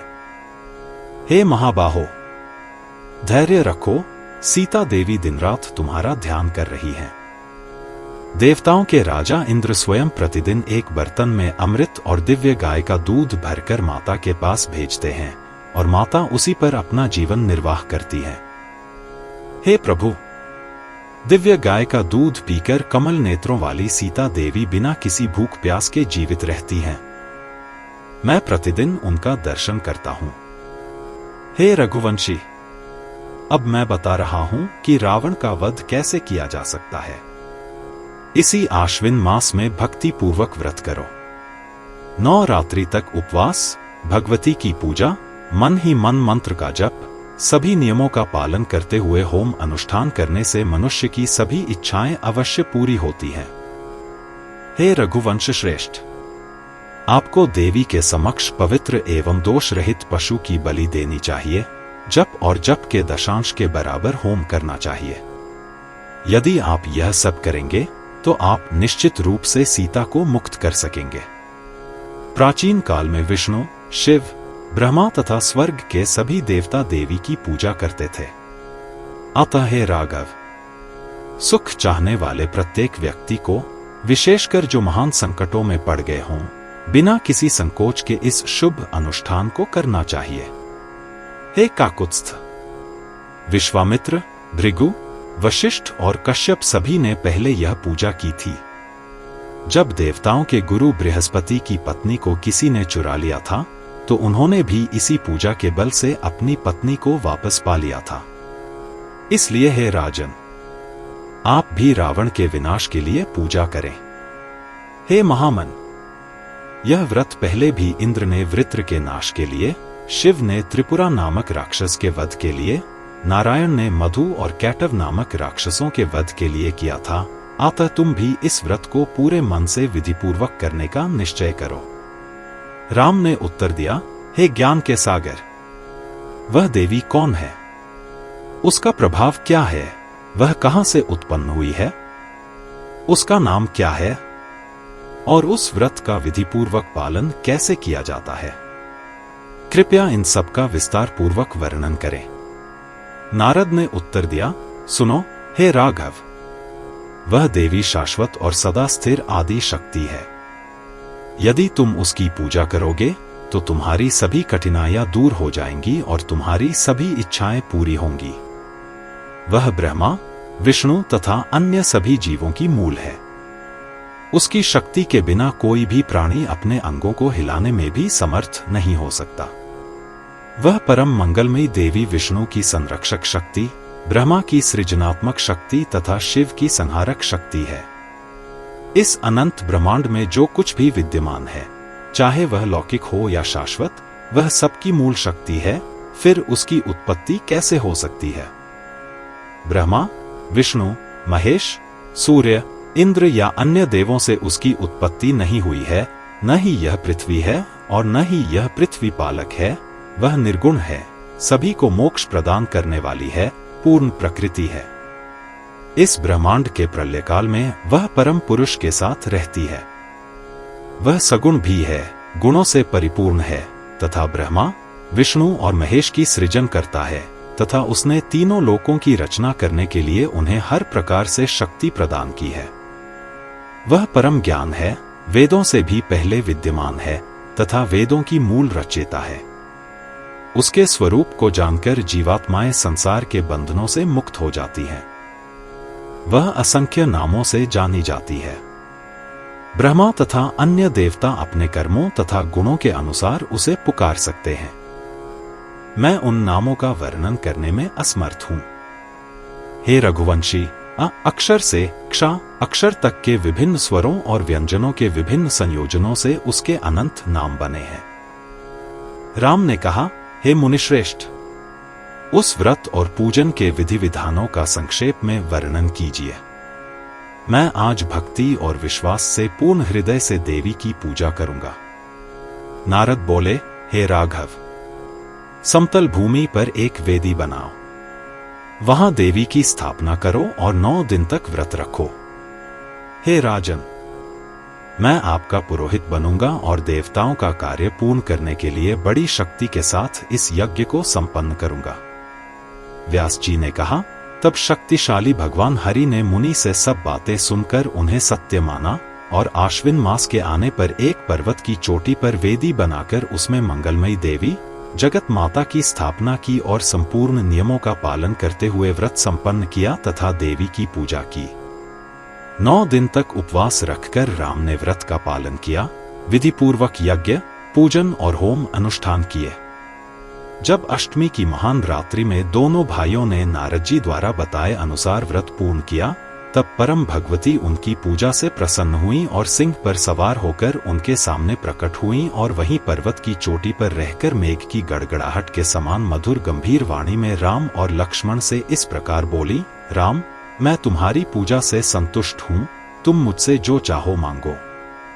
हे राम, आप देवताओं द्वारा रावण के विनाश के लिए भेजे गए हैं और आपने मनु के शुद्ध एवं पवित्र कुल में नारायण के अंशावतार के रूप में जन्म लिया है। आप ही हैं जिन्होंने प्राचीन काल में देवताओं के कार्य हेतु मछली के रूप में अवतार लिया था और ब्रह्मांड के कल्याण के लिए भयंकर राक्षसों का वध करके वेदों की रक्षा की थी। आप ही हैं जिन्होंने कच्छप रूप में अवतार लिया और मंदर पर्वत को उठाया, समुद्र मंथन किया और देवताओं का पोषण किया। हे राम, आपने ही प्राचीन काल में वराह रूप में अवतार लेकर इस पृथ्वी को अपने दांतों से ऊपर उठाया था। आपने ही नरसिंह का रूप धारण करके अपने तीखे नाखूनों से हिरण्यकश्यप के शरीर को चीरकर प्रहलाद की रक्षा की थी। हे रघुवंशी, आपने ही प्राचीन काल में वामन रूप धारण कर इंद्र के अनुज बलि को छल पूर्वक धोखा देकर देवताओं का काम किया था। हे कौशल्या पुत्र, आपने ब्राह्मण कुल में जमदग्नि के पुत्र के रूप में अवतार लिया, क्षत्रिय राजाओं का नाश किया और यह संपूर्ण पृथ्वी भगवान कश्यप ऋषि को दे दी। अतः अब आप रावण द्वारा सताए गए देवताओं की प्रार्थना पर काकुत्स्थ के कुल में दशरथ के पुत्र के रूप में जन्म ले रहे हैं। ये बलवान वानर जो देव अवतार के रूप में उत्पन्न हुए हैं तथा जिन्हें मैंने महान शक्ति प्रदान की है, तुम्हारी सहायता करेंगे। तुम्हारा छोटा लक्ष्मण शेष नाग का अवतार है। यह अदम्य पुरुष निसंदेह रावण के पुत्र इंद्रजीत का वध करेगा। तुम रावण का वध करोगे, फिर तुम वसंत ऋतु में बड़ी भक्ति पूर्वक मेरी पूजा करोगे और फिर अपनी इच्छानुसार राज्य का आनंद उठाओगे। हे रघुश्रेष्ठ, आप इस पृथ्वी पर पूरे 11,000 वर्षों तक राज्य करेंगे, तत्पश्चात पुनः स्वर्गलोक में प्रवेश करेंगे। व्यास जी ने कहा, हे राजन, ऐसा कहकर देवी अंतर्धान हो गईं। रामचंद्र जी बहुत प्रसन्न हुए और उस परम शुभ अनुष्ठान को पूर्ण करके 10वें दिन विजय पूजा की और नारद जी को बहुत से उपहार देकर उन्हें समुद्र की ओर भेज दिया। हे राजन, इस प्रकार परम शक्ति से प्रेरित होकर देवी कमला के पति रामचंद्र लक्ष्मण और वानरों के साथ समुद्र के तट पर गए। फिर उन्होंने समुद्र पर पुल बनाया और देवताओं के शत्रु रावण का वध किया। उनकी अद्वितीय कीर्ति तीनों लोकों में फैल गई। जो मनुष्य भक्ति पूर्वक इस उत्तम देवी कथा को सुनेगा, वह इस लोक में परम सुख प्राप्त करेगा और अंत में परम सुख को प्राप्त करेगा। इसमें कोई संदेह नहीं है। हे राजन, अन्य अनेक पुराण हैं, किंतु उनमें से कोई भी इस श्रीमद्देवी भागवत के समान नहीं है। यह मेरा दृढ़ विश्वास है, यह जान लो।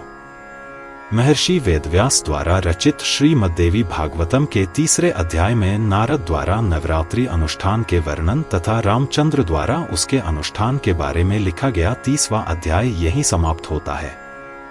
इस प्रकार महर्षि वेदव्यास रचित श्री देवी भागवत में व्यास द्वारा तीसरा स्कंध समाप्त होता है।